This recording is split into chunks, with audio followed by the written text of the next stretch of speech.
ದೇವರ ನಾಮಕ್ಕೆ ಮಹಿಮೆ ಉಂಟಾಗಲಿ. ಸತ್ಯವೇದದ ಯೋಹಾನನು ಬರೆದ ಸುವಾರ್ತೆಯ ಪುಸ್ತಕದ ಎಲ್ಲ ದೇವರ ವಚನಗಳನ್ನು ಕೇಳೋಣ. ಯೋಹಾನ 1ನೇ ಅಧ್ಯಾಯ. ಆದಿಯಲ್ಲಿ ವಾಕ್ಯವಿತ್ತು, ಆ ವಾಕ್ಯವು ದೇವರ ಬಳಿಯಲ್ಲಿತ್ತು, ಆ ವಾಕ್ಯವು ದೇವರಾಗಿತ್ತು.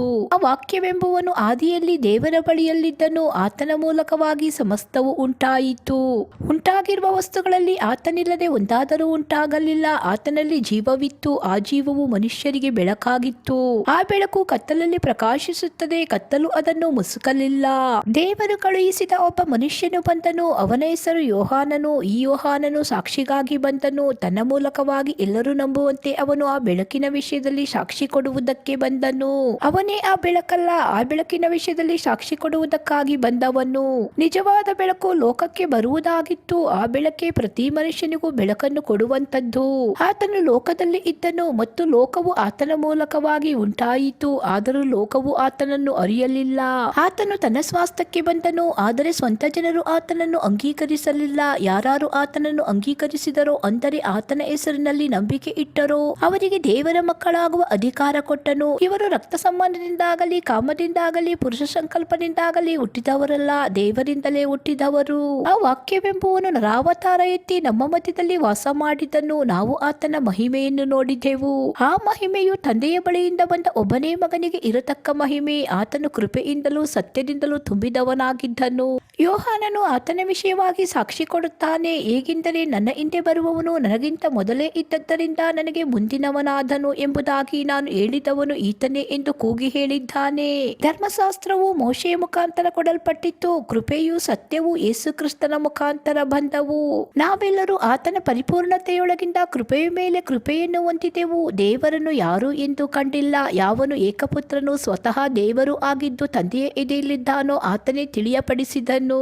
ಯೋಹಾನನು ಕೊಟ್ಟ ಸಾಕ್ಷಿ ಏನೆಂದರೆ, ಯೆಹೂದ್ಯರು ಯೆರೂಸಲೇಮಿನಿಂದ ಯಾಜಕರನ್ನು ಲೇವಿಯರನ್ನು ಅವನ ಬಳಿಗೆ ಕಳುಹಿಸಿ, ನೀನು ಯಾರೆಂದು ಕೇಳಿದ್ದಕ್ಕೆ ಅವನು ಮರೆಮಾಚದೆ, ನಾನು ಕ್ರಿಸ್ತನಲ್ಲವೆಂದು ಎಲ್ಲರ ಮುಂದೆ ಹೇಳಿದ್ದನು. ಹಾಗಾದರೆ ನೀನು ಯಾರು, ಎಲಿಯನೋ ಎಂದು ಅವರು ಕೇಳಲು ಅಲ್ಲವೆಂದನು. ನೀನು ಬರಬೇಕಾದ ಆ ಪ್ರವಾದಿಯೋ ಅಂದದ್ದಕ್ಕೂ ಅಲ್ಲವೆಂದನು. ಆಗ ಅವರು, ನೀನು ಯಾರು, ನಮ್ಮನ್ನು ಕಳುಹಿಸಿದವರಿಗೆ ನಾವು ಉತ್ತರ ಹೇಳಬೇಕಲ್ಲ, ನಿನ್ನ ವಿಷಯವಾಗಿ ಏನು ಹೇಳುತ್ತಿ ಎಂದು ಕೇಳಲು ಅವನು, ಕರ್ತನ ದಾರಿಯನ್ನು ನೆಟ್ಟಗೆ ಮಾಡಿರಿ ಎಂದು ಅಡವಿಯಲ್ಲಿ ಕೂಗುವವನ ಶಬ್ದವದೇ ಎಂಬುದಾಗಿ ಯೆಶಾಯ ಪ್ರವಾದಿಯು ಹೇಳಿದನಷ್ಟೇ.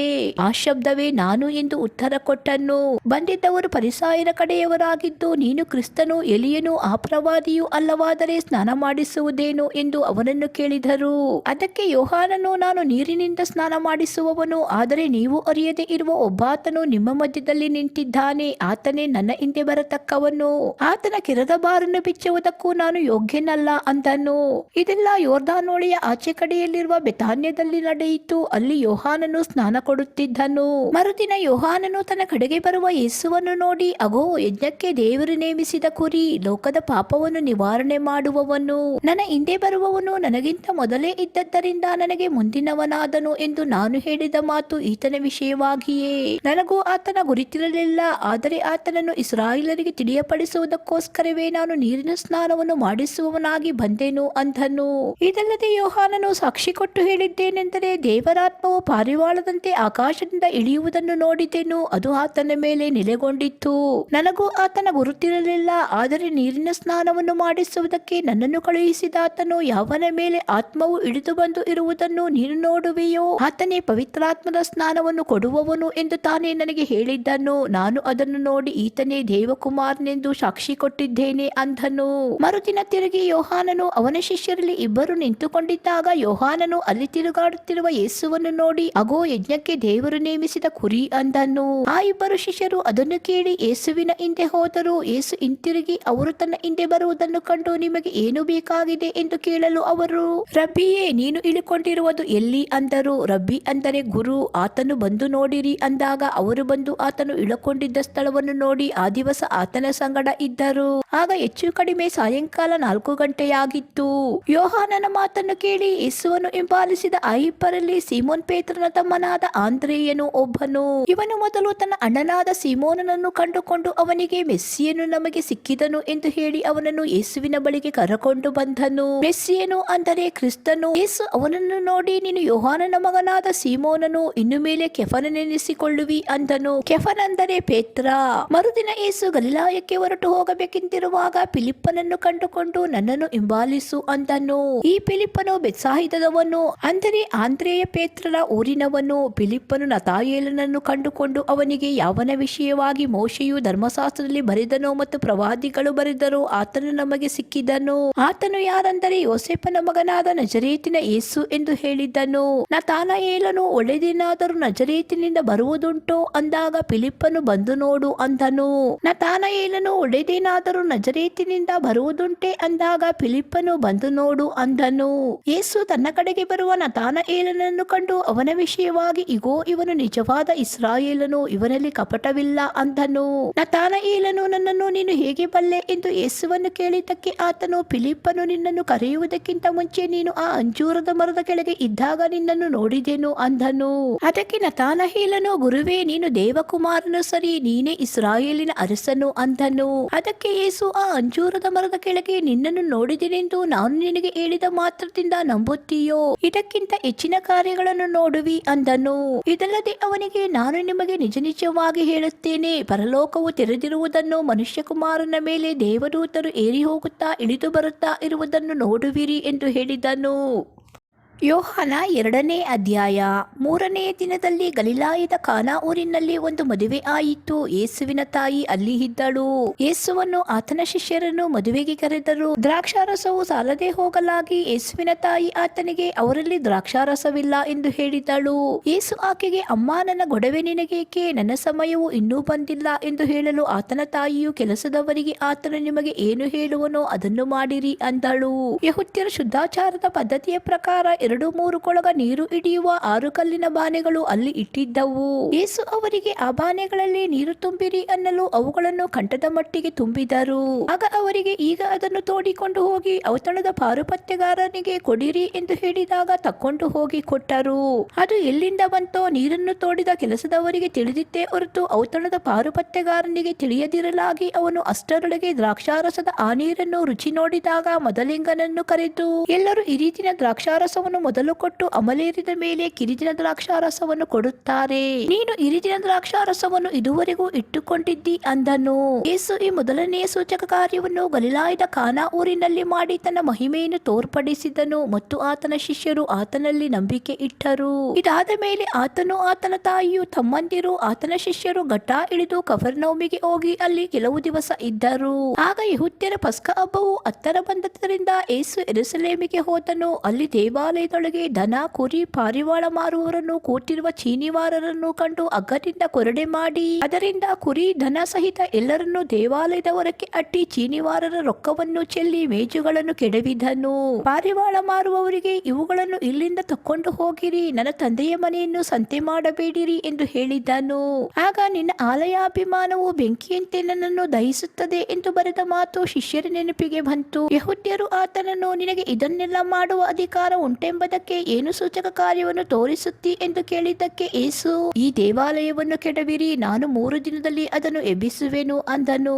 ಅದಕ್ಕೆ ಯೆಹೂದ್ಯರು, ಈ ದೇವಾಲಯವನ್ನು ಕಟ್ಟುವುದಕ್ಕೆ 46 ವರ್ಷ ಹಿಡಿಯಿತು, ನೀನು 3 ದಿನದಲ್ಲಿ ಇದನ್ನು ಎಬ್ಬಿಸುವೆಯೋ ಅಂದರು. ಆದರೆ ಯೇಸು ತನ್ನ ದೇಹವೆಂಬ ದೇವಾಲಯದ ವಿಷಯವಾಗಿ ಆ ಮಾತನ್ನು ಹೇಳಿದನು.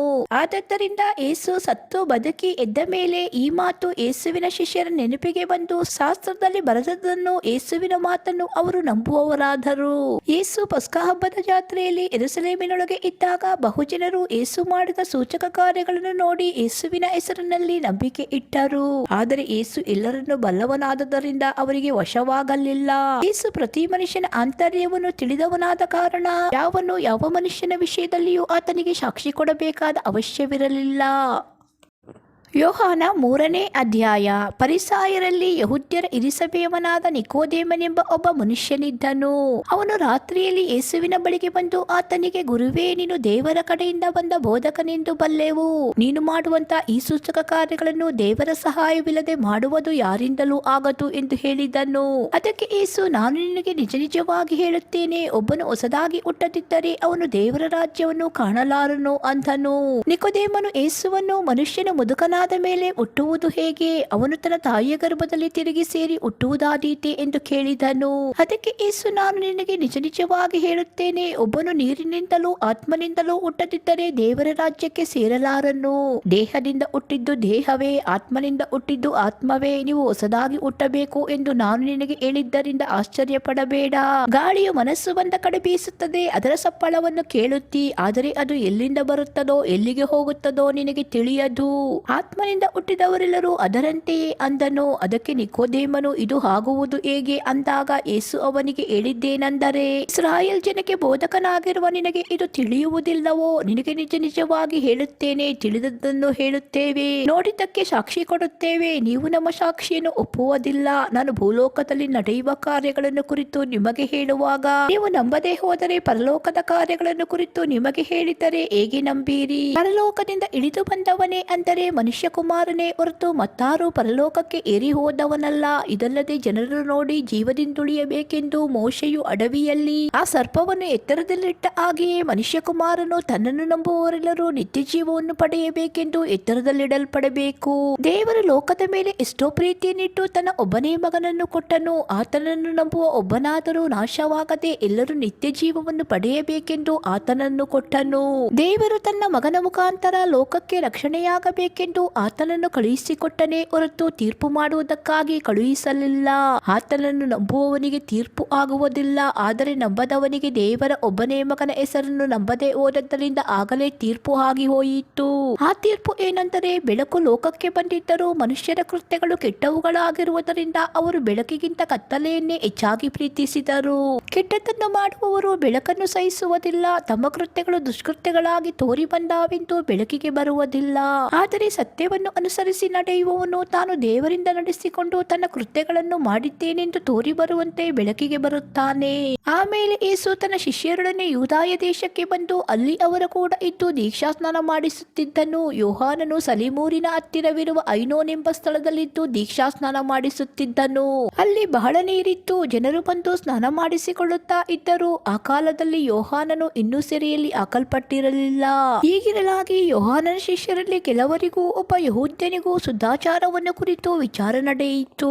ಆಗ ಅವರು ಯೋಹಾನನ ಬಳಿಗೆ ಬಂದು ಅವನಿಗೆ, ಗುರುವೇ, ಯೊರ್ದಾನೊಳೆಯ ಆಚೆ ನಿನ್ನ ಬಳಿಯಲ್ಲಿದ್ದ ಒಬ್ಬನ ವಿಷಯದಲ್ಲಿ ನೀನು ಸಾಕ್ಷಿ ಕೊಟ್ಟಿಯಲ್ಲ, ಅವನು ಸ್ನಾನ ಮಾಡಿಸುತ್ತಾನೆ, ಅವನ ಬಳಿಗೆ ಎಲ್ಲರೂ ಹೋಗುತ್ತಾರೆ ಎಂದು ಹೇಳಲು ಯೋಹಾನನು, ಪರಲೋಕದಿಂದ ಅನುಗ್ರಹಿಸೋಣವಾದದ್ದನ್ನೇ ಹೊರತು ಮನುಷ್ಯನು ಹೆಚ್ಚೇನು ಹೊಂದಲಾರನು. ನಾನು ಕ್ರಿಸ್ತನಲ್ಲ, ಆತನ ಮುಂದೆ ಕಳಿಸಲ್ಪಟ್ಟವನಾಗಿದ್ದೇನೆ ಎಂದು ನಾನು ಹೇಳಿದ್ದಕ್ಕೆ ನೀವೇ ಸಾಕ್ಷಿ. ಮೊದಲಗಿತ್ತಿಯುಳ್ಳವನೇ ಮೊದಲಿಂಗನು. ಆದರೂ ಮೊದಲಿಂಗನ ಗೆಳೆಯನು ಅವನ ಹತ್ತಿರ ನಿಂತುಕೊಂಡು ಅವನ ಮಾತುಗಳನ್ನು ಕೇಳಿ ಮೊದಲಿಂಗನ ಧ್ವನಿಗೆ ಬಹು ಸಂತೋಷ ಪಡುತ್ತಾನಲ್ಲವೇ? ಇದರಂತೆ ನನಗಿರುವ ಸಂತೋಷ ಅದು ನೆರವೇರಿತು. ಆತನು ವೃದ್ಧಿಯಾಗಬೇಕು, ನಾನು ಕಡಿಮೆಯಾಗಬೇಕು ಅಂದನು.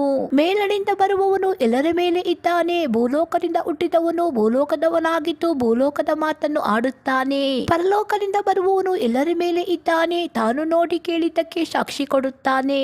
ಆದರೆ ಆತನ ಸಾಕ್ಷಿಯನ್ನು ಯಾರೂ ಒಪ್ಪುವುದಿಲ್ಲ. ಆತನ ಸಾಕ್ಷಿಯನ್ನು ಒಪ್ಪಿದವನು ದೇವರು ಸತ್ಯವಂತನೆಂಬ ಮಾತಿಗೆ ಮುದ್ರೆ ಹಾಕಿದವನಾಗಿದ್ದಾನೆ. ಹೇಗೆಂದರೆ, ದೇವರು ಯಾರನ್ನು ಕಳುಹಿಸಿದ್ದಾನೋ ಆತನಿಗೆ ಆತ್ಮವರವನ್ನು ಅಳತೆ ಮಾಡದೆ ಅನುಗ್ರಹಿಸುವುದರಿಂದ ಆತನು ದೇವರ ಮಾತುಗಳನ್ನೇ ಆಡುತ್ತಾನೆ. ತಂದೆಯಾದ ದೇವರು ತನ್ನ ಮಗನನ್ನು ಪ್ರೀತಿಸಿ ಎಲ್ಲವನ್ನು ಆತನ ಕೈಯಲ್ಲಿ ಕೊಟ್ಟಿದ್ದಾನೆ. ಆತನ ಮಗನನ್ನು ನಂಬುವವನಿಗೆ ನಿತ್ಯ ಜೀವವುಂಟು. ಮಗನಿಗೆ ಒಳಗಾಗದವನು ಜೀವವನ್ನು ಕಾಣುವುದೇ ಇಲ್ಲ. ದೇವರ ಕೋಪವು ಅವನ ಮೇಲೆ ನೆಲೆಗೊಂಡಿರುವುದು. ಯೋಹಾನ 4ನೇ ಅಧ್ಯಾಯ. ಯೇಸು ಯೋಹಾನನಿಗಿಂತ ಹೆಚ್ಚು ಶಿಷ್ಯರನ್ನು ಮಾಡಿಕೊಂಡು ಅವರಿಗೆ ದೀಕ್ಷಾಸ್ನಾನ ಮಾಡಿಸುತ್ತಾನೆಂಬ ಸುದ್ದಿಯನ್ನು ಫರಿಸಾಯರು ಕೇಳಿದರೆಂದು ಕರ್ತನಿಗೆ ತಿಳಿದಾಗ ಆತನು ಯೂದಾಯವನ್ನು ಬಿಟ್ಟು ಗಲಿಲಾಯಕ್ಕೆ ತಿರುಗಿ ಹೋದನು. ಆದರೂ ಸ್ನಾನ ಮಾಡಿಸುತ್ತಿದ್ದವನು ಯೇಸುವಲ್ಲ, ಆತನ ಶಿಷ್ಯರೇ ಮಾಡಿಸುತ್ತಿದ್ದರು. ಆತನು ಸಮಾರ್ಯ ಸೀಮೆಯನ್ನು ಹಾದು ಹೋಗಬೇಕಾಯಿತು. ಹೋಗುವಾಗ ಸಮಾರ್ಯ ಸೀಮೆಗೆ ಸೇರಿದ ಸುಕರೆಂಬ ಊರಿಗೆ ಬಂದನು. ಅದು ಯಾಕೋಬನು ತನ್ನ ಮಗನಾದ ಯೋಸೇಫನಿಗೆ ಕೊಟ್ಟ ಭೂಮಿಯ ಹತ್ತಿರದಲ್ಲಿತ್ತು. ಅಲ್ಲಿ ಯಾಕೋಬನು ತೆಗೆಸಿದ ಬಾವಿ ಇತ್ತು. ಯೇಸು ದಾರಿ ನಡೆದು ದಣಿದು ಆ ಬಾವಿಯ ಬಳಿಯಲ್ಲಿ ಹಾಗೆ ಕೂತುಕೊಂಡನು. ಹೆಚ್ಚು ಕಡಿಮೆ ಮಧ್ಯಾಹ್ನವಾಗಿತ್ತು. ಯೇಸುವಿನ ಶಿಷ್ಯರು ಊಟಕ್ಕೆ ಬೇಕಾದದನ್ನು ಕೊಂಡುಕೊಳ್ಳುವುದಕ್ಕಾಗಿ ಊರೊಳಕ್ಕೆ ಹೋಗಿರಲು ಸಮಾರ್ಯದವಳಾದ ಒಬ್ಬ ಹೆಂಗಸು ನೀರು ಸೇದುವುದಕ್ಕೆ ಬಂದಳು. ಯೇಸು ಆಕೆಯನ್ನು, ಅಮ್ಮ, ನೀರು ಕುಡಿಯುವುದಕ್ಕೆ ಕೊಡು ಎಂದು ಕೇಳಿದನು.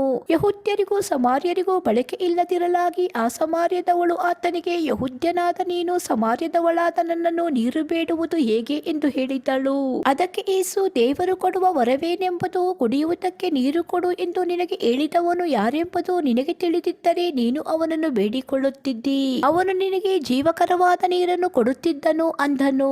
ಆ ಹೆಂಗಸು ಆತನಿಗೆ, ಅಯ್ಯ, ಸೇದುವುದಕ್ಕೆ ನಿನ್ನಲ್ಲಿ ಏನೂ ಇಲ್ಲ, ಬಾವಿ ಆಳವಾಗಿದೆ. ಹೀಗಿರುವಾಗ ಆ ಜೀವಕರವಾದ ನೀರು ನಿನಗೆ ಎಲ್ಲಿಂದ ಬಂತು? ನಮ್ಮ ಹಿರಿಯನಾದ ಯಾಕೋಬನಿಗಿಂತ ನೀನು ದೊಡ್ಡವನೋ? ಅವನೇ ಈ ಬಾವಿಯನ್ನು ನಮಗೆ ಕೊಟ್ಟವನು. ಅವನು, ಅವನ ಮಕ್ಕಳು, ಅವನು ಸಾಕಿದ್ದೆಲ್ಲವೂ ಸಹಿತವಾಗಿ ಇದೇ ಬಾವಿಯ ನೀರು ಕುಡಿದರು ಅನ್ನಲು ಯೇಸು ಆಕೆಗೆ, ಈ ನೀರನ್ನು ಕುಡಿಯುವವರೆಲ್ಲರಿಗೆ ತಿರುಗಿ ನೀರಡಿಕೆಯಾಗುವುದು. ನಾನು ಕೊಡುವ ನೀರನ್ನು ಕುಡಿದವನಿಗೆ ಎಂದಿಗೂ ನೀರಡಿಕೆಯಾಗುವುದಿಲ್ಲ. ನಾನು ಅವನಿಗೆ ಕೊಡುವ ನೀರು ಅವನಲ್ಲಿ ಉಕ್ಕುವ ಹೊರತೆಯಾಗಿದ್ದು ನಿತ್ಯ ಜೀವವನ್ನು ಉಂಟು ಮಾಡುವುದು ಎಂದು ಹೇಳಿದನು. ಆ ಹೆಂಗಸು, ಅಯ್ಯ, ನನಗೆ ಆ ನೀರನ್ನು ಕೊಡು, ಕೊಟ್ಟರೆ ಇನ್ನು ಮೇಲೆ ನನಗೆ ನೀರಡಿಕೆಯಾಗಲಿಕ್ಕಿಲ್ಲ. ನೀರು ಸೇದುವುದಕ್ಕೆ ಇಷ್ಟು ದೂರ ಬರಬೇಕಾದದ್ದು ಇರುವುದಿಲ್ಲ ಅನ್ನಲು ಯೇಸು ಅವಳಿಗೆ, ಹೋಗಿ ನಿನ್ನ ಗಂಡನನ್ನು ಇಲ್ಲಿಗೆ ಕರಕೊಂಡು ಬಾ ಎಂದು ಹೇಳಿದನು. ಅದಕ್ಕೆ ಆ ಹೆಂಗಸು, ನನಗೆ ಗಂಡನಿಲ್ಲ ಅಂದಳು. ಯೇಸು ಆಕೆಗೆ, ನನಗೆ ಗಂಡನಿಲ್ಲವೆಂದು ನೀನು ಹೇಳಿದ್ದು ಸರಿಯಾದ ಮಾತು. ನಿನಗೆ 5 ಮಂದಿ ಗಂಡಂದಿರಿದ್ದರು, ಈಗ ಇರುವವನು ನಿನಗೆ ಗಂಡನಲ್ಲ. ನೀನು ಹೇಳಿದ್ದು ನಿಜವಾದ ಸಂಗತಿ ಅಂದನು. ಆ ಹೆಂಗಸು ಆತನಿಗೆ, ಅಯ್ಯ, ನೀನು ಪ್ರವಾದಿ ಎಂದು ನನಗೆ ಕಾಣುತ್ತದೆ. ನಮ್ಮ ಹಿರಿಯರು ಈ ಬೆಟ್ಟದಲ್ಲಿ ದೇವರಾಧನೆ ಮಾಡುತ್ತಿದ್ದರು, ಆದರೆ ನೀವು ಆರಾಧನೆ ಮಾಡತಕ್ಕ ಸ್ಥಳವು ಯೆರೂಸಲೇಮಿನಲ್ಲಿ ಅದೇ ಅನ್ನುತ್ತೀರಿ ಎಂದು ಹೇಳಿದಾಗ ಯೇಸು ಆಕೆಗೆ, ಅಮ್ಮ, ನಾನು ಹೇಳುವ ಮಾತನ್ನು ನಂಬು. ಒಂದು ಕಾಲ ಬರುತ್ತದೆ, ಆ ಕಾಲದಲ್ಲಿ ನೀವು ತಂದೆಯನ್ನು ಆರಾಧಿಸಬೇಕಾದರೆ ಈ ಬೆಟ್ಟಕ್ಕೂ ಹೋಗುವುದಿಲ್ಲ, ಯೆರೂಸಲೇಮಿಗೂ ಹೋಗುವುದಿಲ್ಲ. ಬರಬೇಕಾದ ರಕ್ಷಣೆಯು ಯೆಹೂದ್ಯರೊಳಗಿಂದ ಬರುತ್ತದಷ್ಟೇ. ಆದದ್ದರಿಂದ ನಾವು ಅರಿತಿರುವುದನ್ನೇ ಆರಾಧಿಸುವವರಾಗಿದ್ದೇವೆ, ನೀವು ಅರಿಯದೇ ಇರುವಂತದ್ದನ್ನು ಆರಾಧಿಸುವವರು. ಅದಿರಲಿ, ಸತ್ಯಭಾವದಿಂದ ದೇವರಾಧನೆ ಮಾಡುವವರು ಆತ್ಮೀಯ ರೀತಿಯಲ್ಲಿ ಸತ್ಯಕ್ಕೆ ತಕ್ಕ ಹಾಗೆ ತಂದೆಯನ್ನು ಆರಾಧಿಸುವ ಕಾಲ ಬರುತ್ತದೆ. ಅದು ಈಗಲೇ ಬಂದಿದೆ. ತಂದೆಯು ತನ್ನನ್ನು ಆರಾಧಿಸುವವರು ಇಂಥವರೇ ಆಗಿರಬೇಕೆಂದು ಅಪೇಕ್ಷಿಸುತ್ತಾನಲ್ಲವೇ? ದೇವರು ಆತ್ಮ ಸ್ವರೂಪನು. ಆತನನ್ನು ಆರಾಧಿಸುವವರು ಆತ್ಮೀಯ ರೀತಿಯಲ್ಲಿ ಸತ್ಯಕ್ಕೆ ತಕ್ಕ ಹಾಗೆ ಆರಾಧಿಸಬೇಕು ಅಂದನು. ಆ ಹೆಂಗಸು ಆತನಿಗೆ, ಮೆಸ್ಸಿಯನು ಅಂದರೆ ಕ್ರಿಸ್ತನು ಬರುತ್ತಾನೆಂದು ಬಲ್ಲೆನು. ಆತನು ಬಂದ ಮೇಲೆ ನಮಗೆ ಎಲ್ಲಾ ತಿಳಿಸುವನು ಎಂದು ಹೇಳಲು ಯೇಸು ಆಕೆಗೆ, ನಿನ್ನ ಸಂಗಡ ಮಾತಾಡುತ್ತಿರುವ ನಾನೇ ಆ ಮೆಸ್ಸಿಯನು ಎಂದು ಹೇಳಿದನು. ಅಷ್ಟರೊಳಗೆ ಯೇಸುವಿನ ಶಿಷ್ಯರು ಬಂದು ಯೇಸು ಒಬ್ಬ ಹೆಂಗಸಿನ ಸಂಗಡ ಮಾತಾಡುತ್ತಿರುವುದನ್ನು ಕಂಡು ಆಶ್ಚರ್ಯಪಟ್ಟರು. ಆದರೂ ನಿನಗೆ ಏನು ಬೇಕು, ಆಕೆಯ ಸಂಗಡ ಯಾಕೆ ಮಾತಾಡುತ್ತಿ ಎಂದು ಒಬ್ಬರು ಕೇಳಲಿಲ್ಲ. ಆಗ ಆ ಹೆಂಗಸು ತನ್ನ ಕೊಡವನ್ನು ಅಲ್ಲೇ ಬಿಟ್ಟು ಊರೊಳಕ್ಕೆ ಹೋಗಿ ಜನರಿಗೆ, ಅಲ್ಲಿ ಒಬ್ಬನಿದ್ದಾನೆ, ನಾನು ಇದುವರೆಗೆ ಮಾಡಿದ್ದನ್ನೆಲ್ಲ ನನಗೆ ಹೇಳಿದನು, ಬಂದು ಅವನನ್ನು ನೋಡಿರಿ, ಬರತಕ್ಕ ಕ್ರಿಸ್ತನು ಅವನೇ ಏನೋ ಎಂದು ಹೇಳಲು ಆತನ ಬಳಿಗೆ ಬರುವುದಕ್ಕೆ ಊರೊಳಗಿಂದ ಹೊರಟರು. ಅಷ್ಟರೊಳಗೆ ಶಿಷ್ಯರು, ಗುರುವೇ, ಊಟ ಮಾಡು ಎಂದು ಆತನನ್ನು ಬೇಡಿಕೊಂಡರು. ಆದರೆ ಯೇಸು ಅವರಿಗೆ, ನಿಮಗೆ ತಿಳಿಯದಂತ ಆಹಾರವು ನನಗುಂಟು ಎಂದು ಹೇಳಲು ಶಿಷ್ಯರು ಆತನಿಗೆ, ಯಾರಾದರೂ ಊಟಕ್ಕೆ ತಂದು ಕೊಟ್ಟರೋ ಏನೋ ಎಂದು ತಮ್ಮೊಳಗೆ ಮಾತಾಡಿಕೊಂಡರು. ಯೇಸು ಅವರಿಗೆ, ನನ್ನನ್ನು ಕಳುಹಿಸಿದ ಆತನ ಚಿತ್ತದಂತೆ ಮಾಡಿ ಆತನ ಕೆಲಸವನ್ನು ಪೂರೈಸುವುದೇ ನನ್ನ ಆಹಾರವು. ಇನ್ನು 4 ತಿಂಗಳಿಗೆ ಸುಗ್ಗಿ ಬರುವುದೆಂದು ನೀವು ಹೇಳುವುದುಂಟಷ್ಟೇ. ನಿಮ್ಮ ಕಣ್ಣೆತ್ತಿ ಹೊಲಗಳನ್ನು ನೋಡಿರಿ, ಅವು ಬೆಳ್ಳಗಾಗಿ ಕೊಯ್ಲಿಗೆ ಬಂದವೆಂದು ನಿಮಗೆ ಹೇಳುತ್ತೇನೆ. ಕೊಯ್ಯುವವನಿಗೆ ಈಗಲೇ ಕೂಲಿ ದೊರೆಯುತ್ತದೆ, ಅವನು ನಿತ್ಯ ಜೀವಕ್ಕೆ ಫಲವನ್ನು ಕೂಡಿಸಿಡುತ್ತಾನೆ. ಹೀಗೆ ಬಿತ್ತುವವನಿಗೂ ಕೊಯ್ಯುವವನಿಗೂ ಕೂಡ ಸಂತೋಷವಾಗುವುದು. ಬಿತ್ತುವವನೊಬ್ಬ ಕೊಯ್ಯುವವನೊಬ್ಬ ಎಂಬ ಗಾದೆಯಂತೆ ಆಯಿತು. ನೀವು ಕಷ್ಟ ಮಾಡದಂತ ಬೆಳೆಯನ್ನು ಕೊಯ್ಯುವುದಕ್ಕೆ ನಾನು ನಿಮ್ಮನ್ನು ಕಳುಹಿಸಿದೆನು. ಬೇರೊಬ್ಬರು ಕಷ್ಟ ಮಾಡಿದ್ದಾರೆ, ನೀವು ನಡುವೆ ಅವರ ಕಷ್ಟದಲ್ಲಿ ಸೇರಿದ್ದೀರಿ ಎಂದು ಹೇಳಿದನು. ನಾನು ಮಾಡಿದ್ದನ್ನೆಲ್ಲ ಆತನು ನನಗೆ ಹೇಳಿದನೆಂಬುದಾಗಿ ಸಾಕ್ಷಿ ಕೊಡುತ್ತಿರುವ ಆ ಹೆಂಗಸಿನ ಮಾತಿನ ಮೇಲೆ ಆ ಊರಿನ ಸಮಾರ್ಯರಲ್ಲಿ ಅನೇಕರು ಆತನನ್ನು ನಂಬುವವರಾದರು.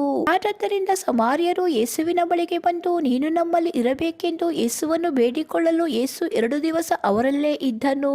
ಹೆಚ್ಚು ಜನರು ಯೇಸುವಿನ ವಾಕ್ಯವನ್ನು ಕೇಳಿ ನಂಬಿ ಆ ಹೆಂಗಸಿಗೆ, ನಾವು ಆತನನ್ನು ನಂಬಿರುವುದು ಇನ್ನು ನಿನ್ನ ಮಾತಿನ ಮೇಲೆ ಅಲ್ಲ, ನಾವು ಕಿವಿಯಾರೆ ಕೇಳಿ ಈತನು ಲೋಕರಕ್ಷಕನೇ ಹೌದೆಂದು ತಿಳುಕೊಂಡಿದ್ದೇವೆ ಎಂದು ಹೇಳಿದರು. 2 ದಿವಸಗಳಾದ ಮೇಲೆ ಯೇಸು ಅಲ್ಲಿಂದ ಹೊರಟು ಗಲಿಲಾಯಕ್ಕೆ ಹೋದನು. ಯಾಕಂದರೆ ಪ್ರವಾದಿಗೆ ಸ್ವದೇಶದಲ್ಲಿ ಮರ್ಯಾದೆ ಇಲ್ಲವೆಂದು ಯೇಸು ತಾನೇ ಹೇಳಿದನು. ಗಲಿಲಾಯದವರು ತಾವು ಯೆರೂಸಲೇಮಿನ ಜಾತ್ರೆಗೆ ಹೋಗಿ ಯೇಸು ಅಲ್ಲಿ ಮಾಡಿದ್ದನ್ನೆಲ್ಲ ನೋಡಿದ್ದರಿಂದ ಯೇಸು ಗಲಿಲಾಯಕ್ಕೆ ಬಂದಾಗ ಯೇಸುವನ್ನು ಆದರದಿಂದ ಅಂಗೀಕರಿಸಿದರು. ಹೀಗಿರಲಾಗಿ ಯೇಸು ತಾನು ನೀರನ್ನು ದ್ರಾಕ್ಷಾರಸವಾಗಿ ಮಾಡಿದ ಗಲಿಲಾಯದ ಕಾನಾ ಊರಿಗೆ ಮತ್ತೊಮ್ಮೆ ಬಂದನು. ಅಲ್ಲಿದ್ದಾಗ ಅರಮನೆಯ ಒಬ್ಬ ಪ್ರಧಾನನ ಮಗನು ಕಫೆರ್ನೌಮಿನಲ್ಲಿ ಅಸ್ವಸ್ಥನಾಗಿದ್ದನು. ಯೇಸು ಯೂದಾಯದಿಂದ ಗಲಿಲಾಯಕ್ಕೆ ಬಂದ ಸುದ್ದಿಯನ್ನು ಆ ಪ್ರಧಾನನು ಕೇಳಿದಾಗ ತನ್ನ ಮಗನು ಸಾಯುವ ಆಗಿದ್ದರಿಂದ ಯೇಸುವಿನ ಬಳಿಗೆ ಹೋಗಿ, ನೀನು ಇಳಿದು ಬಂದು ನನ್ನ ಮಗನನ್ನು ಸ್ವಸ್ಥ ಮಾಡಬೇಕೆಂದು ಬೇಡಿಕೊಂಡನು. ಯೇಸು ಅವನಿಗೆ, ನೀವು ಸೂಚಕ ಕಾರ್ಯಗಳನ್ನು ಅದ್ಭುತ ಕಾರ್ಯಗಳನ್ನು ನೋಡದಿದ್ದರೆ ನಂಬುವುದೇ ಇಲ್ಲವೆಂದು ಹೇಳಿದ್ದನು. ಆ ಪ್ರಧಾನನು, ಸ್ವಾಮಿ, ನನ್ನ ಮಗನು ಸಾಯುವುದಕ್ಕೆ ಮುಂಚೆ ನೀನು ಬರಬೇಕು ಅನ್ನಲು ಯೇಸು ಅವನಿಗೆ, ನಿನ್ನ ಮಗನು ಬದುಕುತ್ತಾನೆ, ಹೋಗು ಎಂದು ಉತ್ತರ ಕೊಟ್ಟನು. ಆ ಗೃಹಸ್ಥನು ಯೇಸು ತನಗೆ ಹೇಳಿದ ಮಾತನ್ನು ನಂಬಿ ಹೊರಟು ಹೋದನು. ಅವನು ಇನ್ನೂ ಘಟ್ಟ ಇಳಿದು ಹೋಗುತ್ತಿರುವಲ್ಲಿ ಅವನ ಆಳುಗಳು ಅವನೆದುರಿಗೆ ಬಂದು, ನಿನ್ನ ಮಗನು ಬದುಕಿಕೊಂಡನು ಅಂದರು.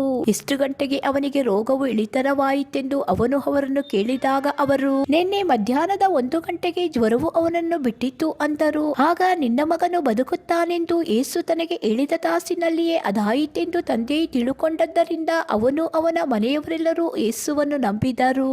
ಯೇಸು ಯೂದಾಯದಿಂದ ಗಲಿಲಾಯಕ್ಕೆ ಬಂದ ಮೇಲೆ ಈ 2ನೇ ಸೂಚಕ ಕಾರ್ಯವನ್ನು ಮಾಡಿದನು. ಯೋಹಾನ 5ನೇ ಅಧ್ಯಾಯ. ಇದಾದ ಮೇಲೆ ಯೆಹೂದ್ಯರದೊಂದು ಜಾತ್ರೆ ಬಂದದರಿಂದ ಯೇಸು ಯೆರೂಸಲೇಮಿಗೆ ಹೋದನು. ಯೆರೂಸಲೇಮಿನಲ್ಲಿ ಕುರಿ ಅಗಸೆ ಬಾಗಿಲಿನ ಹತ್ತಿರದಲ್ಲಿ ಒಂದು ಕೊಳವಿದೆ. ಇದಕ್ಕೆ ಇಬ್ರಿಯ ಮಾತಿನಲ್ಲಿ ಬೆತ್ಸತಾ ಎಂದು ಹೆಸರು.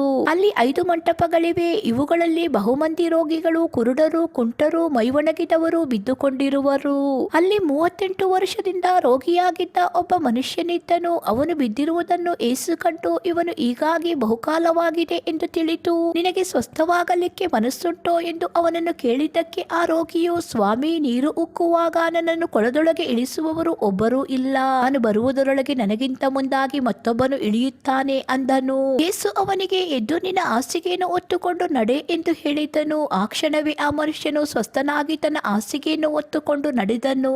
ಆದರೆ ಆ ದಿವಸ ಸಬ್ಬತ್ ದಿನವಾಗಿತ್ತು. ಹೀಗಿರುವುದರಿಂದ ಯೆಹೂದ್ಯರು ಸ್ವಸ್ಥವಾದವನಿಗೆ, ಇವತ್ತು ಸಬ್ಬತ್ ದಿನವಾಗಿದೆ, ನೀನು ಹಾಸಿಗೆಯನ್ನು ಹೊರುವುದು ಸರಿಯಲ್ಲವೆಂದು ಹೇಳಿದ್ದಕ್ಕೆ ಅವನು, ನನ್ನನ್ನು ಸ್ವಸ್ಥ ಮಾಡಿದವನೇ ನಿನ್ನ ಹಾಸಿಗೆಯನ್ನು ಹೊತ್ತುಕೊಂಡು ನಡೆ ಎಂದು ನನಗೆ ಹೇಳಿದನು ಅಂದನು. ಹೊತ್ತುಕೊಂಡು ನಡೆ ಎಂದು ನಿನಗೆ ಹೇಳಿದ ಮನುಷ್ಯನು ಯಾರೆಂದು ಅವನನ್ನು ಕೇಳಿದರು. ಆದರೆ ಅವನಾರೆಂಬುದು ಸ್ವಸ್ಥವಾದವನಿಗೆ ತಿಳಿದಿರಲಿಲ್ಲ. ಆ ಸ್ಥಳದಲ್ಲಿ ಜನರ ಗುಂಪು ಇದ್ದದ್ದರಿಂದ ಯೇಸು ಸರಕೊಂಡು ಹೋಗಿದ್ದನು. ಇದಾದ ಮೇಲೆ ಯೇಸು ಅವನನ್ನು ದೇವಾಲಯದಲ್ಲಿ ಕಂಡುಕೊಂಡು, ನಿನಗೆ ಸ್ವಸ್ಥವಾಯಿತಲ್ಲ, ಇನ್ನು ಮೇಲೆ ಪಾಪ ಮಾಡಬೇಡ, ನಿನಗೆ ಹೆಚ್ಚಿನ ಕೇಡು ಬಂದೀತು ಅಂದನು. ಆ ಮನುಷ್ಯನು ಅಲ್ಲಿಂದ ಹೋಗಿ, ನನ್ನನ್ನು ಸ್ವಸ್ಥ ಮಾಡಿದವನು ಯೇಸುವೇ ಎಂದು ಯೆಹೂದ್ಯರಿಗೆ ತಿಳಿಸಿದನು.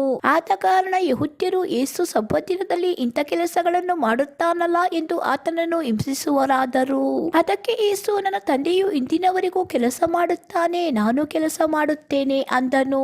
ಈ ಮಾತನ್ನು ಹೇಳಿದ್ದರಿಂದ ಆತನು ಸಬ್ಬತ್ ದಿನವನ್ನು ಅಲಕ್ಷ್ಯ ಮಾಡಿದ್ದಲ್ಲದೆ ದೇವರನ್ನು ತನ್ನ ತಂದೆ ಎಂದು ಹೇಳಿ ತನ್ನನ್ನು ದೇವರಿಗೆ ಸರಿಗಟ್ಟಿಕೊಂಡನೆಂದು ಯೆಹೂದ್ಯರು ಆತನನ್ನು ಕೊಲ್ಲುವುದಕ್ಕೆ ಮತ್ತಷ್ಟು ಪ್ರಯತ್ನ ಮಾಡಿದರು. ಅದಕ್ಕೆ ಯೇಸು ಅವರಿಗೆ, ನಿಮಗೆ ನಿಜ ನಿಜವಾಗಿ ಹೇಳುತ್ತೇನೆ, ತಂದೆಯು ಮಾಡುವುದನ್ನು ಕಂಡು ಮಗನು ಮಾಡುತ್ತಾನೆ ಹೊರತು ತನ್ನಷ್ಟಕ್ಕೆ ತಾನೇ ಏನೂ ಮಾಡಲಾರನು. ಆತನು ಮಾಡುವುದನ್ನೆಲ್ಲ ಹಾಗೆಯೇ ಮಗನು ಮಾಡುತ್ತಾನೆ. ತಂದೆಯು ಮಗನ ಮೇಲೆ ಮಮತೆ ಇಟ್ಟು ತಾನು ಮಾಡುವವುಗಳನ್ನೆಲ್ಲ ಅವನಿಗೆ ತೋರಿಸುತ್ತಾನೆ. ಇದಲ್ಲದೆ ಇವುಗಳಿಗಿಂತ ದೊಡ್ಡ ಕೆಲಸಗಳನ್ನು ಅವನಿಗೆ ತೋರಿಸುವನು. ಅವುಗಳನ್ನು ನೋಡಿ ನಿಮಗೆ ಆಶ್ಚರ್ಯವಾಗುವುದು. ತಂದೆಯು ಹೇಗೆ ಸತ್ತವರನ್ನು ಎಬ್ಬಿಸಿ ಬದುಕಿಸುತ್ತಾನೋ ಹಾಗೆಯೇ ಮಗನು ಸಹ ತನಗೆ ಬೇಕಾದವರನ್ನು ಬದುಕಿಸುತ್ತಾನೆಂದು ತಿಳುಕೊಳ್ಳಿರಿ. ಇದಲ್ಲದೆ ತಂದೆಯು ಯಾರಿಗೂ ತೀರ್ಪು ಮಾಡುವುದೂ ಇಲ್ಲ, ತೀರ್ಪು ಮಾಡುವ ಅಧಿಕಾರವನ್ನೆಲ್ಲ ಮಗನಿಗೆ ಕೊಟ್ಟಿದ್ದಾನೆ. ಎಲ್ಲರೂ ತನಗೆ ಮಾನ ಕೊಡುವ ಪ್ರಕಾರವೇ ಮಗನಿಗೂ ಮಾನ ಕೊಡಬೇಕೆಂದು ತಂದೆಯು ಇಚ್ಛಿಸುತ್ತಾನೆ. ಮಗನಿಗೆ ಮಾನ ಕೊಡದವನು ಅವನನ್ನು ಕಳುಹಿಸಿದ ತಂದೆಗೂ ಮಾನ ಕೊಡದವನಾಗಿದ್ದಾನೆ. ನಿಮಗೆ ನಿಜ ನಿಜವಾಗಿ ಹೇಳುತ್ತೇನೆ, ನನ್ನ ವಾಕ್ಯವನ್ನು ಕೇಳಿ ನನ್ನನ್ನು ಕಳುಹಿಸಿದ ಆತನನ್ನು ನಂಬುವವನು ನಿತ್ಯ ಜೀವವನ್ನು ಹೊಂದಿದ್ದಾನೆ. ಅವನು ತೀರ್ಪಿಗೆ ಗುರಿಯಾಗುವುದಿಲ್ಲ, ಮರಣದಿಂದ ಪಾರಾಗಿ ಜೀವಕ್ಕೆ ಪಾತಾಳಕ್ಕೆ ಸೇರಿದ್ದಾನೆ. ನಿಮಗೆ ನಿಜ ನಿಜವಾಗಿ ಹೇಳುತ್ತೇನೆ, ಸತ್ತವರು ದೇವಕುಮಾರನ ಧ್ವನಿಯನ್ನು ಕೇಳುವ ಕಾಲ ಬರುತ್ತದೆ, ಈಗಲೇ ಬಂದಿದೆ. ಕೇಳಿದವರು ಬದುಕುವರು. ತಂದೆಯು ತಾನು ಹೇಗೆ ಸ್ವತಃ ಜೀವವುಳ್ಳವನಾಗಿದ್ದಾನೋ ಹಾಗೆಯೇ ಮಗನು ಸ್ವತಃ ಜೀವವುಳ್ಳವನಾಗಿರುವಂತೆ ಮಾಡಿದ್ದನು, ಮತ್ತು ಮಗನು ಮನುಷ್ಯಕುಮಾರನಾಗಿರುವುದರಿಂದ ತೀರ್ಪು ಮಾಡುವ ಅಧಿಕಾರವನ್ನು ಅವನಿಗೆ ಕೊಟ್ಟನು. ಅದಕ್ಕೆ ಆಶ್ಚರ್ಯ ಪಡಬೇಡಿರಿ. ಸಮಾಧಿಗಳಲ್ಲಿರುವವರೆಲ್ಲರೂ ಆತನ ಧ್ವನಿಯನ್ನು ಕೇಳಿ ಎದ್ದು ಹೊರಗೆ ಬರುವ ಕಾಲ ಬರುತ್ತದೆ. ಒಳ್ಳೆಯದನ್ನು ಮಾಡಿದವರಿಗೆ ಜೀವಕ್ಕಾಗಿ ಪುನರುತ್ಥಾನವಾಗುವುದು, ಕೆಟ್ಟದ್ದನ್ನು ನಡೆಸಿದವರಿಗೆ ತೀರ್ಪಿಗಾಗಿ ಪುನರುತ್ಥಾನವಾಗುವುದು. ನನ್ನಷ್ಟಕ್ಕೆ ನಾನೇ ಏನೂ ಮಾಡಲಾರೆನು. ತಂದೆ ಹೇಳಿದ್ದನ್ನು ಕೇಳಿ ನ್ಯಾಯ ತೀರಿಸುತ್ತೇನೆ ಮತ್ತು ಸ್ವಂತ ಚಿತ್ತ ನೆರವೇರಬೇಕೆಂದು ಅಪೇಕ್ಷಿಸದೆ ನನ್ನನ್ನು ಕಳುಹಿಸಿದ ಆತನ ಚಿತ್ತ ನೆರವೇರಬೇಕೆಂದು ಅಪೇಕ್ಷಿಸುವುದರಿಂದ ನಾನು ಮಾಡುವ ತೀರ್ಪು ನ್ಯಾಯವಾಗಿದೆ. ನನ್ನ ವಿಷಯವಾಗಿ ನಾನೇ ಸಾಕ್ಷಿ ಹೇಳಿಕೊಂಡರೆ ನನ್ನ ಸಾಕ್ಷಿ ನಿಜವಾಗದು. ನನ್ನ ವಿಷಯವಾಗಿ ಸಾಕ್ಷಿ ಹೇಳುವವನು ಮತ್ತೊಬ್ಬನಿದ್ದಾನೆ, ಆತನು ನನ್ನ ವಿಷಯವಾಗಿ ಹೇಳುವ ಸಾಕ್ಷಿ ನಿಜವೆಂದು ಬಲ್ಲೆನು. ನೀವು ಯೋಹಾನನ ಬಳಿಯಲ್ಲಿ ಕೇಳಿಕೊಂಡು ಬರುವುದಕ್ಕೆ ಕಳುಹಿಸಿದಿರಿ. ಅವನು ಸತ್ಯಕ್ಕೆ ಸಾಕ್ಷಿ ಹೇಳಿದನು. ನಾನಂತೂ ನನಗೆ ಬೇಕಾದ ಸಾಕ್ಷಿಯನ್ನು ಮನುಷ್ಯರಿಂದ ತಕ್ಕೊಳ್ಳುವುದಿಲ್ಲ, ಆದರೂ ನಿಮಗೆ ರಕ್ಷಣೆ ಆಗಬೇಕೆಂದು ಇದನ್ನು ಹೇಳಿದ್ದೇನೆ. ಯೋಹಾನನು ಉರಿಯುವ ದೀಪದೋಪಾದಿಯಲ್ಲಿ ಪ್ರಕಾಶಿಸಿದನು. ಅವನು ಕೊಡುವ ಬೆಳಕಿನಲ್ಲಿ ಸ್ವಲ್ಪ ಕಾಲ ವಿನೋದಗೊಳ್ಳುವುದಕ್ಕೆ ಮನಸ್ಸು ಮಾಡಿದಿರಿ. ನನಗಂತೂ ಯೋಹಾನನ ಸಾಕ್ಷಿಗಿಂತ ಹೆಚ್ಚಿನ ಸಾಕ್ಷಿ ಉಂಟು. ಹೇಗೆಂದರೆ ಪೂರೈಸುವುದಕ್ಕೆ ತಂದೆ ನನಗೆ ಕೊಟ್ಟಿರುವ ಕೆಲಸಗಳು, ಅಂದರೆ ನಾನು ಮಾಡುವ ಕೆಲಸಗಳೇ ತಂದೆಯು ನನ್ನನ್ನು ಕಳುಹಿಸಿಕೊಟ್ಟನೆಂಬುದಾಗಿ ನನ್ನ ವಿಷಯದಲ್ಲಿ ಸಾಕ್ಷಿ ಕೊಡುತ್ತವೆ. ಇದಲ್ಲದೆ ನನ್ನನ್ನು ಕಳುಹಿಸಿಕೊಟ್ಟ ತಂದೆಯು ನನ್ನ ವಿಷಯವಾಗಿ ಸಾಕ್ಷಿ ಹೇಳಿದ್ದಾನೆ. ನೀವು ಎಂದಾದರೂ ಆತನ ಧ್ವನಿಯನ್ನು ಕೇಳಿದ್ದೂ ಇಲ್ಲ, ಆತನ ರೂಪವನ್ನು ನೋಡಿದ್ದೂ ಇಲ್ಲ, ಆತನ ವಾಕ್ಯವು ನಿಮ್ಮಲ್ಲಿ ನೆಲೆಗೊಂಡದ್ದೂ ಇಲ್ಲ. ಆತನು ಕಳುಹಿಸಿಕೊಟ್ಟವನ ಮಾತನ್ನು ನೀವು ನಂಬದೇ ಇದ್ದೀರಷ್ಟೇ. ಶಾಸ್ತ್ರಗಳಿಂದ ನಿತ್ಯ ಜೀವವು ದೊರೆಯುತ್ತದೆಂದು ನೀವು ನೆನೆಸಿ ಅವುಗಳನ್ನು ವಿಚಾರಿಸುತ್ತೀರಲ್ಲ, ಅವುಗಳು ನನ್ನ ವಿಷಯದಲ್ಲಿ ಸಾಕ್ಷಿ ಕೊಡುವವುಗಳಾಗಿವೆ. ಆದರೂ ಜೀವ ಹೊಂದುವುದಕ್ಕಾಗಿ ನನ್ನ ಬಳಿಗೆ ಬರುವುದಕ್ಕೆ ನಿಮಗೆ ಮನಸ್ಸಿಲ್ಲ. ನಾನು ಮನುಷ್ಯರಿಂದ ಆಗುವ ಮಾನವನ್ನು ಅಂಗೀಕರಿಸುವುದಿಲ್ಲ, ಆದರೆ ನಿಮ್ಮನ್ನು ನಾನು ಬಲ್ಲೆನು. ದೇವರಲ್ಲಿ ನಿಮಗೆ ಪ್ರೀತಿ ಇಲ್ಲವೆಂದು ನನಗೆ ತಿಳಿದದೆ ನಾನು ನನ್ನ ತಂದೆಯ ಹೆಸರಿನ ಮೇಲೆ ಬಂದಿದ್ದೇನೆ. ನನ್ನನ್ನು ನೀವು ಒಪ್ಪಿಕೊಳ್ಳುವುದಿಲ್ಲ. ಮತ್ತೊಬ್ಬನು ಸ್ವಂತ ಹೆಸರಿನ ಮೇಲೆ ಬಂದರೆ ಅವನನ್ನು ಒಪ್ಪಿಕೊಳ್ಳುವಿರಿ. ಒಬ್ಬನೇ ದೇವರಿಂದ ಬರುವಂತ ಮಾನವನ್ನು ಅಪೇಕ್ಷಿಸದೆ ಒಬ್ಬರಿಂದೊಬ್ಬರು ಮಾನವನ್ನು ಅಂಗೀಕರಿಸುವವರಾದ ನೀವು ಹೇಗೆ ನಂಬೀರಿ? ನಾನು ತಂದೆಯ ಮುಂದೆ ನಿಮ್ಮ ಮೇಲೆ ತಪ್ಪು ಹೊರಿಸುವೆನೆಂದು ನೆನೆಸಬೇಡಿರಿ. ನೀವು ಆಶ್ರಯಿಸಿಕೊಂಡಿರುವ ಮೋಶೆಯೇ ನಿಮ್ಮ ಮೇಲೆ ತಪ್ಪು ಹೊರಿಸುವವನು. ಅವನು ನನ್ನ ವಿಷಯವಾಗಿ ಬರೆದನು. ಆದ್ದರಿಂದ ನೀವು ಮೋಶೆಯ ಮಾತನ್ನು ನಂಬುವವರಾಗಿದ್ದರೆ ನನ್ನ ಮಾತನ್ನು ನಂಬುತ್ತಿದ್ದೀರಿ. ಅವನು ಬರೆದ ಮಾತುಗಳನ್ನು ನೀವು ನಂಬದಿದ್ದರೆ ನಾನು ಹೇಳುವ ಮಾತುಗಳನ್ನು ಹೇಗೆ ನಂಬೀರಿ ಅಂದನು. ಯೋಹಾನ 6ನೇ ಅಧ್ಯಾಯ. ತರುವಾಯ ಯೇಸು ಗಲಿಲಾಯದ ಸಮುದ್ರದ ಆಚೆಗೆ ಹೋದನು. ಅದಕ್ಕೆ ತಿಬೇರಿಯದ ಸಮುದ್ರವೆಂತಲೂ ಹೇಳುತ್ತಾರೆ. ಬಹುಜನರ ಗುಂಪು ರೋಗಿಗಳಲ್ಲಿ ಯೇಸು ನಡೆಸಿದ ಸೂಚಕ ಕಾರ್ಯಗಳನ್ನು ನೋಡಿದ್ದರಿಂದ ಯೇಸುವಿನ ಹಿಂದೆ ಹೋಗುತ್ತಿತ್ತು. ಆದರೆ ಯೇಸು ಬೆಟ್ಟವನ್ನೇರಿ ಅಲ್ಲಿ ತನ್ನ ಶಿಷ್ಯರ ಸಂಗಡ ಕೂತುಕೊಂಡನು. ಆ ಕಾಲದಲ್ಲಿ ಯೆಹೂದ್ಯರ ಪಸ್ಕ ಹಬ್ಬವು ಹತ್ತಿರವಾಗಿತ್ತು. ಹೀಗಿರಲಾಗಿ ಯೇಸು ಕಣ್ಣೆತ್ತಿ ನೋಡಿದಾಗ ಬಹುಜನರ ಗುಂಪು ತನ್ನ ಬಳಿಗೆ ಬರುವುದನ್ನು ಕಂಡು, ಇವರ ಊಟಕ್ಕೆ ನಾವು ಎಲ್ಲಿಂದ ರೊಟ್ಟಿ ಕೊಂಡು ತರೋಣ ಎಂದು ಫಿಲಿಪ್ಪನನ್ನು ಕೇಳಿದನು. ತಾನು ಮಾಡಬೇಕೆಂದಿದ್ದ ತನಗೆ ತಿಳಿದಿದ್ದರೂ ಅವನನ್ನು ಪರೀಕ್ಷಿಸುವುದಕ್ಕೆ ಈ ಮಾತನ್ನು ಹೇಳಿದನು. ಅದಕ್ಕೆ ಫಿಲಿಪ್ಪನು, ಒಬ್ಬೊಬ್ಬನಿಗೆ ಸ್ವಲ್ಪ ಸ್ವಲ್ಪ ಸಿಕ್ಕಬೇಕಾದರೆ 200 ಹಣದ ರೊಟ್ಟಿಯಾದರೂ ಸಾಲದು ಅಂದನು. ಆಗ ಆತನ ಶಿಷ್ಯರಲ್ಲಿ ಒಬ್ಬನಾಗಿರುವ ಸೀಮೋನ್ ಪೇತ್ರನ ತಮ್ಮನಾದ ಆಂದ್ರೆಯೇನು ಆತನಿಗೆ, ಇಲ್ಲಿರುವ ಒಬ್ಬ ಹುಡುಗನ ಬಳಿಯಲ್ಲಿ 5 ಜವೆಗೋದಿಯ ರೊಟ್ಟಿಗಳು 2 ಮೀನುಗಳು ಅವೆ, ಆದರೆ ಇಷ್ಟು ಜನರಿಗೆ ಅವು ಯಾತಕ್ಕಾದಾವು ಎಂದು ಹೇಳಲಾಗಿ ಯೇಸು ಆ ಜನರನ್ನು ಊಟಕ್ಕೆ ಕೂಡಿಸಿರಿ ಅಂದನು. ಆ ಸ್ಥಳದಲ್ಲಿ ಬಹಳ ಹುಲ್ಲು ಬೆಳೆದಿತ್ತು. ಜನರು ಕೂತುಕೊಂಡರು. ಗಂಡಸರ ಸಂಖ್ಯೆ ಹೆಚ್ಚು ಕಡಿಮೆ 5,000ವಿತ್ತು. ತರುವಾಯ ಯೇಸು ಆ ರೊಟ್ಟಿಗಳನ್ನು ತೆಗೆದುಕೊಂಡು ದೇವರ ಸ್ತೋತ್ರ ಮಾಡಿ ಕೂತುಕೊಂಡವರಿಗೆ ಹಂಚಿಕೊಟ್ಟನು. ಅದರಂತೆ ಮೀನುಗಳಲ್ಲಿಯೂ ಅವರಿಗೆ ಬೇಕಾದಷ್ಟು ಹಂಚಿಕೊಟ್ಟನು. ಅವರಿಗೆ ತೃಪ್ತಿಯಾದ ಮೇಲೆ ಯೇಸು ತನ್ನ ಶಿಷ್ಯರಿಗೆ ಮಿಕ್ಕ ತುಂಡುಗಳನ್ನು ಕೂಡಿಸಿರಿ, ಇದರಲ್ಲಿ ಯಾವುದು ವ್ಯರ್ಥವಾಗಬಾರದು ಎಂದು ಹೇಳಿದನು. ಅವರು ಕೂಡಿಸಲಾಗಿ ಆ 5 ಜವೆಗೋದಿಯ ರೊಟ್ಟಿಗಳಲ್ಲಿ ಜನರು ತಿಂದು ಮಿಕ್ಕ ತುಂಡುಗಳಿಂದ 12 ಪುಟ್ಟಿ ತುಂಬಿದವು. ಯೇಸು ಮಾಡಿದ ಈ ಸೂಚಕ ಕಾರ್ಯವನ್ನು ಆ ಜನರು ನೋಡಿ, ಲೋಕಕ್ಕೆ ಬರಬೇಕಾದ ಪ್ರವಾದಿ ಈತನೇ ನಿಜ ಎಂದು ಹೇಳಿಕೊಂಡರು. ಆಗ ಯೇಸು ಅವರು ಬಂದು ತನ್ನನ್ನು ಹಿಡುಕೊಂಡು ಹೋಗಿ ಅರಸನನ್ನಾಗಿ ಮಾಡಬೇಕೆಂಬ ಯೋಚನೆಯಲ್ಲಿದ್ದಾರೆಂದು ತಿಳಿದುಕೊಂಡು ತಿರುಗಿ ತಾನೊಬ್ಬನೇ ಒಂಟಿಗನಾಗಿ ಬೆಟ್ಟಕ್ಕೆ ಹೋಗಿಬಿಟ್ಟನು. ಸಂಜೆಯಾದಾಗ ಯೇಸುವಿನ ಶಿಷ್ಯರು ಸಮುದ್ರಕ್ಕೆ ಇಳಿದು ದೋಣಿಯನ್ನು ಹತ್ತಿ ಸಮುದ್ರ ಮಾರ್ಗವಾಗಿ ಕಫೆರ್ನೌಮಿನ ಕಡೆಗೆ ಹೊರಟರು. ಆಗಲೇ ಕತ್ತಲಾಗಿತ್ತು ಮತ್ತು ಯೇಸು ಅವರ ಬಳಿಗೆ ಇನ್ನೂ ಬಂದಿರಲಿಲ್ಲ. ಇದಲ್ಲದೆ ಬಿರುಗಾಳಿ ಬೀಸುವುದರಿಂದ ಸಮುದ್ರವು ಅಲ್ಲಕಲ್ಲೋಲವಾಗಿತ್ತು. ಹೀಗಿರಲಾಗಿ ಅವರು ಹುಟ್ಟುಹಾಕುತ್ತಾ ಹೆಚ್ಚು ಕಡಿಮೆ ಒಂದು ಅರದಾರಿ ದೂರ ಹೋದ ಬಳಿಕ ಯೇಸು ಸಮುದ್ರದ ಮೇಲೆ ನಡೆಯುತ್ತಾ ದೋಣಿಯ ಸಮೀಪಕ್ಕೆ ಬರುವುದನ್ನು ನೋಡಿ ಅಂಜಿದರು. ಆದರೆ ಯೇಸು ಅಂಜಬೇಡಿರಿ ನಾನು ಅಂದನು. ಆಗ ಯೇಸುವನ್ನು ದೋಣಿಯೊಳಗೆ ಕರೆಕೊಳ್ಳುವುದಕ್ಕೆ ಮನಸ್ಸಾಗಿದ್ದರು ಮತ್ತು ಆ ಕ್ಷಣವೇ ಆ ದೋಣಿಯು ಅವರು ಹೋಗಬೇಕೆಂದಿದ್ದ ಭೂಮಿಗೆ ಮುಟ್ಟಿತ್ತು. ಮರುದಿವಸ ಸಮುದ್ರದ ಆಚೆ ಕಡೆಯಲ್ಲಿ ನಿಂತುಕೊಂಡಿದ್ದ ಜನರು ಯೇಸುವನ್ನು ಹುಡುಕುತ್ತಿದ್ದರು. ಇಲ್ಲಿ ಒಂದೇ ಹಡಗು ಇದ್ದ ಹೊರತು ಬೇರೆ ದೋಣಿ ಇರಲಿಲ್ಲವೆಂದು ಶಿಷ್ಯರು ಮಾತ್ರ ಹೊರಟು ಹೋದದ್ದಲ್ಲದೆ ಯೇಸು ತನ್ನ ಶಿಷ್ಯರ ಸಂಗಡ ಆ ಹಡಗನ್ನು ಹತ್ತಲಿಲ್ಲವೆಂದು ಅವರಿಗೆ ತಿಳಿದಿತ್ತು. ಆದರೆ ಅಷ್ಟರೊಳಗೆ ಬೇರೆ ದೋಣಿಗಳು ತಿಬೇರಿಯಾದಿಂದ ಹೊರಟು ಸ್ವಾಮಿ ಸ್ತೋತ್ರ ಮಾಡಿ ಜನರಿಗೆ ರೊಟ್ಟಿ ಊಟ ಮಾಡಿಸಿದ ಸ್ಥಳದ ಸಮೀಪಕ್ಕೆ ಬಂದಿದ್ದವು. ಹೀಗಿರಲಾಗಿ ಯೇಸು ಇಲ್ಲಿ ಇಲ್ಲ, ಆತನ ಶಿಷ್ಯರು ಇಲ್ಲ ಎಂದು ಆ ಜನರು ನೋಡಿ ತಾವೇ ಆ ಸಣ್ಣ ದೋಣಿಗಳನ್ನು ಹತ್ತಿ ಯೇಸುವನ್ನು ಹುಡುಕುತ್ತಾ ಕಫೆರ್ನೌಮಿಗೆ ಬಂದರು.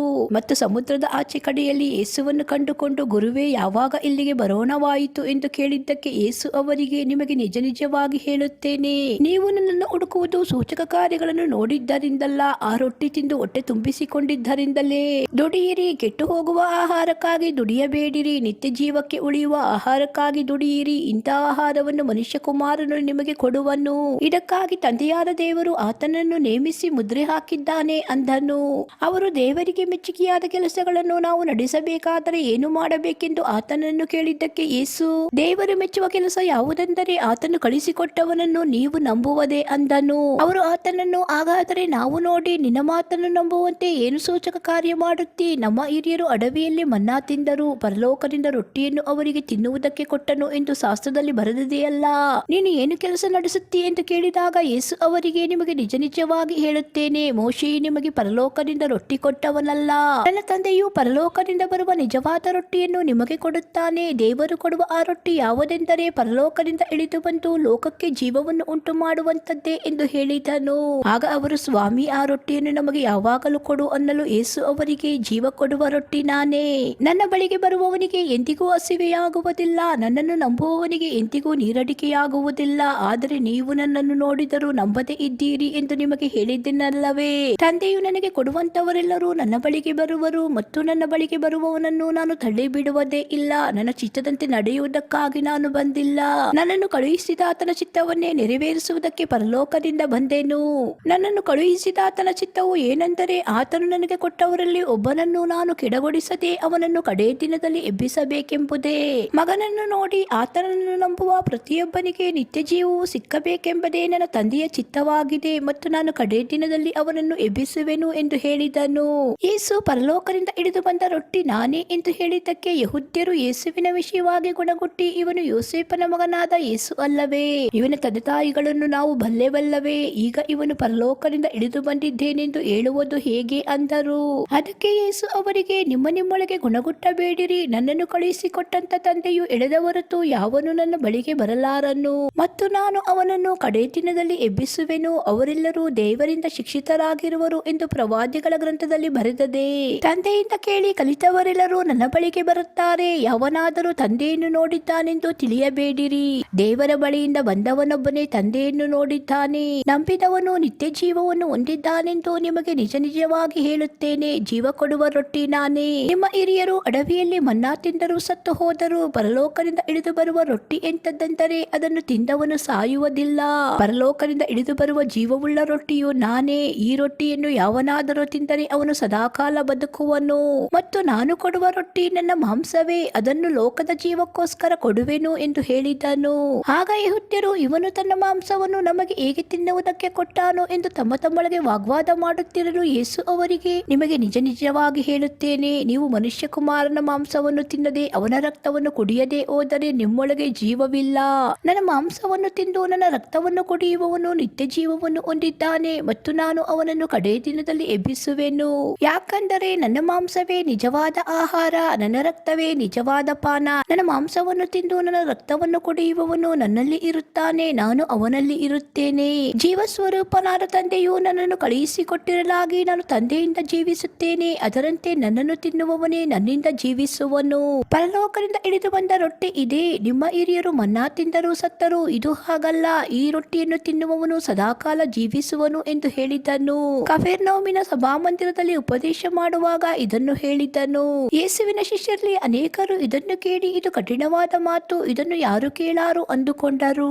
ಯೇಸು ತನ್ನ ಶಿಷ್ಯರು ಇದಕ್ಕೆ ಗುಣಗುಟ್ಟುತ್ತಾರೆಂದು ತನ್ನಲ್ಲಿ ತಿಳುಕೊಂಡು ಅವರಿಗೆ, ಈ ಮಾತಿನಿಂದ ನಿಮಗೆ ಬೇಸರವ ಇಲ್ಲವಾಯಿತೋ? ಹಾಗಾದರೆ ಮನುಷ್ಯಕುಮಾರನು ತಾನು ಮೊದಲು ಇದ್ದಲ್ಲಿಗೆ ಏರಿ ಹೋಗುವುದನ್ನು ನೀವು ನೋಡಿದರೆ ಏನನ್ನುವಿರಿ?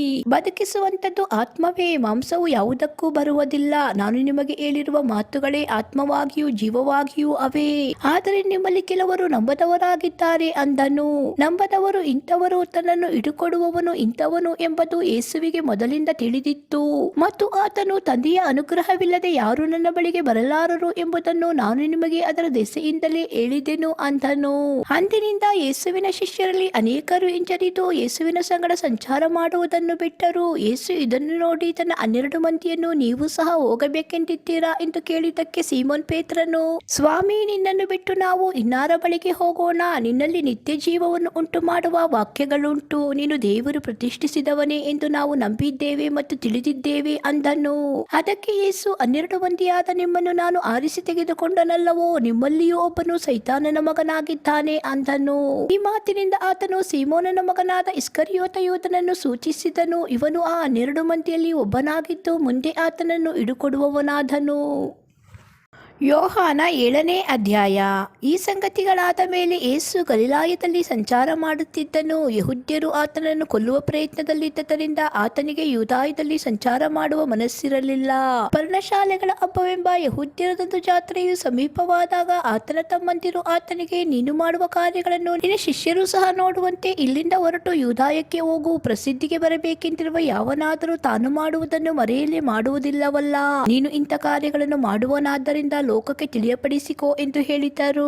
ಯಾಕಂದರೆ ಆತನ ಅಣ್ಣ ತಮ್ಮಂದಿರು ಸಹ ಆತನನ್ನು ನಂಬದೇ ಇದ್ದರು. ಯೇಸು ಅವರಿಗೆ, ನನ್ನ ಸಮಯವು ಇನ್ನೂ ಬಂದಿಲ್ಲ. ನಿಮ್ಮ ಸಮಯವು ಯಾವಾಗಲೂ ಸಿದ್ಧವಾಗಿದೆ. ಲೋಕವು ನಿಮ್ಮನ್ನು ಹಗೆ ಮಾಡಲಾರದು. ಆದರೆ ನಾನು ಅದರ ಕ್ರಿಯೆಗಳು ಕೆಟ್ಟವುಗಳೆಂದು ಸಾಕ್ಷಿ ಹೇಳುವುದರಿಂದ ನನ್ನನ್ನು ಹಗೆ ಮಾಡುತ್ತದೆ. ನೀವೇ ಜಾತ್ರೆಗೆ ಹೋಗಿರಿ. ನನ್ನ ಸಮಯವು ಇನ್ನೂ ಒದಗದೆ ಇರುವುದರಿಂದ ನಾನು ಈ ಜಾತ್ರೆಗೆ ಈಗ ಹೋಗುವುದಿಲ್ಲವೆಂದು ಹೇಳಿದನು. ಇದನ್ನು ಹೇಳಿ ಗಲಿಲಾಯದಲ್ಲಿಯೇ ನಿಂತನು. ಆದರೆ ಆತನ ಅಣ್ಣ ತಮ್ಮಂದಿರು ಜಾತ್ರೆಗೆ ಹೋದ ಮೇಲೆ ಆತನು ಸಹ ಹೋದನು.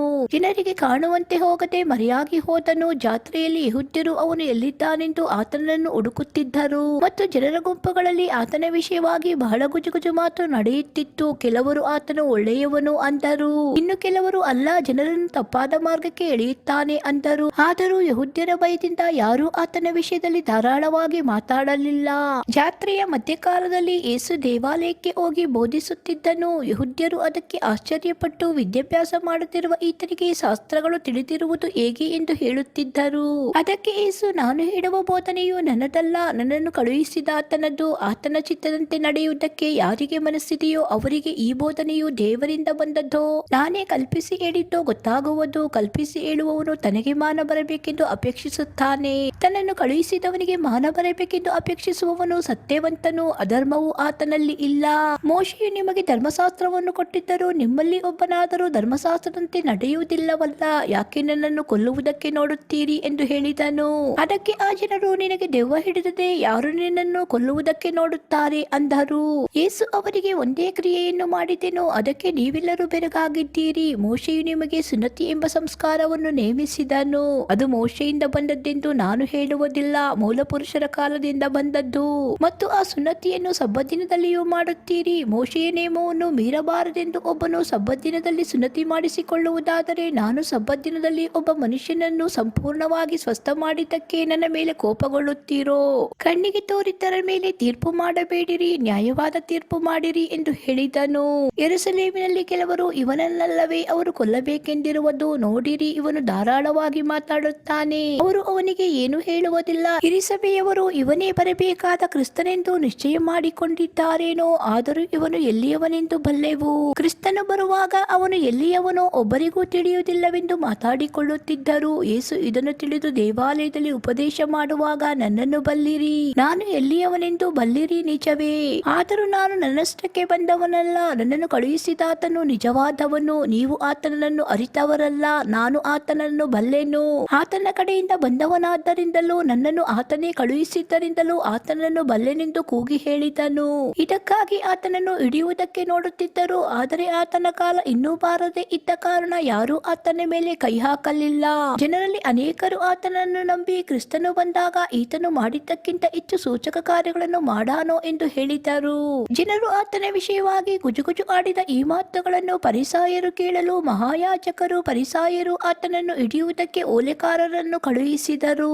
ಆಗ ಯೇಸು, ಇನ್ನು ಸ್ವಲ್ಪ ಕಾಲ ನಾನು ನಿಮ್ಮಲ್ಲಿ ಇದ್ದು ಆಮೇಲೆ ನನ್ನನ್ನು ಕಳುಹಿಸಿದ ಆತನ ಬಳಿಗೆ ಹೊರಟು ಹೋಗುತ್ತೇನೆ.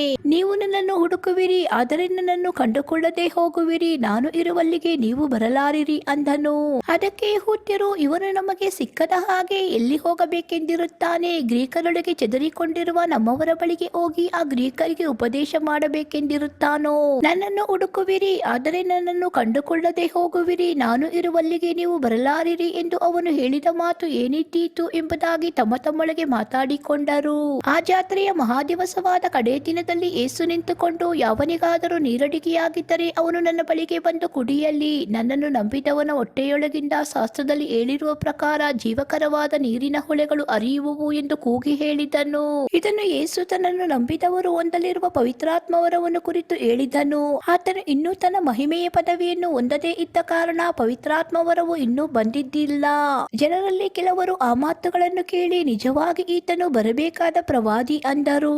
ಮತ್ತು ಕೆಲವರು, ಈತನು ಬರಬೇಕಾದ ಕ್ರಿಸ್ತನು ಅಂದರು. ಇನ್ನು ಕೆಲವರು, ಕ್ರಿಸ್ತನು ಗಲಿಲಾಯದಿಂದ ಬರುವುದು ಹೇಗೆ? ದಾವೀದನ ಸಂತಾನದಿಂದಲೂ ದಾವೀದನು ಇದ್ದ ಬೆತ್ಲೆಹೇಮ್ ಎಂಬ ಗ್ರಾಮದಿಂದಲೂ ಕ್ರಿಸ್ತನು ಬರುವನು ಎಂಬುದಾಗಿ ಶಾಸ್ತ್ರದಲ್ಲಿ ಉಂಟಲ್ಲವೇ ಎಂದು ಹೇಳಿದರು. ಹೀಗೆ ಜನರಲ್ಲಿ ಆತನನ್ನು ಕುರಿತು ಭೇದ ಉಂಟಾಯಿತು. ಅವರಲ್ಲಿ ಕೆಲವರು ಆತನನ್ನು ಹಿಡಿಯಬೇಕೆಂದಿದ್ದರು, ಒಬ್ಬರು ಆತನ ಮೇಲೆ ಕೈ ಹಾಕಲಿಲ್ಲ.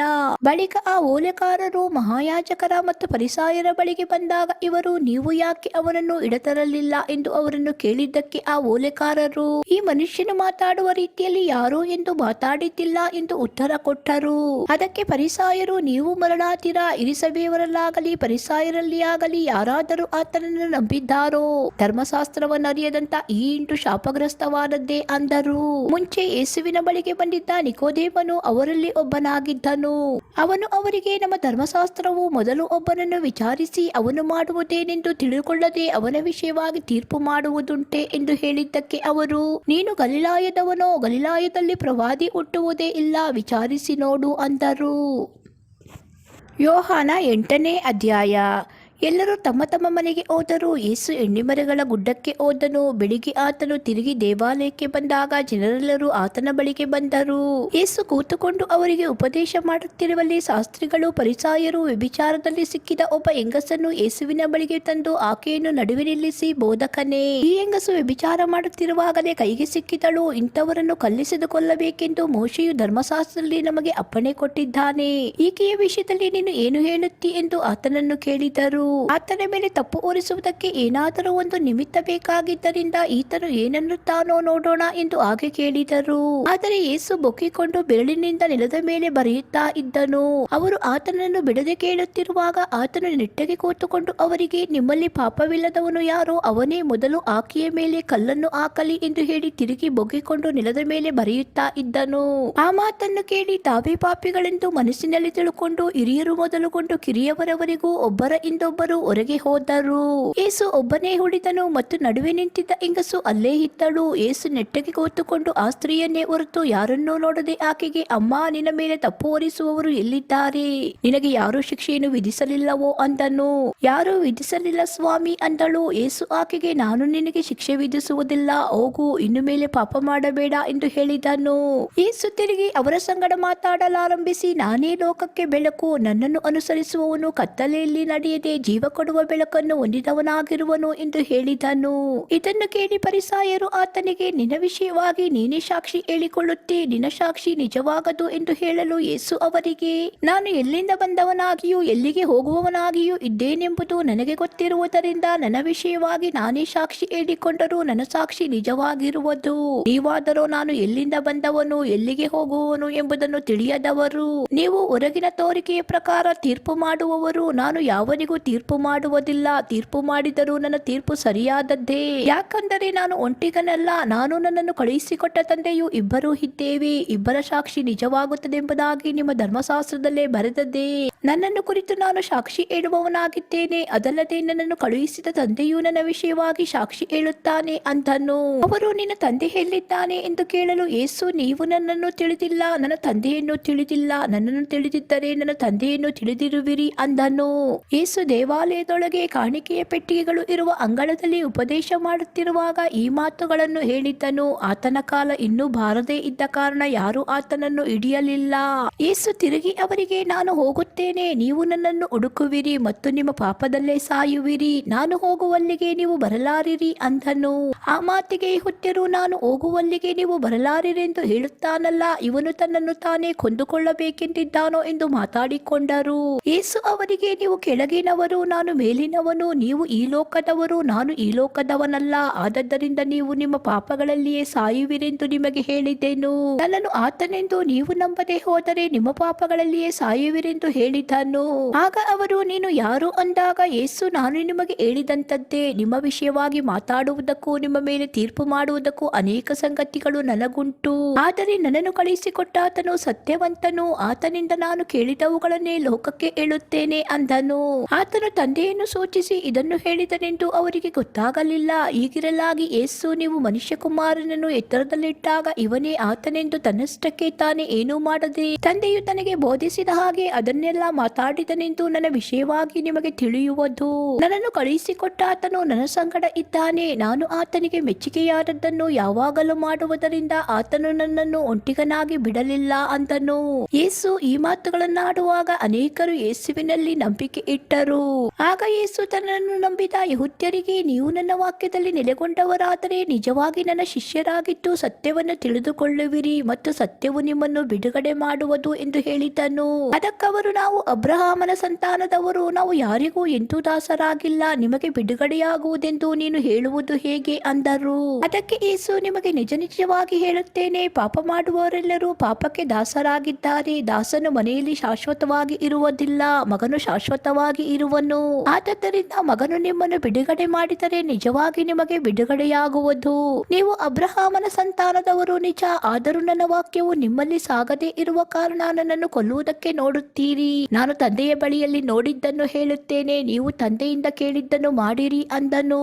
ಅದಕ್ಕವರು, ನಮ್ಮ ತಂದೆಯು ಅಬ್ರಹಾಮನೇ ಅಂದಾಗ ಯೇಸು ಅವರಿಗೆ, ನೀವು ಅಬ್ರಹಾಮನ ಮಕ್ಕಳಾಗಿದ್ದರೆ ಅಬ್ರಹಾಮನು ಮಾಡಿದಂತ ಕೃತ್ಯಗಳನ್ನು ಮಾಡುತ್ತಿದ್ದೀರಿ. ನೀವು ಹಾಗೆ ಮಾಡದೆ ದೇವರಿಂದ ಕೇಳಿದ ಸತ್ಯವನ್ನು ನಿಮಗೆ ಹೇಳಿದವನಾದ ನನ್ನನ್ನು ಕೊಲ್ಲುವುದಕ್ಕೆ ನೋಡುತ್ತೀರಿ. ಅಬ್ರಹಾಮನು ಹೀಗೆ ಮಾಡಲಿಲ್ಲ, ನೀವು ನಿಮ್ಮ ತಂದೆಯ ಕೃತ್ಯಗಳನ್ನು ಮಾಡುತ್ತೀರಿ ಅಂದನು. ಅದಕ್ಕವರು, ನಾವು ಆದರಕ್ಕೆ ಹುಟ್ಟಿದವರಲ್ಲ, ನಮಗೆ ಒಬ್ಬನೇ ತಂದೆ, ಆತನು ದೇವರೇ ಅಂದರು. ಯೇಸು ಅವರಿಗೆ, ದೇವರು ನಿಮ್ಮ ತಂದೆಯಾಗಿದ್ದರೆ ನನ್ನನ್ನು ಪ್ರೀತಿಸುತ್ತಿದ್ದೀರಿ, ಯಾಕೆಂದರೆ ನಾನು ದೇವರಿಂದಲೇ ಹೊರಟು ಲೋಕಕ್ಕೆ ಬಂದವನಾಗಿದ್ದೇನೆ. ನನ್ನಷ್ಟಕ್ಕೆ ನಾನೇ ಬರಲಿಲ್ಲ, ಆತನೇ ನನ್ನನ್ನು ಕಳುಹಿಸಿದ್ದಾನೆ. ನೀವು ನನ್ನ ಮಾತನ್ನು ಗ್ರಹಿಸದೆ ಇರುವುದಕ್ಕೆ ಕಾರಣವೇನು? ನನ್ನ ಬೋಧನೆಗೆ ಕಿವಿಗೊಡಲಾರದೆ ಇರುವುದೇ ಕಾರಣ.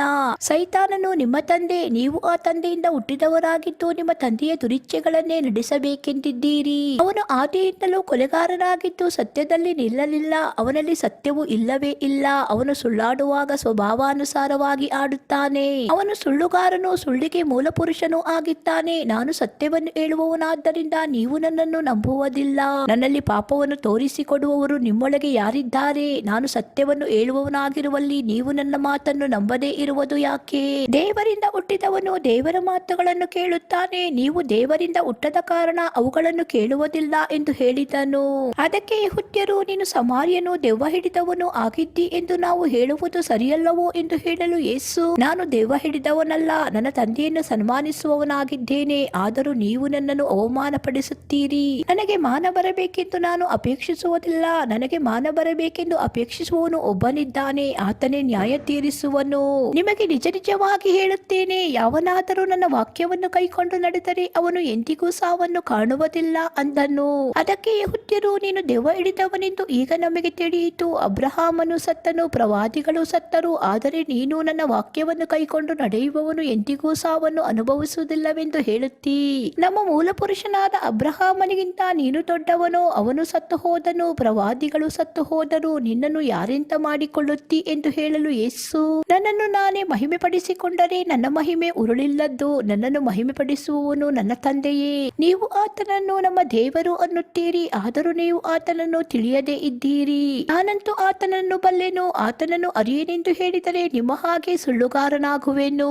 ಆದರೆ ಆತನನ್ನು ತಿಳಿದಿದ್ದೇನೆ, ಆತನ ವಾಕ್ಯವನ್ನು ಕೈಕೊಂಡು ನಡೆಯುತ್ತೇನೆ. ನಿಮ್ಮ ಮೂಲ ಪುರುಷನಾದ ಅಬ್ರಹಾಮನು ನನ್ನ ದಿನವನ್ನು ತಾನು ನೋಡೆನೆಂದು ಉಲ್ಲಾಸಪಟ್ಟನು, ಅದನ್ನು ನೋಡಿ ಸಂತೋಷಗೊಂಡನು ಅಂದನು. ಅದಕ್ಕೆ ಯೆಹೂದ್ಯರು, ನಿನಗೆ ಇನ್ನೂ 50 ವರ್ಷವಾಗಿಲ್ಲ, ಅಬ್ರಹಾಮನನ್ನು ನೋಡಿದ್ದೀಯಾ ಅಂದಾಗ ಯೇಸು, ನಿಮಗೆ ನಿಜ ನಿಜವಾಗಿ ಹೇಳುತ್ತೇನೆ, ಅಬ್ರಹಾಮನು ಹುಟ್ಟುವುದಕ್ಕಿಂತ ಮುಂಚಿನಿಂದಲೂ ನಾನು ಇದ್ದೇನೆ ಅಂದನು. ಅವರು ಈ ಮಾತನ್ನು ಕೇಳಿ ಆತನನ್ನು ಕೊಲ್ಲುವುದಕ್ಕಾಗಿ ಕಲ್ಲು ತಕ್ಕೊಳ್ಳಲು ಯೇಸು ಅಡುಗಿಕೊಂಡು ದೇವಾಲಯದೊಳಗಿಂದ ಹೊರಟು ಹೋದನು. ಯೋಹಾನ 9ನೇ ಅಧ್ಯಾಯ. ಯೇಸು ಹಾದು ಹೋಗುತ್ತಿರುವಾಗ ಒಬ್ಬ ಹುಟ್ಟು ಕುರುಡನನ್ನು ಕಂಡನು. ಆತನ ಶಿಷ್ಯರು, ಗುರುವೇ, ಇವನು ಕುರುಡನಾಗಿ ಹುಟ್ಟಿರುವುದಕ್ಕೆ ಯಾರು ಪಾಪ ಮಾಡಿದರು, ಇವನೋ ಇವನ ತಂದೆ ತಾಯಿಗಳೋ ಎಂದು ಯೇಸುವನ್ನು ಕೇಳಿದ್ದಕ್ಕೆ ಯೇಸು, ಇವನು ಪಾಪ ಮಾಡಲಿಲ್ಲ, ಇವನ ತಂದೆ ತಾಯಿಗಳು ಪಾಪ ಮಾಡಲಿಲ್ಲ, ದೇವರ ಕ್ರಿಯೆಗಳು ಇವನಲ್ಲಿ ತೋರಿ ಬರುವುದಕ್ಕೆ ಇದಾಯಿತು. ನನ್ನನ್ನು ಕಳುಹಿಸಿದಾತನ ಕಾರ್ಯಗಳನ್ನು ನಾವು ಹಗಲಿರುವಾಗಲೇ ನಡೆಸಬೇಕು. ರಾತ್ರಿ ಬರುತ್ತದೆ, ಅದು ಬಂದ ಮೇಲೆ ಯಾರು ಕೆಲಸ ಮಾಡಲಾರರು. ನಾನು ಲೋಕದಲ್ಲಿರುವಾಗ ಲೋಕಕ್ಕೆ ಬೆಳಕಾಗಿದ್ದೇನೆ ಅಂತನು. ಇದನ್ನು ಹೇಳಿ ನೆಲದ ಮೇಲೆ ಉಗುಳಿ ಆ ಉಗುಳಿನಿಂದ ಕೆಸರು ಮಾಡಿ ಆ ಕೆಸರನ್ನು ಅವನ ಕಣ್ಣುಗಳಿಗೆ ಹಚ್ಚಿ, ನೀನು ಸಿಲೋವ ಕೊಳಕ್ಕೆ ಹೋಗಿ ತೊಳಕೋ ಅಂತನು. ಸಿಲೋವ ಎಂಬ ಮಾತಿಗೆ ಕಳಿಸಲ್ಪಟ್ಟವನು ಎಂದರ್ಥ. ಅವನು ಹೋಗಿ ತೊಳಕೊಂಡು ಕಣ್ಣು ಹೊಂದಿದವನಾಗಿ ಬಂದನು. ಆಗ ನೆರೆಹೊರೆಯವರು ಅವನು ಭಿಕ್ಷುಗಾರನಾಗಿದ್ದದನ್ನು ಮೊದಲು ನೋಡಿದವರು, ಇವನು ಕೂತಿದ್ದ ಆ ಭಿಕ್ಷುಕನಲ್ಲವೇ ಅಂದರು. ಕೆಲವರು ಹೌದು ಅವನೇ ಅಂದರು. ಇನ್ನು ಕೆಲವರು ಅವನಲ್ಲ, ಅವನ ಹಾಗಿದ್ದಾನೆ ಅಂದರು. ಅವನಾದರೆ ನಾನೇ ಅವನು ಅಂತನು. ಆಗ ಅವರು, ನಿನಗೆ ಕಣ್ಣು ಹೇಗೆ ಬಂದವು ಎಂದು ಅವನನ್ನು ಕೇಳಿದ್ದಕ್ಕೆ ಇವನು, ಯೇಸು ಎಂಬುವನಿದ್ದಾನಲ್ಲ, ಅವನು ಕೆಸರು ಮಾಡಿ ನನ್ನ ಕಣ್ಣಿಗೆ ಹಚ್ಚಿ ಸಿಲೋವ ಕೊಳಕ್ಕೆ ಹೋಗಿ ತೊಳಕೋ ಎಂದು ಹೇಳಿದನು. ನಾನು ಹೋಗಿ ತೊಳಕೊಂಡೆನು, ಕಣ್ಣು ಬಂದವು ಅಂದನು. ಅವರು ಅವನೆಲ್ಲಿದ್ದಾನೆ ಎಂದು ಅವನನ್ನು ಕೇಳಿದ್ದಕ್ಕೆ ಅವನು, ನನಗೆ ಗೊತ್ತಿಲ್ಲ ಅಂದನು. ಮುಂಚೆ ಕುರುಡನಾಗಿದ್ದ ಇವನನ್ನು ಫರಿಸಾಯರ ಬಳಿಗೆ ಕರಕೊಂಡು ಹೋದರು. ಯೇಸು ಕೆಸರು ಮಾಡಿ ಅವನಿಗೆ ಕಣ್ಣು ಕೊಟ್ಟ ದಿವಸವು ಸಬ್ಬತ್ ದಿವಸವಾಗಿತ್ತು. ಆದ ಕಾರಣ ಈ ಫರಿಸಾಯರು ಸಹ ಅವನನ್ನು ವಿಚಾರಿಸಿ, ನಿನಗೆ ಹೇಗೆ ಕಣ್ಣು ಬಂದವು ಎಂದು ಕೇಳಿದರು. ಅವನು ಅವರಿಗೆ, ಕೆಸರನ್ನು ನನ್ನ ಕಣ್ಣಿನ ಮೇಲೆ ಇಟ್ಟನು, ನಾನು ತೊಳಕೊಂಡೆನು, ಕಣ್ಣು ಕಾಣುತ್ತವೆ ಎಂದು ಉತ್ತರ ಕೊಟ್ಟನು. ಆ ಫರಿಸಾಯರಲ್ಲಿ ಕೆಲವರು, ಈ ಮನುಷ್ಯನು ದೇವರಿಂದ ಬಂದವನಲ್ಲ, ಅವನು ಸಬ್ಬತ್ ದಿವಸವನ್ನು ಲಕ್ಷ್ಯ ಮಾಡುವುದಿಲ್ಲವಲ್ಲ ಅಂದರು. ಇನ್ನು ಕೆಲವರು, ಇಂಥ ಮಹತ್ತುಗಳನ್ನು ಮಾಡುವುದು ಭಕ್ತಿಹೀನನ ಕೈಯಿಂದ ಹೇಗಾದೀತು ಅಂದರು. ಹೀಗೆ ಅವರಲ್ಲಿ ಭೇದವಾಯಿತು. ಇದರಿಂದಾಗಿ ಅವರು ತಿರುಗಿ ಆ ಕುರುಡನನ್ನು, ಅವನು ನಿನಗೆ ಕಣ್ಣು ಕೊಟ್ಟದ್ದರಿಂದ ನೀನು ಅವನ ವಿಷಯವಾಗಿ ಏನು ಹೇಳುತ್ತಿ ಎಂದು ಕೇಳಿದಾಗ ಅವನು, ಆತನು ಪ್ರವಾದಿ ಅನ್ನುತ್ತೇನೆ ಎಂದು ಹೇಳಿದನು.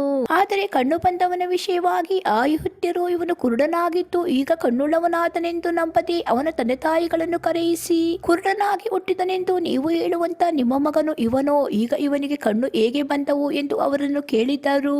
ಅವನ ತಂದೆ ತಾಯಿಗಳು, ಇವನು ನಮ್ಮ ಮಗನೆಂದು, ಕುರುಡನಾಗಿ ಹುಟ್ಟಿದನೆಂದು ಬಲ್ಲೆವು, ಈಗ ಹೇಗೆ ಕಣ್ಣು ಬಂದವೋ ಅರಿಯೆವು, ಕಣ್ಣು ಕೊಟ್ಟವನು ಯಾರೋ ಅರಿಯೆವು. ಇವನನ್ನೇ ಕೇಳಿರಿ, ಪ್ರಾಯದವನಾಗಿದ್ದಾನಲ್ಲ, ಇವನೇ ತನ್ನ ವಿಷಯವಾಗಿ ಹೇಳುವನು ಎಂದು ಉತ್ತರ ಕೊಟ್ಟರು. ಅವನ ತಂದೆ ತಾಯಿಗಳು ಯೆಹೂದ್ಯರಿಗೆ ಹಂಚಿದ ಕಾರಣ ಈ ಪ್ರಕಾರ ಹೇಳಿದರು. ಯಾಕಂದರೆ ಯಾರಾದರೂ ಯೇಸುವನ್ನು ಕ್ರಿಸ್ತನೆಂದು ಒಪ್ಪಿಕೊಂಡು ಹೇಳಿದರೆ ಅಂಥವನಿಗೆ ಬಹಿಷ್ಕಾರ ಹಾಕಬೇಕೆಂದು ಯೆಹೂದ್ಯರು ಅದಕ್ಕೆ ಮುಂಚೆ ಗೊತ್ತು ಮಾಡಿಕೊಂಡಿದ್ದರು. ಇವನು ಪ್ರಾಯದವನು, ಇವನನ್ನೇ ಕೇಳಿರಿ ಎಂದು ಅವನ ತಂದೆ ತಾಯಿಗಳು ಹೇಳಿದ್ದಕ್ಕೆ ಇದೇ ಕಾರಣ. ಆದ ಕಾರಣ ಅವರು ಕುರುಡನಾಗಿದ್ದ ಆ ಮನುಷ್ಯನನ್ನು 2ನೇ ಸಾರಿ ಕರೆದು, ನೀನು ದೇವರಿಗೆ ಮಾನ ಬರುವಂತೆ ಹೇಳು, ಆ ಮನುಷ್ಯನು ಭಕ್ತಿಹೀನನೆಂದು ನಾವು ಬಲ್ಲೆವು ಎಂದು ಹೇಳಲು ಅವನು, ಆತನು ಭಕ್ತಿಹೀನನೋ ಏನೋ ನಾನರಿಯೇ, ಒಂದು ಮಾತ್ರ ಬಲ್ಲೆ, ಕುರುಡನಾಗಿದ್ದೆನು, ಈಗ ಕಣ್ಣು ಕಾಣುತ್ತವೆ ಅಂತನು. ಅವರು ಅವನನ್ನು, ನಿನಗೆ ಏನು ಮಾಡಿದ್ದನೋ, ನಿನಗೆ ಹೇಗೆ ಕಣ್ಣು ಕೊಟ್ಟನೋ ಎಂದು ಕೇಳಿದ್ದಕ್ಕೆ ಅವನು, ನಿಮಗೆ ಆಗಲೇ ಹೇಳಿದ್ದೆನಲ್ಲ, ನೀವು ಕೇಳಲಿಲ್ಲ, ಯಾಕೆ ತಿರುಗಿ ಕೇಳಬೇಕೆಂದಿದ್ದೀರಿ, ಆತನ ಶಿಷ್ಯರಾಗುವುದಕ್ಕೆ ನಿಮಗೂ ಮನಸ್ಸಿದೆಯೋ ಅಂದನು. ಅದಕ್ಕೆ ಅವರು ಅವನನ್ನು ಬೈದು, ನೀನು ಆ ಮನುಷ್ಯನ ಶಿಷ್ಯ, ನಾವು ಮೋಶೆಯ ಶಿಷ್ಯರು, ಮೋಶೆಯ ಸಂಗಡ ದೇವರು ಮಾತಾಡಿದನೆಂದು ನಾವು ಬಲ್ಲೆವು, ಆದರೆ ಇವನು ಎಲ್ಲಿಯವನೋ ಅರಿಯವು ಅಂದರು. ಅದಕ್ಕೆ ಆ ಮನುಷ್ಯನು, ಆತನು ನನಗೆ ಕಣ್ಣು ಕೊಟ್ಟರು, ಆತನು ಎಲ್ಲಿಯವನೋ ನಿಮಗೆ ಗೊತ್ತಿಲ್ಲದೆ ಇರುವುದು ಆಶ್ಚರ್ಯವಲ್ಲವೇ. ಭಕ್ತಿಹೀನರ ಪ್ರಾರ್ಥನೆಯನ್ನು ದೇವರು ಕೇಳುವುದಿಲ್ಲ. ಯಾವನು ಭಕ್ತನಾಗಿದ್ದು ಆತನ ಚಿತ್ತದಂತೆ ನಡೆಯುತ್ತಾನೋ ಅವನ ಪ್ರಾರ್ಥನೆಯನ್ನು ಕೇಳುತ್ತಾನೆಂದು ಬಲ್ಲೆವು. ಹುಟ್ಟು ಕುರುಡನಿಗೆ ಯಾರಾದರೂ ಕಣ್ಣು ಕೊಟ್ಟ ಸಂಗತಿಯನ್ನು ಲೋಕಾದಿಯಿಂದ ಒಬ್ಬರು ಕೇಳಿದ್ದಿಲ್ಲ. ಈತನು ದೇವರಿಂದ ಬಂದವನಲ್ಲದಿದ್ದರೆ ಏನೂ ಮಾಡಲಾರದೆ ಇರುತ್ತಿದ್ದನು ಅಂಥನು. ಈ ಮಾತಿಗೆ ಅವರು, ನೀನು ಕೇವಲ ಪಾಪದಲ್ಲಿ ಹುಟ್ಟಿದವನು, ನಮಗೆ ಉಪದೇಶ ಮಾಡುತ್ತೀಯೋ ಎಂದು ಹೇಳಿ ಅವನನ್ನು ಹೊರಗೆ ಹಾಕಿದರು. ಅವನನ್ನು ಹೊರಗೆ ಹಾಕಿದರೆಂದು ಯೇಸು ಕೇಳಿ ಅವನನ್ನು ಕಂಡುಕೊಂಡು, ನೀನು ಮನುಷ್ಯಕುಮಾರನನ್ನು ನಂಬುತ್ತೀಯೋ ಎಂದು ಕೇಳಿದನು. ಅದಕ್ಕವನು, ಆತನು ಯಾರು ಸ್ವಾಮಿ, ತಿಳಿಸಿದರೆ ಆತನನ್ನು ನಂಬುತ್ತೇನೆ ಅಂದಾಗ ಯೇಸು, ನೀನು ಅವನನ್ನು ಕಂಡಿದ್ದೀ, ನಿನ್ನ ಸಂಗಡ ಮಾತಾಡುತ್ತಿರುವ ನಾನೇ ಅವನು ಅಂದನು. ಅವನು, ನಂಬುತ್ತೇನೆ ಸ್ವಾಮಿ ಎಂದು ಹೇಳಿ ಯೇಸುವಿಗೆ ಅಡ್ಡಬಿದ್ದನು. ಆಗ ಯೇಸು, ನಾನು ನ್ಯಾಯ ತೀರ್ಪಿಗಾಗಿ ಈ ಲೋಕಕ್ಕೆ ಬಂದಿದ್ದೇನೆ. ಆ ತೀರ್ಪು ಏನೆಂದರೆ, ಕಣ್ಣಿಲ್ಲದವರಿಗೆ ಕಣ್ಣು ಬರುವವು, ಕಣ್ಣಿದ್ದವರು ಕುರುಡರಾಗುವರು ಅಂದನು. ಇದನ್ನು ಆತನ ಸಂಗಡ ಇದ್ದ ಫರಿಸಾಯರು ಕೇಳಿ, ನಾವು ಕುರುಡರೇನು ಎಂದು ಕೇಳಿದಾಗ ಯೇಸು ಅವರಿಗೆ, ನೀವು ಕುರುಡರಾಗಿದ್ದರೆ ನಿಮಗೆ ಪಾಪವು ಇರುತ್ತಿರಲಿಲ್ಲ. ನಮಗೆ ಕಣ್ಣು ಕಾಣುತ್ತವೆ ಅನ್ನುತ್ತೀರಾದ್ದರಿಂದ ನಿಮ್ಮ ಪಾಪವು ಉಳಿತದೆ. ಯೋಹಾನ 10ನೇ ಅಧ್ಯಾಯ. ನಿಮಗೆ ನಿಜ ನಿಜವಾಗಿ ಹೇಳುತ್ತೇನೆ, ಕುರಿಹಟ್ಟಿಯೊಳಗೆ ಬಾಗಿಲಿಂದ ಬಾರದೆ ಮತ್ತೆಲ್ಲಿಂದಾದರೂ ಹತ್ತಿ ಬರುವವನು ಕಳ್ಳನು, ಸುಲುಕೊಳ್ಳುವವನು ಆಗಿದ್ದಾನೆ. ಬಾಗಿಲಿಂದ ಒಳಗೆ ಬರುವವನು ಆ ಕುರಿಗಳ ಕುರುಬನು. ಬಾಗಿಲು ಕಾಯುವವನು ಅವನಿಗೆ ಬಾಗಿಲನ್ನು ತೆರೆಯುತ್ತಾನೆ. ಕುರಿಗಳು ಅವನ ಸ್ವರಕ್ಕೆ ಕಿವಿಗೊಡುತ್ತವೆ. ಅವನು ಸ್ವಂತ ಕುರಿಗಳನ್ನು ಹೆಸರು ಹೇಳಿ ಕರೆದು ಹೊರಗೆ ಬಿಡುತ್ತಾನೆ. ಸ್ವಂತ ಕುರಿಗಳನ್ನೆಲ್ಲ ಹೊರಗೆ ಬಿಟ್ಟ ಮೇಲೆ ತಾನು ಅವುಗಳ ಮುಂದೆ ಹೋಗುತ್ತಾನೆ. ಕುರಿಗಳು ಅವನ ಸ್ವರವನ್ನು ತಿಳುಕೊಂಡು ಅವನ ಹಿಂದೆ ಹೋಗುತ್ತವೆ. ಅವು ಅನ್ಯನ ಸ್ವರವನ್ನು ತಿಳಿಯುವುದಿಲ್ಲ. ಅನ್ಯನ ಹಿಂದೆ ಹೋಗದೆ ಅವನ ಬಳಿಯಿಂದ ಓಡಿ ಹೋಗುತ್ತವೆ. ಈ ಉಪಮಾನವನ್ನು ಯೇಸು ಅವರಿಗೆ ಹೇಳಿದನು, ಆದರೂ ಆತನ ಮಾತಿನ ಅರ್ಥವನ್ನು ಅವರು ಗ್ರಹಿಸಲಿಲ್ಲ. ಆದ ಕಾರಣ ಯೇಸು ಮತ್ತು ಅವರಿಗೆ, ನಿಮಗೆ ನಿಜ ನಿಜವಾಗಿ ಹೇಳುತ್ತೇನೆ, ಕುರಿಗಳಿಗೆ ನಾನೇ ಬಾಗಿಲಾಗಿದ್ದೇನೆ. ನನಗಿಂತ ಮುಂಚೆ ಬಂದವರೆಲ್ಲರೂ ಕಳ್ಳರು, ಸುಲುಕೊಳ್ಳುವವರು ಆಗಿದ್ದಾರೆ. ಆದರೆ ಕುರಿಗಳು ಅವರಿಗೆ ಕಿವಿಗೊಡಲಿಲ್ಲ. ನಾನೇ ಆ ಬಾಗಿಲು. ನನ್ನ ಮುಖಾಂತರವಾಗಿ ಯಾವನಾದರೂ ಒಳಗೆ ಹೋದರೆ ಸುರಕ್ಷಿತವಾಗಿದ್ದು ಒಳಗೆ ಹೋಗುವನು, ಹೊರಗೆ ಬರುವನು, ಮೇವನ್ನು ಕಂಡುಕೊಳ್ಳುವನು. ಕಳ್ಳನು ಕದ್ದುಕೊಳ್ಳುವುದಕ್ಕೂ ಕೊಯ್ಯುವುದಕ್ಕೂ ಹಾಳು ಮಾಡುವುದಕ್ಕೂ ಬರುತ್ತಾನೆ ಹೊರತು ಮತ್ತಾವುದಕ್ಕೂ ಬರುವುದಿಲ್ಲ. ನಾನಾದರೂ ಅವುಗಳಿಗೆ ಜೀವವು ಇರಬೇಕೆಂತಲೂ ಅದು ಸಮೃದ್ಧಿಯಾಗಿ ಇರಬೇಕೆಂತಲೂ ಬಂದೆನು. ನಾನೇ ಒಳ್ಳೆ ಕುರುಬನು. ಒಳ್ಳೆ ಕುರುಬನು ತನ್ನ ಕುರಿಗಳಿಗೋಸ್ಕರ ತನ್ನ ಪ್ರಾಣವನ್ನು ಕೊಡುತ್ತಾನೆ. ಕೂಲಿಯಾಳು ಕುರುಬನು ಕುರಿಗಳ ಒಡೆಯನು ಆಗಿರದೆ ತೋಳ ಬರುವುದನ್ನು ಕಾಣುತ್ತಲೇ ಕುರಿಗಳನ್ನು ಬಿಟ್ಟು ಓಡಿ ಹೋಗುತ್ತಾನೆ. ತೋಳವು ಅವುಗಳನ್ನು ಹಿಡುಕೊಂಡು ಹಿಂಡನ್ನು ಚದುರಿಸುತ್ತದೆ. ಅವನು ಕೂಲಿಯಾಳು. ಕುರಿಗಳ ಚಿಂತೆ ಅವನಿಗಿಲ್ಲ. ನಾನೇ ಒಳ್ಳೆ ಕುರುಬನು. ತಂದೆಯು ನನ್ನನ್ನು, ನಾನು ತಂದೆಯನ್ನು ತಿಳಿದಿರುವಂತೆಯೇ ನಾನು ನನ್ನ ಕುರಿಗಳನ್ನು ತಿಳಿದಿದ್ದೇನೆ. ನನ್ನ ಕುರಿಗಳು ನನ್ನನ್ನು ತಿಳಿದವೆ ಮತ್ತು ಕುರಿಗಳಿಗೋಸ್ಕರ ನನ್ನ ಪ್ರಾಣವನ್ನು ಕೊಡುತ್ತೇನೆ. ಇದಲ್ಲದೆ ಈ ಹಟ್ಟಿಗೆ ಸೇರದಿರುವ ಇನ್ನೂ ಬೇರೆ ಕುರಿಗಳು ನನಗೆ ಅವೆ. ಅವುಗಳನ್ನು ನಾನು ತರಬೇಕು. ಅವು ನನ್ನ ಸ್ವರಕ್ಕೆ ಕಿವಿಗೊಡುವವು. ಆಗ ಒಂದೇ ಹಿಂಡು ಆಗುವುದು. ಒಬ್ಬನೇ ಕುರುಬನಿರುವನು. ನಾನು ತಿರುಗಿ ಪಡಕೊಳ್ಳುತ್ತೇನೆಂದು ನನ್ನ ಪ್ರಾಣವನ್ನು ಕೊಡುತ್ತೇನೆ. ಅದರ ನಿಮಿತ್ತವಾಗಿ ತಂದೆಯು ನನ್ನನ್ನು ಪ್ರೀತಿಸುತ್ತಾನೆ. ನನ್ನ ಪ್ರಾಣವನ್ನು ಯಾರೂ ನನ್ನಿಂದ ತೆಗೆಯರು. ನನ್ನಷ್ಟಕ್ಕೆ ನಾನೇ ಅದನ್ನು ಕೊಡುತ್ತೇನೆ. ಅದನ್ನು ಕೊಡುವುದಕ್ಕೆ ನನಗೆ ಅಧಿಕಾರ ಉಂಟು. ಅದನ್ನು ತಿರುಗಿ ಪಡೆದುಕೊಳ್ಳುವುದಕ್ಕೆ ನನಗೆ ಅಧಿಕಾರ ಉಂಟು. ಈ ಅಪ್ಪಣೆಯನ್ನು ನನ್ನ ತಂದೆಯಿಂದ ಹೊಂದಿದ್ದೇನೆ ಅಂದನು. ಈ ಮಾತುಗಳ ದೆಸೆಯಿಂದ ಯೆಹೂದ್ಯರಲ್ಲಿ ತಿರುಗಿ ಭೇದವಾಯಿತು. ಅವರಲ್ಲಿ ಅನೇಕರು ಅವನಿಗೆ, ದೆವ್ವ ಹಿಡಿದದೆ, ಹುಚ್ಚು ಹಿಡಿದದೆ, ಯಾಕೆ ಅವನ ಮಾತು ಕೇಳುತ್ತೀರಿ ಅಂದರು. ಮತ್ತು ಕೆಲವರು, ಇವು ದೆವ್ವ ಹಿಡಿದವನ ಮಾತುಗಳಲ್ಲ, ದೆವ್ವವು ಕುರುಡರಿಗೆ ಕಣ್ಣು ಕೊಡಬಲ್ಲದೆ ಅಂದರು.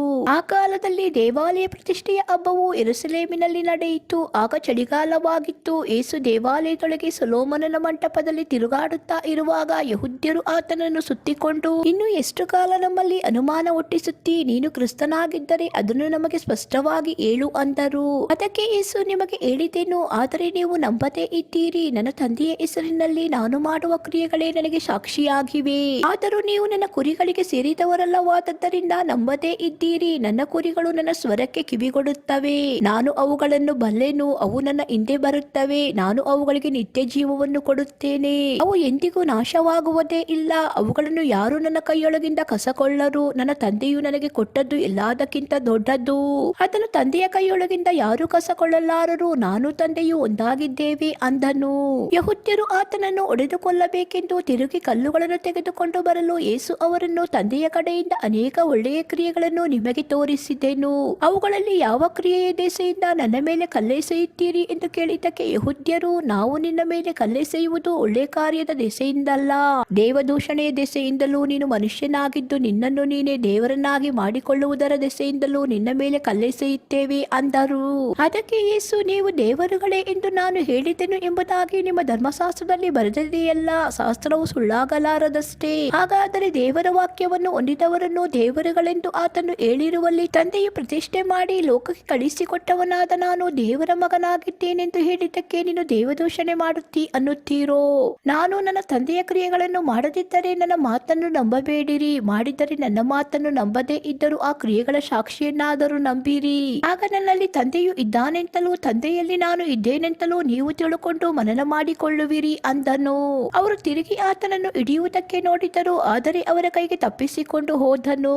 ಆಮೇಲೆ ಯೇಸು ಯೋರ್ದಾನೊಳೆಯ ಆಚೆ ಯೋಹಾನನು ಮೊದಲು ಸ್ನಾನ ಮಾಡಿಸುತ್ತಿದ್ದ ಸ್ಥಳಕ್ಕೆ ತಿರುಗಿ ಹೋಗಿ ಅಲ್ಲಿ ಇದ್ದನು. ಅನೇಕರು ಯೇಸುವಿನ ಬಳಿಗೆ ಬಂದು, ಯೋಹಾನನು ಒಂದು ಸೂಚಕ ಕಾರ್ಯವನ್ನು ಮಾಡಲಿಲ್ಲ, ಆದರೆ ಈತನ ವಿಷಯವಾಗಿ ಯೋಹಾನನು ಹೇಳಿದ್ದೆಲ್ಲ ನಿಜವಾಗಿತ್ತು ಎಂದು ಮಾತಾಡುತ್ತಿದ್ದರು. ಅಲ್ಲಿ ಅನೇಕರು ಆತನನ್ನು ನಂಬಿದರು. ಯೋಹಾನ 11ನೇ ಅಧ್ಯಾಯ. ಬೆತಾನ್ಯದ ಲಾಜರನೆಂಬುವನೊಬ್ಬನು ಅಸ್ವಸ್ಥನಾಗಿದ್ದನು. ಅದು ಮಾರ್ತಾಳು ಮರಿಯಳು ಎಂಬ ಅಕ್ಕ ತಂಗಿಯರು ಇದ್ದ ಊರು. ಈ ಮರಿಯಳು ಯೇಸು ಸ್ವಾಮಿಗೆ ತೈಲವನ್ನು ಹಚ್ಚಿ ಆತನ ಪಾದಗಳನ್ನು ತನ್ನ ತಲೆಗೂದಲಿನಿಂದ ಒರೆಸಿದವಳು. ಈಕೆಯ ತಮ್ಮನಾದ ಲಾಜರನೇ ಅಸ್ವಸ್ಥನಾಗಿದ್ದನು. ಹೀಗಿರಲಾಗಿ ಅವನ ಅಕ್ಕಂದಿರು, ಸ್ವಾಮಿ ನಿನ್ನ ಪ್ರಿಯ ಮಿತ್ರನು ಅಸ್ವಸ್ಥನಾಗಿದ್ದಾನೆ ಎಂಬುದಾಗಿ ಯೇಸುವಿನ ಬಳಿಗೆ ಹೇಳಿ ಕಳುಹಿಸಿದರು. ಯೇಸು ಅದನ್ನು ಕೇಳಿ, ಈ ರೋಗವು ಮರಣಕ್ಕಾಗಿ ಬಂದದ್ದಲ್ಲ, ಇದರಿಂದ ದೇವಕುಮಾರನಿಗೆ ಮಹಿಮೆ ಉಂಟಾಗುವಂತೆ ದೇವರ ಮಹಿಮೆಗೋಸ್ಕರ ಬಂದದ್ದು ಅಂದನು. ಮಾರ್ತಳಲ್ಲಿಯೂ ಆಕೆಯ ತಂಗಿಯಲ್ಲಿಯೂ ಲಾಜರನಲ್ಲಿಯೂ ಯೇಸುವಿಗೆ ಪ್ರೀತಿ ಇತ್ತು. ಆದರೂ ಲಾಜರನು ಅಸ್ವಸ್ಥನಾಗಿದ್ದಾನೆಂದು ಆತನು ಕೇಳಿದ ಮೇಲೆ 2 ದಿನ ತಾನಿದ್ದ ಸ್ಥಳದಲ್ಲೇ ನಿಂತನು. ಬಳಿಕ ಶಿಷ್ಯರಿಗೆ, ತಿರುಗಿ ಯೂದಾಯಕ್ಕೆ ಹೋಗೋಣ ಎಂದು ಹೇಳಿದನು. ಶಿಷ್ಯರು, ಗುರುವೇ, ಯೆಹೂದ್ಯರು ಆಗಲೇ ನಿನ್ನನ್ನು ಕಲ್ಲೆಸೆದು ಕೊಲ್ಲಬೇಕೆಂದಿದ್ದರು. ತಿರುಗಿ ಅಲ್ಲಿಗೆ ಹೋಗುತ್ತೀಯಾ ಅನ್ನಲು ಯೇಸು, ಹಗಲಿಗೆ 12 ತಾಸು ಉಂಟಲ್ಲವೇ? ಒಬ್ಬನು ಹಗಲಲ್ಲಿ ತಿರುಗಾಡಿದರೆ ಈ ಲೋಕದ ಬೆಳಕು ಕಾಣಿಸುವುದರಿಂದ ಅವನು ಎಡವುವುದಿಲ್ಲ, ರಾತ್ರಿಯಲ್ಲಿ ತಿರುಗಾಡಿದರೆ ಅವನಿಗೆ ಬೆಳಕಿಲ್ಲದರಿಂದ ಎಡವುವನು ಎಂದು ಉತ್ತರ ಕೊಟ್ಟನು. ಈ ಮಾತುಗಳನ್ನು ಹೇಳಿದ ಮೇಲೆ ಅವರಿಗೆ, ನಮ್ಮ ಮಿತ್ರನಾದ ಲಾಜರನು ನಿದ್ರೆ ಮಾಡುತ್ತಾನೆ, ನಾನು ಅವನನ್ನು ನಿದ್ರೆಯಿಂದ ಎಬ್ಬಿಸುವುದಕ್ಕಾಗಿ ಹೋಗುತ್ತೇನೆ ಎಂದು ಹೇಳಿದ್ದನು. ಅದಕ್ಕೆ ಶಿಷ್ಯರು, ಸ್ವಾಮಿ, ಅವನು ನಿದ್ರೆ ಮಾಡುತ್ತಿದ್ದರೆ ಸ್ವಸ್ಥನಾಗುವನು ಅಂದರು. ಯೇಸು ಅವನ ಮರಣವನ್ನು ಸೂಚಿಸಿ ಅದನ್ನು ಹೇಳಿದನು, ಆದರೆ ಅವರು ನಿದ್ರೆಯ ವಿಶ್ರಾಂತಿಯನ್ನು ಕುರಿತು ಹೇಳುತ್ತಾನೆಂದು ನೆನೆಸಿದರು. ಆಗ ಯೇಸು ಸ್ಪಷ್ಟವಾಗಿ ಅವರಿಗೆ, ಲಾಜರನು ಸತ್ತು ಹೋದನು ಮತ್ತು ನಾನು ಅಲ್ಲಿ ಇಲ್ಲದೆ ಇದ್ದದಕ್ಕೆ ನಿಮ್ಮ ನಿಮಿತ್ತವಾಗಿ ಸಂತೋಷ ಪಡುತ್ತೇನೆ, ಯಾಕಂದರೆ ಅದರಿಂದ ನೀವು ನಂಬುವುದಕ್ಕೆ ಮಾರ್ಗವಾಯಿತು. ಆದರೆ ಅವನ ಬಳಿಗೆ ಹೋಗೋಣ ಎಂದು ಹೇಳಿದ್ದನು. ಆಗ ದಿದುಮನೆಂಬ ತೋಮನು ಜೊತೆ ಶಿಷ್ಯರಿಗೆ, ನಾವು ಸಹ ಹೋಗಿ ಆತನೊಡನೆ ಸಾಯೋಣ ಎಂದು ಹೇಳಿದನು. ಯೇಸು ಬಂದಾಗ ಲಾಜರನನ್ನು ಸಮಾಧಿಯಲ್ಲಿಟ್ಟು 4 ದಿವಸವಾಯಿತೆಂದು ಆತನಿಗೆ ತಿಳಿದು ಬಂತು. ಬೆತಾನ್ಯವು ಯೆರೂಸಲೇಮಿಗೆ ಸಮೀಪವಾಗಿತ್ತು. ಇದಕ್ಕೂ ಅದಕ್ಕೂ ಹೆಚ್ಚು ಕಡಿಮೆ 1 ಹರದಾರಿ ಅಂತರ. ಆದ್ದರಿಂದ ಯೆಹೂದ್ಯರಲ್ಲಿ ಅನೇಕರು ಮಾರ್ತಳ ಮತ್ತು ಮರಿಯಳ ಬಳಿಗೆ ಅವರನ್ನು ತಮ್ಮನ ವಿಷಯದಲ್ಲಿ ಸಂತೈಸಬೇಕೆಂದು ಬಂದಿದ್ದರು. ಹೀಗಿರುವಲ್ಲಿ ಮಾರ್ತಳು ಯೇಸು ಬರುತ್ತಾನೆಂದು ಕೇಳಿ ಆತನನ್ನು ಎದುರುಗೊಳ್ಳುವುದಕ್ಕೆ ಹೋದಳು. ಆದರೆ ಮರಿಯಳು ಮನೆಯಲ್ಲೇ ಕೂತುಕೊಂಡಿದ್ದಳು. ಮತ್ತು ಮಾರ್ತಳು ಯೇಸುವಿಗೆ, ಸ್ವಾಮಿ, ನೀನು ಇಲ್ಲಿ ಇರುತ್ತಿದ್ದರೆ ನನ್ನ ತಮ್ಮನು ಸಾಯುತ್ತಿರಲಿಲ್ಲ. ಈಗಲಾದರೂ ದೇವರನ್ನು ಏನು ಬೇಡಿಕೊಳ್ಳುತ್ತೀಯೋ ಅದನ್ನು ದೇವರು ನಿನಗೆ ಅನುಗ್ರಹಿಸುವನೆಂದು ಬಲ್ಲೆನು ಎಂದು ಹೇಳಿದಳು. ಯೇಸು ಆಕೆಗೆ, ನಿನ್ನ ತಮ್ಮನು ಎದ್ದು ಬರುವನೆಂದು ಹೇಳಿದನು. ಮಾರ್ತಳು, ಸತ್ತವರಿಗೆ ಕಡೇ ದಿನದಲ್ಲಿ ಪುನರುತ್ಥಾನವಾಗುವಾಗ ಅವನು ಎದ್ದು ಬರುವನೆಂದು ನಾನು ಬಲ್ಲೆನು ಅಂದಳು. ಯೇಸು ಆಕೆಗೆ, ನಾನೇ ಪುನರುತ್ಥಾನವೂ ಜೀವವೂ ಆಗಿದ್ದೇನೆ. ನನ್ನನ್ನು ನಂಬುವವನು ಸತ್ತರೂ ಬದುಕುವನು, ಮತ್ತು ಬದುಕುತ್ತಾ ನನ್ನನ್ನು ನಂಬುವ ಪ್ರತಿಯೊಬ್ಬನು ಎಂದಿಗೂ ಸಾಯುವುದಿಲ್ಲ. ಇದನ್ನು ನಂಬುತ್ತೀಯಾ ಎಂದು ಹೇಳಿದ್ದನು. ಆಕೆ, ಹೌದು ಸ್ವಾಮಿ, ಲೋಕಕ್ಕೆ ಬರಬೇಕಾದ ದೇವಕುಮಾರನಾದ ಕ್ರಿಸ್ತನು ನೀನೇ ಎಂದು ನಂಬಿದ್ದೇನೆ ಅಂದಳು. ಇದನ್ನು ಹೇಳಿ ಆಕೆ ಹೋಗಿ ತನ್ನ ತಂಗಿಯಾದ ಮರಿಯಳನ್ನು ಗುಪ್ತವಾಗಿ ಕರೆದು, ಗುರುವು ಬಂದಿದ್ದಾನೆ, ನಿನ್ನನ್ನು ಕರೆಯುತ್ತಾನೆ ಅಂದಳು. ಮರಿಯಳು ಇದನ್ನು ಕೇಳುತ್ತಲೇ ತಟ್ಟನೆ ಎದ್ದು ಆತನ ಬಳಿಗೆ ಹೋದಳು. ಯೇಸು ಇನ್ನೂ ಊರೊಳಗೆ ಬಾರದೆ ಮಾರ್ತಳು ಆತನಿಗೆದುರಾಗಿ ಬಂದ ಸ್ಥಳದಲ್ಲೇ ಇದ್ದನು. ಮರಿಯಳ ಕೂಡ ಮನೆಯಲ್ಲಿ ಇದ್ದುಕೊಂಡು ಆಕೆಯನ್ನು ಸಂತೈಸುತ್ತಿದ್ದ ಯೆಹೂದ್ಯರು ಆಕೆ ತಟ್ಟನೆ ಎದ್ದು ಹೊರಗೆ ಹೋಗುವುದನ್ನು ಕಂಡು ಈಕೆ ಅಳುವುದಕ್ಕಾಗಿ ಸಮಾಧಿಗೆ ಹೋಗುತ್ತಾಳೆಂದು ನೆನೆಸಿ ಆಕೆಯ ಹಿಂದೆ ಹೋದರು. ಮರಿಯಳು ಯೇಸು ಇದ್ದಲ್ಲಿಗೆ ಬಂದು ಆತನನ್ನು ಕಂಡು ಆತನ ಪಾದಕ್ಕೆ ಬಿದ್ದು, ಸ್ವಾಮಿ, ನೀನು ಇಲ್ಲಿ ಇರುತ್ತಿದ್ದರೆ ನನ್ನ ತಮ್ಮನು ಸಾಯುತ್ತಿರಲಿಲ್ಲ ಅಂದಳು. ಆಕೆ ಗೋಳಾಡುವುದನ್ನು, ಆಕೆಯ ಸಂಗಡ ಬಂದ ಯೆಹೂದ್ಯರು ಗೋಳಾಡುವುದನ್ನು ಯೇಸು ಕಂಡಾಗ ಆತ್ಮದಲ್ಲಿ ನೊಂದುಕೊಂಡು ತತ್ತರಿಸಿ ಅವನನ್ನು ಎಲ್ಲಿ ಇಟ್ಟಿದ್ದೀರಿ ಎಂದು ಕೇಳಿದನು. ಅವರು, ಸ್ವಾಮಿ, ಬಂದು ನೋಡು ಅಂದರು. ಯೇಸು ಕಣ್ಣೀರು ಬಿಟ್ಟನು. ಯೆಹೂದ್ಯರು ನೋಡಿ, ಆಹಾ, ಈತನು ಅವನ ಮೇಲೆ ಎಷ್ಟೋ ಮಮತೆ ಇಟ್ಟಿದ್ದನು ಅಂದುಕೊಂಡರು. ಅವರಲ್ಲಿ ಕೆಲವರು, ಈತನು ಆ ಕುರುಡನಿಗೆ ಕಣ್ಣು ಕೊಟ್ಟನಲ್ಲ, ಈ ಮನುಷ್ಯನನ್ನು ಸಾಯದ ಹಾಗೆ ಮಾಡಲಾರದೆ ಇದ್ದನೆ ಅಂದರು. ಯೇಸು ತನ್ನಲ್ಲಿ ತಿರುಗಿ ನೊಂದುಕೊಳ್ಳುತ್ತಾ ಸಮಾಧಿಯ ಬಳಿಗೆ ಬಂದನು. ಅದು ಗವಿಯಾಗಿತ್ತು. ಅದರ ಬಾಯಿಗೆ ಒಂದು ಕಲ್ಲು ಆನಿಸಿತ್ತು. ಯೇಸು, ಆ ಕಲ್ಲನ್ನು ತೆಗೆದು ಹಾಕಿರಿ ಅನ್ನಲು ತೀರಿ ಹೋದವನ ಅಕ್ಕನಾದ ಮಾರ್ತಳು, ಸ್ವಾಮಿ, ಅವನು ಸತ್ತು 4 ದಿವಸವಾಯಿತು, ಈಗ ನಾತ ಹುಟ್ಟಿದೆ ಅಂದಳು. ಹೇಳಿದಳು. ಯೇಸು ಆಕೆಗೆ, ನೀನು ನಂಬಿದರೆ ದೇವರ ಮಹಿಮೆಯನ್ನು ಕಾಣುವಿ ಎಂದು ನಾನು ನಿನಗೆ ಹೇಳಲಿಲ್ಲವೇ ಎಂದು ಉತ್ತರ ಕೊಟ್ಟನು. ಆಗ ಕಲ್ಲನ್ನು ತೆಗೆದು ಹಾಕಿದರು ಮತ್ತು ಯೇಸು ಕಣ್ಣೆತ್ತಿ ಮೇಲಕ್ಕೆ ನೋಡಿ, ತಂದೆಯೇ, ನೀನು ನನ್ನ ಪ್ರಾರ್ಥನೆಯನ್ನು ಕೇಳಿದ್ದಕ್ಕೆ ನಿನ್ನನ್ನು ಕೊಂಡಾಡುತ್ತೇನೆ. ನೀನು ಯಾವಾಗಲೂ ನನ್ನ ಪ್ರಾರ್ಥನೆಯನ್ನು ಕೇಳುವವನಾಗಿದ್ದಿ ಎಂದು ನನಗೆ ಗೊತ್ತೇ ಇದೆ. ಆದರೂ ನೀನೇ ನನ್ನನ್ನು ಕಳುಹಿಸಿಕೊಟ್ಟಿ ಎಂದು ಸುತ್ತಲೂ ನಿಂತಿರುವ ಜನರು ನಂಬುವಂತೆ ಅವರಿಗೋಸ್ಕರ ಈ ಮಾತುಗಳನ್ನಾಡಿದೆನೆಂದು ಹೇಳಿದ್ದನು. ಅದನ್ನು ಹೇಳಿದ ಮೇಲೆ ದೊಡ್ಡ ಶಬ್ದದಿಂದ, ಲಾಜರನೇ, ಹೊರಗೆ ಬಾ ಎಂದು ಕೂಗಿದನು. ಸತ್ತಿದ್ದವನು ಹೊರಗೆ ಬಂದನು. ಅವನ ಕೈಕಾಲುಗಳು ಬಟ್ಟೆಗಳಿಂದ ಕಟ್ಟಿದ್ದವು, ಅವನ ಮುಖವು ಕೈಪಾವಡದಿಂದ ಸುತ್ತಿತ್ತು. ಯೇಸು ಅವರಿಗೆ, ಅವನನ್ನು ಬಿಚ್ಚಿರಿ, ಹೋಗಲಿ ಎಂದು ಹೇಳಿದನು. ಮರಿಯಳ ಬಳಿಗೆ ಬಂದ ಯೆಹೂದ್ಯರು ಯೇಸು ಮಾಡಿದ ಕಾರ್ಯವನ್ನು ನೋಡಿದಾಗ ಅವರಲ್ಲಿ ಅನೇಕರು ಯೇಸುವನ್ನು ನಂಬಿದರು. ಆದರೆ ಕೆಲವರು ಫರಿಸಾಯರ ಬಳಿಗೆ ಹೋಗಿ ಯೇಸು ಮಾಡಿದ್ದನ್ನು ಅವರಿಗೆ ತಿಳಿಸಿದರು. ಆಗ ಮಹಾಯಾಜಕರು ಫರಿಸಾಯರು ಹಿರೀಸಭೆಯನ್ನು ಕೂಡಿಸಿ, ನಾವು ಮಾಡುವುದು ಇದೇನು? ಈ ಮನುಷ್ಯನು ಬಹುಸೂಚಕ ಕಾರ್ಯಗಳನ್ನು ಮಾಡುತ್ತಾನಲ್ಲ. ನಾವು ಅವನನ್ನು ಹೀಗೆಯೇ ಬಿಟ್ಟರೆ ಎಲ್ಲರೂ ಅವನನ್ನು ನಂಬಾರು ಮತ್ತು ರೋಮ್ ರಾಜ್ಯದವರು ಬಂದು ನಮ್ಮ ಸ್ಥಾನವನ್ನು ಜನವನ್ನು ಸೆಳೆಕೊಂಡಾರು ಅಂದರು. ಆದರೆ ಅವರಲ್ಲಿ ಕಾಯಫನೆಂಬುವನೊಬ್ಬನು ಆ ವರ್ಷಕ್ಕೆ ಮಹಾಯಾಜಕನಾಗಿದ್ದು ಅವರಿಗೆ, ನಿಮಗೇನು ತಿಳಿಯುವುದಿಲ್ಲ? ಜನವೆಲ್ಲ ನಾಶವಾಗುವುದಕ್ಕಿಂತ ಒಬ್ಬ ಮನುಷ್ಯನು ಜನಕ್ಕೋಸ್ಕರ ಸಾಯುವುದು ನಿಮಗೆ ಹಿತವೆಂದು ನೀವು ಆಲೋಚಿಸುವುದು ಇಲ್ಲ ಎಂಬುದಾಗಿ ಹೇಳಿದನು. ಇದನ್ನು ಅವನು ತನ್ನಷ್ಟಕ್ಕೆ ತಾನೇ ಹೇಳಲಿಲ್ಲ, ಆದರೆ ತಾನು ಆ ವರುಷದ ಮಹಾಯಾಜಕನಾಗಿದ್ದರಿಂದ ದೇವ ಪ್ರೇರಣೆಯಿಂದ ಮಾತಾಡಿ ಯೇಸು ಆ ಜನಕ್ಕೋಸ್ಕರ ಸಾಯುವುದಕ್ಕಿದ್ದನೆಂದು ಹೇಳಿದ್ದನು. ಯೇಸು ಆ ಜನಕ್ಕೋಸ್ಕರ ಮಾತ್ರವಲ್ಲದೆ ಚೆದರಿರುವ ದೇವರ ಮಕ್ಕಳನ್ನು ಒಟ್ಟುಗೂಡಿಸುವುದಕ್ಕೆ ಸಹ ಸಾಯುವುದಕ್ಕಿದ್ದನು. ಆ ದಿನದಿಂದ ಆತನನ್ನು ಕೊಲ್ಲುವುದಕ್ಕೆ ಆಲೋಚಿಸುತ್ತಿದ್ದರು. ಹೀಗಿರಲಾಗಿ ಯೇಸು ಇನ್ನೂ ಯೆಹೂದ್ಯರೊಳಗೆ ಬಹಿರಂಗವಾಗಿ ತಿರುಗಾಡದೆ ಅಲ್ಲಿಂದ ಅಡವಿಯ ಹತ್ತಿರದ ಪ್ರದೇಶಕ್ಕೆ ಹೋಗಿ ಎಫ್ರಾಯಿಮ್ ಎಂಬ ಊರಲ್ಲಿ ಶಿಷ್ಯರ ಸಂಗಡ ಇದ್ದನು. ಆಗ ಯೆಹೂದ್ಯರ ಪಸ್ಕ ಹಬ್ಬ ಹತ್ತಿರವಾಗಿರಲಾಗಿ ಬಹುಜನರು ತಮ್ಮನ್ನು ಶುದ್ಧಿ ಮಾಡಿಕೊಳ್ಳುವುದಕ್ಕಾಗಿ ಹಬ್ಬಕ್ಕಿಂತ ಮುಂಚೆ ಹಳ್ಳಿಗಳಿಂದ ಯೆರೂಸಲೇಮಿಗೆ ಬಂದರು. ಅವರು ಯೇಸುವನ್ನು ಹುಡುಕುತ್ತಾ ದೇವಾಲಯದಲ್ಲಿ ನಿಂತುಕೊಂಡು, ಅವನು ಹಬ್ಬಕ್ಕೆ ಬಾರದೆ ಇದ್ದಾನೋ, ನಿಮಗೆ ಹೇಗೆ ಕಾಣುತ್ತದೆ ಎಂದು ತಮ್ಮಲ್ಲಿ ಮಾತಾಡಿಕೊಳ್ಳುತ್ತಾ ಇದ್ದರು. ಆದರೆ ಮಹಾಯಾಜಕರು ಫರಿಸಾಯರು ಆತನನ್ನು ಹಿಡಿಯಬೇಕೆಂಬುದಾಗಿ ಯೋಚಿಸಿ, ಅವನಿರುವ ಸ್ಥಳವು ಯಾರಿಗಾದರೂ ತಿಳಿದರೆ ಅದನ್ನು ತಮಗೆ ತಿಳಿಸಬೇಕೆಂದು ಅಪ್ಪಣೆ ಕೊಟ್ಟಿದ್ದರು. ಯೋಹಾನ 12ನೇ ಅಧ್ಯಾಯ. ಪಸ್ಕ ಹಬ್ಬವು ಇನ್ನೂ 6 ದಿವಸ ಮುಂದೆ ಇರಲಾಗಿ ಯೇಸು ಬೆತಾನ್ಯಕ್ಕೆ ಬಂದನು. ಯೇಸು ಸತ್ತವರೊಳಗಿಂದ ಎಬ್ಬಿಸಿದ ಲಾಜರನು ಅಲ್ಲಿದ್ದನು. ಯೇಸುವಿಗೆ ಅಲ್ಲಿ ಔತಣ ಮಾಡಿಸಲು ಮಾರ್ತಳು ನೆರವಾಗಿದ್ದಳು. ಲಾಜರನು ಆತನ ಸಂಗಡ ಊಟಕ್ಕೆ ಕೂತವರಲ್ಲಿ ಒಬ್ಬನು. ಆಗ ಮರಿಯಳು ಬಹುಬೆಲೆಯುಳ್ಳ ಅಚ್ಚ ಜಟಮಾಂಸಿ ತೈಲವನ್ನು 1 ಸೇರಷ್ಟು ತಂದು ಯೇಸುವಿನ ಪಾದಕ್ಕೆ ಹಚ್ಚಿ ತನ್ನ ತಲೆ ಕೂದಲಿನಿಂದ ಆತನ ಪಾದಗಳನ್ನು ಒರೆಸಿದಳು. ಆ ತೈಲದ ಪರಿಮಳವು ಮನೆಯಲ್ಲೆಲ್ಲ ತುಂಬಿಕೊಂಡಿತ್ತು. ಆದರೆ ಆತನ ಶಿಷ್ಯರಲ್ಲಿ ಒಬ್ಬನು, ಅಂದರೆ ಆತನನ್ನು ಹಿಡುಕೊಡುವುದಕ್ಕಿದ್ದ ಇಸ್ಕರಿಯೋತ ಯೂದನೆಂಬುವನು, ಯಾಕೆ ಈ ತೈಲವನ್ನು 300 ಹಣಕ್ಕೆ ಮಾರಿ ಬಡವರಿಗೆ ಕೊಡಲಿಲ್ಲ ಅಂದನು. ಅವನು ಬಡವರಿಗೋಸ್ಕರ ಚಿಂತಿಸಿ ಇದನ್ನು ಹೇಳಲಿಲ್ಲ. ಅವನು ಕಳ್ಳನಾಗಿದ್ದು ತನ್ನ ವಶದಲ್ಲಿದ್ದ ಅವರ ಹಣದ ಚೀಲದಲ್ಲಿ ಹಾಕಿದ್ದನ್ನು ತಕ್ಕೊಳ್ಳುವವನಾಗಿದ್ದರಿಂದಲೇ ಹೇಳಿದನು.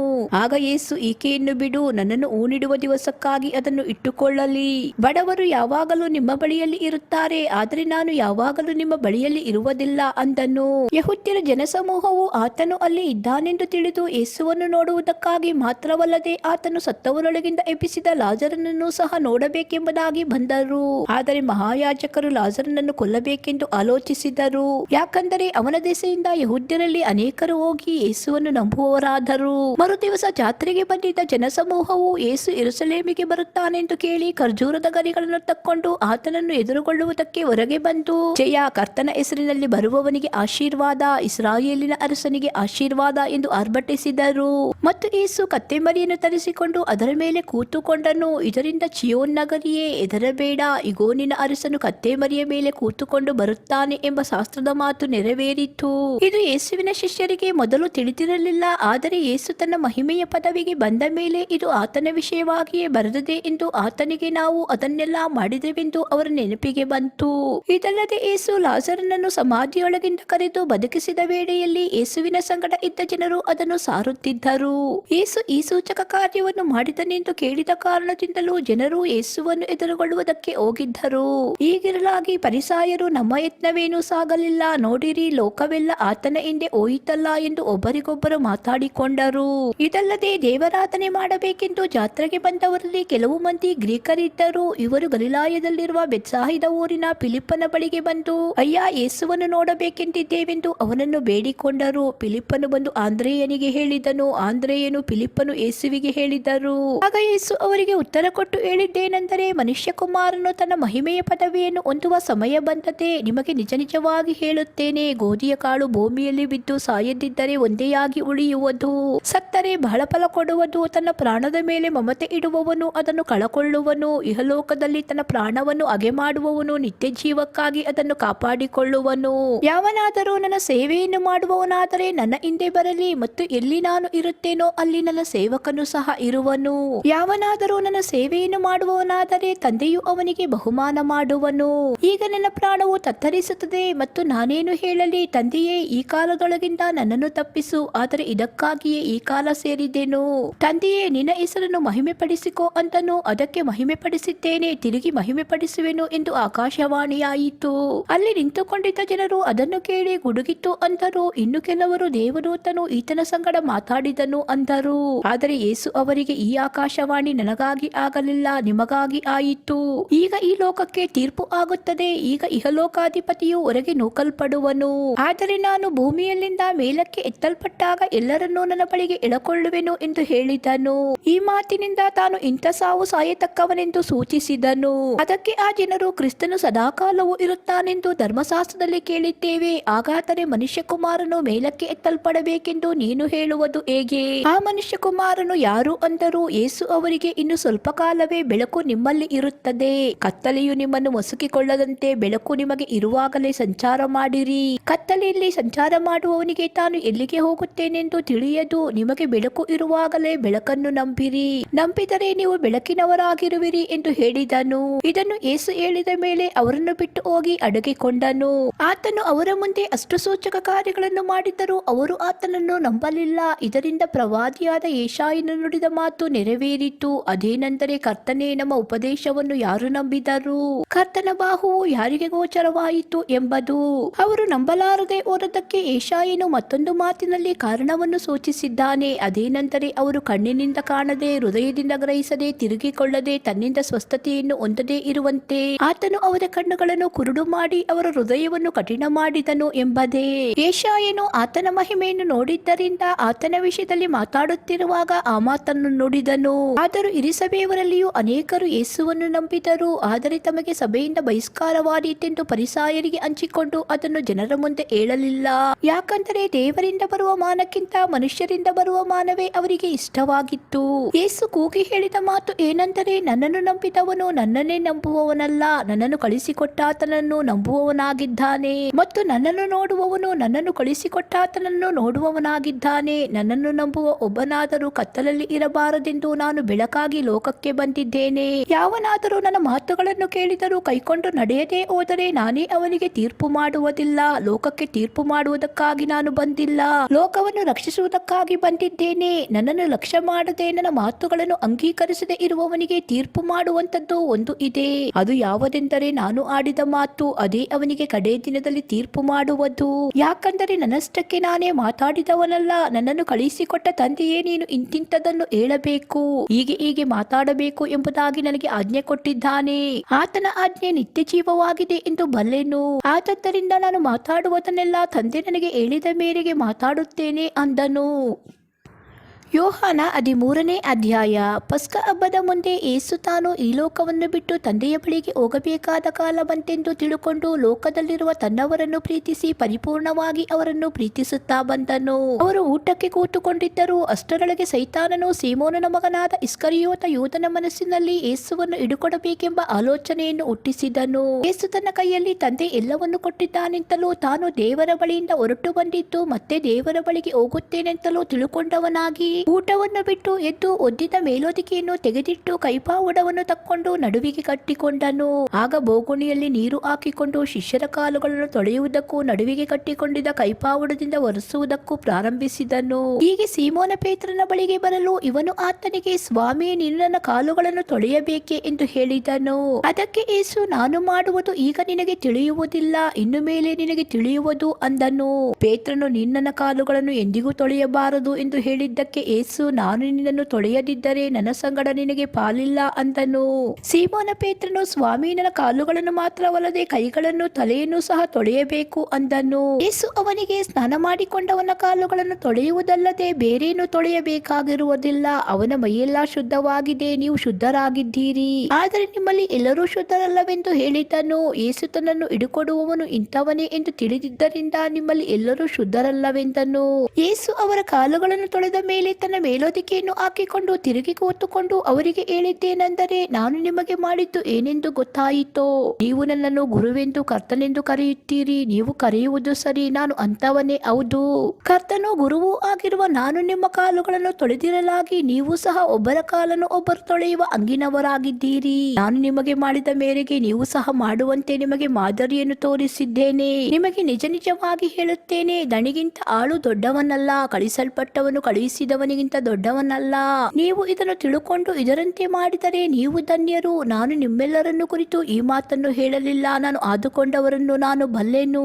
ಆದರೆ ನನ್ನ ಕೂಡ ಊಟ ಮಾಡುವವನೇ ನನ್ನ ಕಾಲನ್ನು ಅಡ್ಡಗೊಟ್ಟಿದ್ದಾನೆ ಎಂಬ ಶಾಸ್ತ್ರದ ಮಾತು ನೆರವೇರಬೇಕಾಗಿದೆ. ಅದು ನಡೆಯುವಾಗ ನನ್ನನ್ನೇ ಆತನೆಂದು ನೀವು ನಂಬುವಂತೆ ಅದು ನಡೆಯುವುದಕ್ಕಿಂತ ಮುಂಚೆ ಅದನ್ನು ಇಂದಿನಿಂದ ನಿಮಗೆ ಹೇಳುತ್ತೇನೆ. ನಿಮಗೆ ನಿಜ ನಿಜವಾಗಿ ಹೇಳುತ್ತೇನೆ, ನಾನು ಕಳಿಸಿಕೊಟ್ಟವನನ್ನು ಅಂಗೀಕರಿಸುವವನು ನನ್ನನ್ನು ಅಂಗೀಕರಿಸುವವನಾಗಿದ್ದಾನೆ, ನನ್ನನ್ನು ಅಂಗೀಕರಿಸುವವನು ನನ್ನನ್ನು ಕಳಿಸಿಕೊಟ್ಟಾತನನ್ನು ಅಂಗೀಕರಿಸುವವನಾಗಿದ್ದಾನೆ. ಇದನ್ನು ಹೇಳಿ ಯೇಸು ಆತ್ಮದಲ್ಲಿ ತತ್ತರಗೊಂಡು, ನಿಮಗೆ ನಿಜ ನಿಜವಾಗಿ ಹೇಳುತ್ತೇನೆ, ನಿಮ್ಮಲ್ಲಿ ಒಬ್ಬನು ನನ್ನನ್ನು ಹಿಡುಕೊಡುವನೆಂದು ಸ್ಪಷ್ಟವಾಗಿ ಹೇಳಿದನು. ಈತನು ಯಾರ ವಿಷಯವಾಗಿ ಈ ಮಾತನ್ನು ಹೇಳುತ್ತಾನೆಂದು ಶಿಷ್ಯರು ಅನುಮಾನಪಟ್ಟು ಒಬ್ಬರನ್ನೊಬ್ಬರು ನೋಡುವವರಾದರು. ಶಿಷ್ಯರೊಳಗೆ ಯೇಸುವಿಗೆ ಪ್ರಿಯನಾಗಿದ್ದ ಒಬ್ಬನು ಆತನ ಎದೆಯ ಹತ್ತಿರ ಒರಗಿಕೊಂಡಿದ್ದನು. ಇವನಿಗೆ ಸೀಮೋನ ಪೇತ್ರನು ಸನ್ನೆ ಮಾಡಿ, ಯಾರನ್ನು ಕುರಿತು ಮಾತಾಡಿದನು ತಿಳಿಸು ಎಂದು ಹೇಳಿದನು. ಅವನು ಹಾಗೆಯೇ ಯೇಸುವಿನ ಎದೆಯ ಕಡೆ ಬಾಗಿ, ಸ್ವಾಮಿ, ಅವನು ಯಾರು ಅಂತ ಕೇಳಿದನು. ಅದಕ್ಕೆ ಯೇಸು, ನಾನು ಈ ತುತ್ತನ್ನು ಅದ್ದಿ ಯಾರಿಗೆ ಕೊಡುತ್ತೇನೋ ಅವನೇ ಎಂದು ಹೇಳಿ ಆ ತುತ್ತನ್ನು ಅದ್ದಿ ತೆಗೆದು ಸೀಮೋನನ ಮಗನಾದ ಇಸ್ಕರಿಯೋತ ಯೂದನಿಗೆ ಕೊಟ್ಟನು. ಅವನು ಆ ತುತ್ತನ್ನು ತೆಗೆದುಕೊಂಡ ಕೂಡಲೇ ಸೈತಾನನು ಅವನೊಳಗೆ ಹೊಕ್ಕನು. ಆಗ ಯೇಸು ಅವನಿಗೆ, ನೀನು ಮಾಡುವುದನ್ನು ಬೇಗನೆ ಮಾಡಿಬಿಡು ಎಂದು ಹೇಳಿದನು. ಆತನು ಇವನಿಗೆ ಇದನ್ನು ಯಾತಕ್ಕಾಗಿ ಹೇಳಿದನೆಂಬುದು ಊಟಕ್ಕೆ ಕೂತವರಲ್ಲಿ ಯಾರಿಗೂ ಗೊತ್ತಾಗಲಿಲ್ಲ. ಅವರಲ್ಲಿ ಕೆಲವರು, ಯೂದನ ವಶದಲ್ಲಿ ಹಣದ ಚೀಲವಿದ್ದದ್ದರಿಂದ ಹಬ್ಬಕ್ಕಾಗಿ ನಮಗೆ ಬೇಕಾದದ್ದನ್ನು ಕೊಂಡುಕೋ ಎಂಬುದಾಗಿಯೋ ಬಡವರಿಗೆ ಏನಾದರೂ ಕೊಡು ಎಂಬುದಾಗಿಯೋ ಯೇಸು ಅವರಿಗೆ ಹೇಳುತ್ತಾನೆ ಎಂದು ನೆನೆಸಿದರು.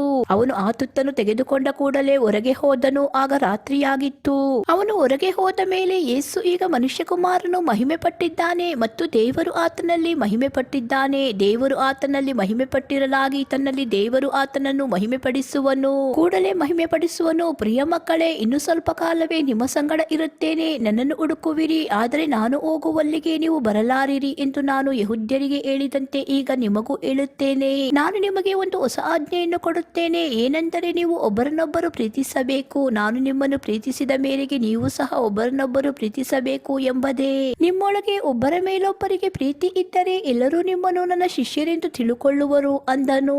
ಸೀಮೋನ ಪೇತ್ರನು ಆತನನ್ನು, ಸ್ವಾಮಿ, ಎಲ್ಲಿಗೆ ಹೋಗುತ್ತಿ ಎಂದು ಕೇಳಿದ್ದಕ್ಕೆ ಯೇಸು, ನಾನು ಹೋಗುವಲ್ಲಿಗೆ ನೀನು ಈಗ ನನ್ನ ಹಿಂದೆ ಬರಲಾರಿ, ತರುವಾಯ ನನ್ನ ಹಿಂದೆ ಬರುವಿ ಅಂದನು. ಪೇತ್ರನು ಆತನಿಗೆ, ಸ್ವಾಮಿ, ನಾನು ಯಾಕೆ ಈಗ ನಿನ್ನ ಹಿಂದೆ ಬರಲಾರೆನು? ನಿನಗಾಗಿ ನನ್ನ ಪ್ರಾಣವನ್ನಾದರೂ ಕೊಟ್ಟೇನು ಎಂದು ಹೇಳಲು ಯೇಸು, ನನಗಾಗಿ ಪ್ರಾಣ ಕೊಟ್ಟೀಯಾ? ನಿನಗೆ ನಿಜ ನಿಜವಾಗಿ ಹೇಳುತ್ತೇನೆ, ನೀನು ನನ್ನ ವಿಷಯದಲ್ಲಿ ಅವನನ್ನು ಅರಿಯೆನೆಂದು 3 ಸಾರಿ ಹೇಳುವ ತನಕ ಕೋಳಿ ಕೂಗುವುದೇ ಇಲ್ಲ ಅಂದನು. ಯೋಹಾನ 14ನೇ ಅಧ್ಯಾಯ. ನಿಮ್ಮ ಹೃದಯವು ಕಳವಳಗೊಳ್ಳದೆ ಇರಲಿ, ದೇವರನ್ನು ನಂಬಿರಿ, ನನ್ನನ್ನು ನಂಬಿರಿ. ನನ್ನ ತಂದೆಯ ಮನೆಯಲ್ಲಿ ಬಹಳ ಬಿಡಾರಗಳು ಅವೆ. ಇಲ್ಲದಿದ್ದರೆ ನಿಮಗೆ ಹೇಳುತ್ತಿದ್ದೆನು, ನಿಮಗೆ ಸ್ಥಳವನ್ನು ಸಿದ್ಧ ಮಾಡುವುದಕ್ಕೆ ಹೋಗುತ್ತೇನಲ್ಲ. ನಾನು ಹೋಗಿ ನಿಮಗೆ ಸ್ಥಳವನ್ನು ಸಿದ್ಧ ಮಾಡಿದ ಮೇಲೆ ತಿರುಗಿ ಬಂದು ನಿಮ್ಮನ್ನು ಕರಕೊಂಡು ಹೋಗಿ ನನ್ನ ಬಳಿಗೆ ಸೇರಿಸಿಕೊಳ್ಳುವೆನು. ಯಾಕಂದರೆ ನಾನಿರುವ ಸ್ಥಳದಲ್ಲಿ ನೀವು ಸಹ ಇರಬೇಕು ಮತ್ತು ನಾನು ಹೋಗುವ ಸ್ಥಳದ ಮಾರ್ಗವು ನಿಮಗೆ ತಿಳಿದದೆ ಅಂದನು. ತೋಮನು ಆತನನ್ನು, ಸ್ವಾಮಿ, ನೀನು ಎಲ್ಲಿಗೆ ಹೋಗುತ್ತೀಯೋ ನಮಗೆ ತಿಳಿಯದು, ಮಾರ್ಗವು ಹೇಗೆ ತಿಳಿದೀತು ಎಂದು ಕೇಳಲು ಯೇಸು ಅವನಿಗೆ, ನಾನೇ ಮಾರ್ಗವೂ ಸತ್ಯವೂ ಜೀವವೂ ಆಗಿದ್ದೇನೆ. ನನ್ನ ಮೂಲಕವಾಗಿ ಹೊರತು ಯಾರು ತಂದೆಯ ಬಳಿಗೆ ಬರುವುದಿಲ್ಲ. ನೀವು ನನ್ನನ್ನು ಅರಿತಿದ್ದರೆ ನನ್ನ ತಂದೆಯನ್ನು ಅರಿಯುತ್ತಿದ್ದೀರಿ. ಈಗಿನಿಂದ ಆತನನ್ನು ಅರಿತುಕೊಂಡಿದ್ದೀರಿ, ಆತನನ್ನು ನೋಡಿದ್ದೀರಲ್ಲ ಎಂದು ಹೇಳಿದನು. ಫಿಲಿಪ್ಪನು, ಸ್ವಾಮಿ, ನಮಗೆ ತಂದೆಯನ್ನು ತೋರಿಸು, ನಮಗೆ ಅಷ್ಟೇ ಸಾಕು ಅಂದನು. ಯೇಸು ಅವನಿಗೆ, ಫಿಲಿಪ್ಪನೇ, ನಾನು ಇಷ್ಟು ದಿವಸ ನಿಮ್ಮ ಸಂಗಡ ಇದ್ದರೂ ನೀನು ಇನ್ನೂ ನನ್ನನ್ನು ಅರಿತುಕೊಳ್ಳಲಿಲ್ಲವೇ? ನನ್ನನ್ನು ನೋಡಿದವನು ತಂದೆಯನ್ನು ನೋಡಿದ್ದಾನೆ, ನಮಗೆ ತಂದೆಯನ್ನು ತೋರಿಸೆಂದು ನೀನು ಹೇಳುವುದು ಹೇಗೆ? ನಾನು ತಂದೆಯಲ್ಲಿದ್ದೇನೆ, ತಂದೆಯು ನನ್ನಲ್ಲಿ ಇದ್ದಾನೆ ಎಂದು ನೀನು ನಂಬುವುದಿಲ್ಲವೋ? ನಾನು ನಿಮಗೆ ಹೇಳುವ ಮಾತುಗಳನ್ನು ನನ್ನಷ್ಟಕ್ಕೆ ನಾನೇ ಆಡುವುದಿಲ್ಲ. ತಂದೆಯು ನನ್ನಲ್ಲಿ ಇದ್ದುಕೊಂಡು ತನ್ನ ಕ್ರಿಯೆಗಳನ್ನು ನಡೆಸುತ್ತಾನೆ. ನಾನು ತಂದೆಯಲ್ಲಿ ಇದ್ದೇನೆ, ತಂದೆಯು ನನ್ನಲ್ಲಿ ಇದ್ದಾನೆಂಬುವ ನನ್ನ ಮಾತನ್ನು ನಂಬಿರಿ. ಇಲ್ಲದಿದ್ದರೆ ಆ ಕ್ರಿಯೆಗಳನ್ನೇ ನೋಡಿ ನನ್ನ ಮಾತನ್ನು ನಂಬಿರಿ. ನಿಮಗೆ ನಿಜ ನಿಜವಾಗಿ ಹೇಳುತ್ತೇನೆ, ನನ್ನನ್ನು ನಂಬುವವನು ನಾನು ನಡೆಸುವ ಕ್ರಿಯೆಗಳನ್ನು ತಾನು ನಡೆಸುವನು ಮತ್ತು ಅವುಗಳಿಗಿಂತ ಮಹತ್ತಾದ ಕ್ರಿಯೆಗಳನ್ನು ನಡೆಸುವನು. ಯಾಕಂದರೆ ನಾನು ತಂದೆಯ ಬಳಿಗೆ ಹೋಗುತ್ತೇನೆ. ಇದಲ್ಲದೆ ನೀವು ನನ್ನ ಹೆಸರಿನಲ್ಲಿ ಏನೇನು ಬೇಡಿಕೊಳ್ಳುವಿರೋ ಅದನ್ನು ನೆರವೇರಿಸುವೆನು. ಹೀಗೆ ಮಗನ ಮೂಲಕವಾಗಿ ತಂದೆಗೆ ಮಹಿಮೆ ಉಂಟಾಗುವುದು. ನೀವು ನನ್ನ ಹೆಸರಿನಲ್ಲಿ ನನ್ನನ್ನು ಏನಾದರೂ ಬೇಡಿಕೊಂಡರೆ ಅದನ್ನು ನೆರವೇರಿಸುವೆನು. ನೀವು ನನ್ನನ್ನು ಪ್ರೀತಿಸುವವರಾದರೆ ನನ್ನ ಆಜ್ಞೆಗಳನ್ನು ಕೈಕೊಂಡು ನಡೆಯುವಿರಿ. ಆಗ ನಾನು ತಂದೆಯನ್ನು ಕೇಳಿಕೊಳ್ಳುವೆನು. ಆತನು ನಿಮಗೆ ಬೇರೊಬ್ಬ ಸಹಾಯಕನನ್ನು ಸದಾಕಾಲ ನಿಮ್ಮ ಸಂಗಡ ಇರುವುದಕ್ಕೆ ಕೊಡುವನು. ಆ ಸಹಾಯಕನು ಯಾರೆಂದರೆ ಸತ್ಯದ ಆತ್ಮನೇ. ಲೋಕವು ಆತನನ್ನು ನೋಡದೆಯೂ ತಿಳಿಯದೆಯೂ ಇರುವುದರಿಂದ ಆತನನ್ನು ಹೊಂದಲಾರದು. ನೀವು ಆತನನ್ನು ಬಲ್ಲಿರಿ, ಹೇಗೆಂದರೆ ನಿಮ್ಮ ಬಳಿಯಲ್ಲಿ ವಾಸ ಮಾಡುತ್ತಾನೆ ಮತ್ತು ನಿಮ್ಮೊಳಗೆ ಇರುವನು. ನಾನು ನಿಮ್ಮನ್ನು ಅನಾಥರಾಗಿ ಬಿಡುವುದಿಲ್ಲ, ನಿಮ್ಮ ಬಳಿಗೆ ಬರುತ್ತೇನೆ. ಇನ್ನು ಸ್ವಲ್ಪ ಕಾಲವಾದ ಮೇಲೆ ಲೋಕವು ನನ್ನನ್ನು ನೋಡುವುದಿಲ್ಲ, ಆದರೆ ನೀವು ನನ್ನನ್ನು ನೋಡುವಿರಿ. ನಾನು ಬದುಕುವುದರಿಂದ ನೀವು ಬದುಕುವಿರಿ. ನಾನು ನನ್ನ ತಂದೆಯಲ್ಲಿಯೂ ನೀವು ನನ್ನಲ್ಲಿಯೂ ನಾನು ನಿಮ್ಮಲ್ಲಿಯೂ ಇರುವುದನ್ನು ನೀವು ಆ ದಿನದಲ್ಲಿ ತಿಳಿದುಕೊಳ್ಳುವಿರಿ. ನನ್ನ ಆಜ್ಞೆಗಳನ್ನು ಹೊಂದಿ ಅವುಗಳನ್ನು ಕೈಕೊಂಡು ನಡೆಯುವವನೇ ನನ್ನನ್ನು ಪ್ರೀತಿಸುವವನು. ನನ್ನನ್ನು ಪ್ರೀತಿಸುವವನು ನನ್ನ ತಂದೆಗೆ ಪ್ರಿಯನಾಗಿರುವನು. ನಾನು ಅವನನ್ನು ಪ್ರೀತಿಸಿ ಅವನಿಗೆ ಕಾಣಿಸಿಕೊಳ್ಳುವೆನು ಎಂದು ಹೇಳಿದನು. ಯೂದನು, ಇವನು ಇಸ್ಕರಿಯೋತನಲ್ಲ, ಸ್ವಾಮಿ, ನೀನು ಲೋಕಕ್ಕೆ ಕಾಣಿಸಿಕೊಳ್ಳದೆ ನಮಗೆ ಮಾತ್ರ ಕಾಣಿಸಿಕೊಳ್ಳುವುದಕ್ಕೆ ಏನು ಸಂಭವಿಸಿತು ಎಂದು ಕೇಳಿದ್ದಕ್ಕೆ ಯೇಸು ಅವನಿಗೆ, ಯಾರಾದರೂ ನನ್ನನ್ನು ಪ್ರೀತಿಸುವವನಾದರೆ ನನ್ನ ಮಾತನ್ನು ಕೈಕೊಂಡು ನಡೆಯುವನು. ಅವನನ್ನು ನನ್ನ ತಂದೆಯು ಪ್ರೀತಿಸುವನು ಮತ್ತು ನಾವಿಬ್ಬರು ಅವನ ಬಳಿಗೆ ಬಂದು ಅವನ ಬಳಿಯಲ್ಲಿ ಬಿಡಾರವನ್ನು ಮಾಡಿಕೊಳ್ಳುವೆವು. ನನ್ನನ್ನು ಪ್ರೀತಿಸದೇ ಇರುವವನು ನನ್ನ ಮಾತುಗಳನ್ನು ಕೈಕೊಂಡು ನಡೆಯುವುದಿಲ್ಲ. ನೀವು ಆಲಿಸುವ ಮಾತು ನನ್ನದಲ್ಲ, ನನ್ನನ್ನು ಕಳುಹಿಸಿದ ತಂದೆಯ ಮಾತೇ. ಈ ಮಾತುಗಳನ್ನು ನಾನು ಇನ್ನು ನಿಮ್ಮ ಬಳಿಯಲ್ಲಿರುವಾಗ ನಿಮಗೆ ಹೇಳಿದ್ದೇನೆ. ಆದರೆ ಆ ಸಹಾಯಕನು, ಅಂದರೆ ನನ್ನ ಹೆಸರಿನಲ್ಲಿ ತಂದೆಯು ಕಳಿಸಿಕೊಡುವ ಪವಿತ್ರಾತ್ಮನೇ ನಿಮಗೆ ಎಲ್ಲವನ್ನು ಉಪದೇಶಿಸಿ ನಾನು ನಿಮಗೆ ಹೇಳಿದ್ದನ್ನೆಲ್ಲ ನಿಮ್ಮ ನೆನಪಿಗೆ ತರುವನು. ಶಾಂತಿಯನ್ನು ನಿಮಗೆ ಬಿಟ್ಟು ಹೋಗುತ್ತೇನೆ, ನನ್ನಲ್ಲಿರುವಂತಹ ಶಾಂತಿಯನ್ನು ನಿಮಗೆ ಕೊಡುತ್ತೇನೆ. ಲೋಕವು ಕೊಡುವ ರೀತಿಯಿಂದ ನಾನು ನಿಮಗೆ ಕೊಡುವುದಿಲ್ಲ. ನಿಮ್ಮ ಹೃದಯವು ಕಳವಳಗೊಳ್ಳದಿರಲಿ, ಹೆದರದಿರಲಿ. ನಾನು ಹೋಗಿ ತಿರುಗಿ ನಿಮ್ಮ ಬಳಿಗೆ ಬರುತ್ತೇನೆಂದು ನಿಮಗೆ ಹೇಳಿದ್ದನ್ನು ಕೇಳಿದಿರಿ. ನೀವು ನನ್ನನ್ನು ಪ್ರೀತಿಸುವವರಾಗಿದ್ದರೆ ನಾನು ತಂದೆಯ ಬಳಿಗೆ ಹೋಗುವ ವಿಷಯದಲ್ಲಿ ಸಂತೋಷ ಪಡುತ್ತಿದ್ದೀರಿ. ಯಾಕಂದರೆ ತಂದೆಯು ನನಗಿಂತ ದೊಡ್ಡವನು. ಅದೆಲ್ಲ ನಡೆಯುವಾಗ ನೀವು ನನ್ನನ್ನು ನಂಬುವಂತೆ ಅದು ನಡೆಯುವುದಕ್ಕಿಂತ ಮುಂಚೆಯೇ ಈಗ ನಿಮಗೆ ಹೇಳಿದ್ದೇನೆ. ಇನ್ನು ನಾನು ನಿಮ್ಮ ಸಂಗಡ ಬಹಳ ಮಾತುಗಳನ್ನಾಡುವುದಿಲ್ಲ, ಯಾಕಂದರೆ ಇಹಲೋಕಾಧಿಪತಿಯು ಬರುತ್ತಾನೆ. ಅವನಿಗೆ ಸಂಬಂಧಪಟ್ಟದ್ದು ಯಾವುದೊಂದು ನನ್ನಲ್ಲಿಲ್ಲ. ಆದರೂ ನಾನು ತಂದೆಯನ್ನು ಪ್ರೀತಿಸುತ್ತೇನೆಂಬುದು ಲೋಕಕ್ಕೆ ತಿಳಿದಿರಬೇಕೆಂದು ತಂದೆಯು ನನಗೆ ಕೊಟ್ಟ ಆಜ್ಞೆಯ ಮೇರೆಗೆ ಇದನ್ನು ಮಾಡುತ್ತೇನೆ. ಏಳಿರಿ, ಇಲ್ಲಿಂದ ಹೋಗೋಣ. ಯೋಹಾನ 15ನೇ ಅಧ್ಯಾಯ. ನಾನೇ ನಿಜವಾದ ದ್ರಾಕ್ಷೆ ಬಳ್ಳಿ, ನನ್ನ ತಂದೆ ತೋಟಗಾರನು. ನನ್ನಲ್ಲಿದ್ದು ಫಲ ಕೊಡುತ್ತಿರುವ ಪ್ರತಿಯೊಂದು ಕೊಂಬೆಯನ್ನು ಆತನು ತೆಗೆದು ಹಾಕುತ್ತಾನೆ. ಫಲ ಕೊಡುವ ಪ್ರತಿಯೊಂದು ಕೊಂಬೆಯು ಹೆಚ್ಚು ಫಲ ಕೊಡುವ ಹಾಗೆ ಅದನ್ನು ಶುದ್ಧಿ ಮಾಡುತ್ತಾನೆ. ನಾನು ನಿಮಗೆ ಹೇಳಿದ ವಾಕ್ಯದ ದೆಸೆಯಿಂದ ಈಗ ಶುದ್ಧರಾಗಿದ್ದೀರಿ. ನೀವು ನನ್ನಲ್ಲಿ ನೆಲೆಗೊಂಡಿರ್ರಿ, ನಾನು ನಿಮ್ಮಲ್ಲಿ ನೆಲೆಗೊಂಡಿರುವೆನು. ಕೊಂಬೆಯು ಬಳ್ಳಿಯಲ್ಲಿ ನೆಲೆಗೊಂಡಿರದಿದ್ದರೆ ಹೇಗೆ ತನ್ನಷ್ಟಕ್ಕೆ ತಾನೇ ಫಲ ಕೊಡಲಾರದೋ, ಹಾಗೆಯೇ ನೀವು ನನ್ನಲ್ಲಿ ನೆಲೆಗೊಂಡಿರದಿದ್ದರೆ ಫಲ ಕೊಡಲಾರಿರಿ. ನಾನು ದ್ರಾಕ್ಷಾ ಬಳ್ಳಿ, ನೀವು ಕೊಂಬೆಗಳು. ಒಬ್ಬನು ನನ್ನಲ್ಲಿಯೂ ನಾನು ಅವನಲ್ಲಿಯೂ ನೆಲೆಗೊಂಡಿದ್ದರೆ ಅವನೇ ಬಹಳ ಫಲ ಕೊಡುವನು. ನೀವು ನನ್ನನ್ನು ಬಿಟ್ಟು ಏನೂ ಮಾಡಲಾರಿರಿ. ಯಾವನು ನನ್ನಲ್ಲಿ ನೆಲೆಗೊಂಡಿರುವುದಿಲ್ಲವೋ ಅವನು ಆ ಕೊಂಬೆಯಂತೆ ಹೊರಕ್ಕೆ ಬಿಸಾಡಲ್ಪಟ್ಟು ಒಣಗಿ ಹೋಗುವನು. ಅಂಥ ಕೊಂಬೆಗಳನ್ನು ಕೂಡಿಸಿ ಬೆಂಕಿಯಲ್ಲಿ ಹಾಕುತ್ತಾರೆ, ಅವು ಸುಟ್ಟು ಹೋಗುತ್ತವೆ. ನೀವು ನನ್ನಲ್ಲಿಯೂ ನನ್ನ ವಾಕ್ಯಗಳು ನಿಮ್ಮಲ್ಲಿಯೂ ನೆಲೆಗೊಂಡಿದ್ದರೆ ಏನು ಬೇಕಾದರೂ ಬೇಡಿಕೊಳ್ಳಿರಿ, ಅದು ನಿಮಗೆ ದೊರೆಯುವುದು. ನೀವು ಬಹಳ ಫಲ ಕೊಡುವುದರಿಂದಲೇ ನನ್ನ ತಂದೆಗೆ ಮಹಿಮೆ ಉಂಟಾಗುವುದು ಮತ್ತು ನನ್ನ ಶಿಷ್ಯರಾಗುವಿರಿ. ತಂದೆ ನನ್ನನ್ನು ಪ್ರೀತಿಸಿದ ಹಾಗೆಯೇ ನಾನು ನಿಮ್ಮನ್ನು ಪ್ರೀತಿಸಿದ್ದೇನೆ. ನನ್ನ ಪ್ರೀತಿಯಲ್ಲಿ ನೆಲೆಗೊಂಡಿರ್ರಿ. ನಾನು ನನ್ನ ತಂದೆಯ ಆಜ್ಞೆಗಳನ್ನು ಕೈಕೊಂಡು ನಡೆದು ಆತನ ಪ್ರೀತಿಯಲ್ಲಿ ನೆಲೆಗೊಂಡಿರುವ ಮೇರೆಗೆ ನೀವು ನನ್ನ ಆಜ್ಞೆಗಳನ್ನು ಕೈಕೊಂಡು ನಡೆದರೆ ನನ್ನ ಪ್ರೀತಿಯಲ್ಲಿ ನೆಲೆಗೊಂಡಿರುವಿರಿ. ನನ್ನಲ್ಲಿರುವ ಆನಂದವು ನಿಮ್ಮಲ್ಲಿಯೂ ಇರಬೇಕೆಂತಲೂ ನಿಮ್ಮ ಆನಂದವು ಪರಿಪೂರ್ಣವಾಗಬೇಕೆಂತಲೂ ಇದನ್ನೆಲ್ಲ ನಿಮಗೆ ಹೇಳಿದ್ದೇನೆ. ನಾನು ನಿಮ್ಮನ್ನು ಪ್ರೀತಿಸಿದ ಮೇರೆಗೆ ನೀವು ಒಬ್ಬರನ್ನೊಬ್ಬರು ಪ್ರೀತಿಸಬೇಕೆಂಬುದೇ ನಾನು ಕೊಡುವ ಆಜ್ಞೆಯಾಗಿದೆ. ಪ್ರಾಣವನ್ನೇ ಸ್ನೇಹಿತರಿಗೋಸ್ಕರ ಕೊಡುವ ಮಾಡುವ ಪ್ರೀತಿಗಿಂತ ಹೆಚ್ಚಿನ ಪ್ರೀತಿಯು ಯಾವುದೂ ಇಲ್ಲ. ನಾನು ನಿಮಗೆ ಕೊಟ್ಟ ಆಜ್ಞೆಗಳಿಗೆ ಸರಿಯಾಗಿ ನೀವು ನಡೆದರೆ ನೀವು ನನ್ನ ಸ್ನೇಹಿತರು. ಇನ್ನು ಮೇಲೆ ನಾನು ನಿಮ್ಮನ್ನು ಆಳುಗಳನ್ನುವುದಿಲ್ಲ.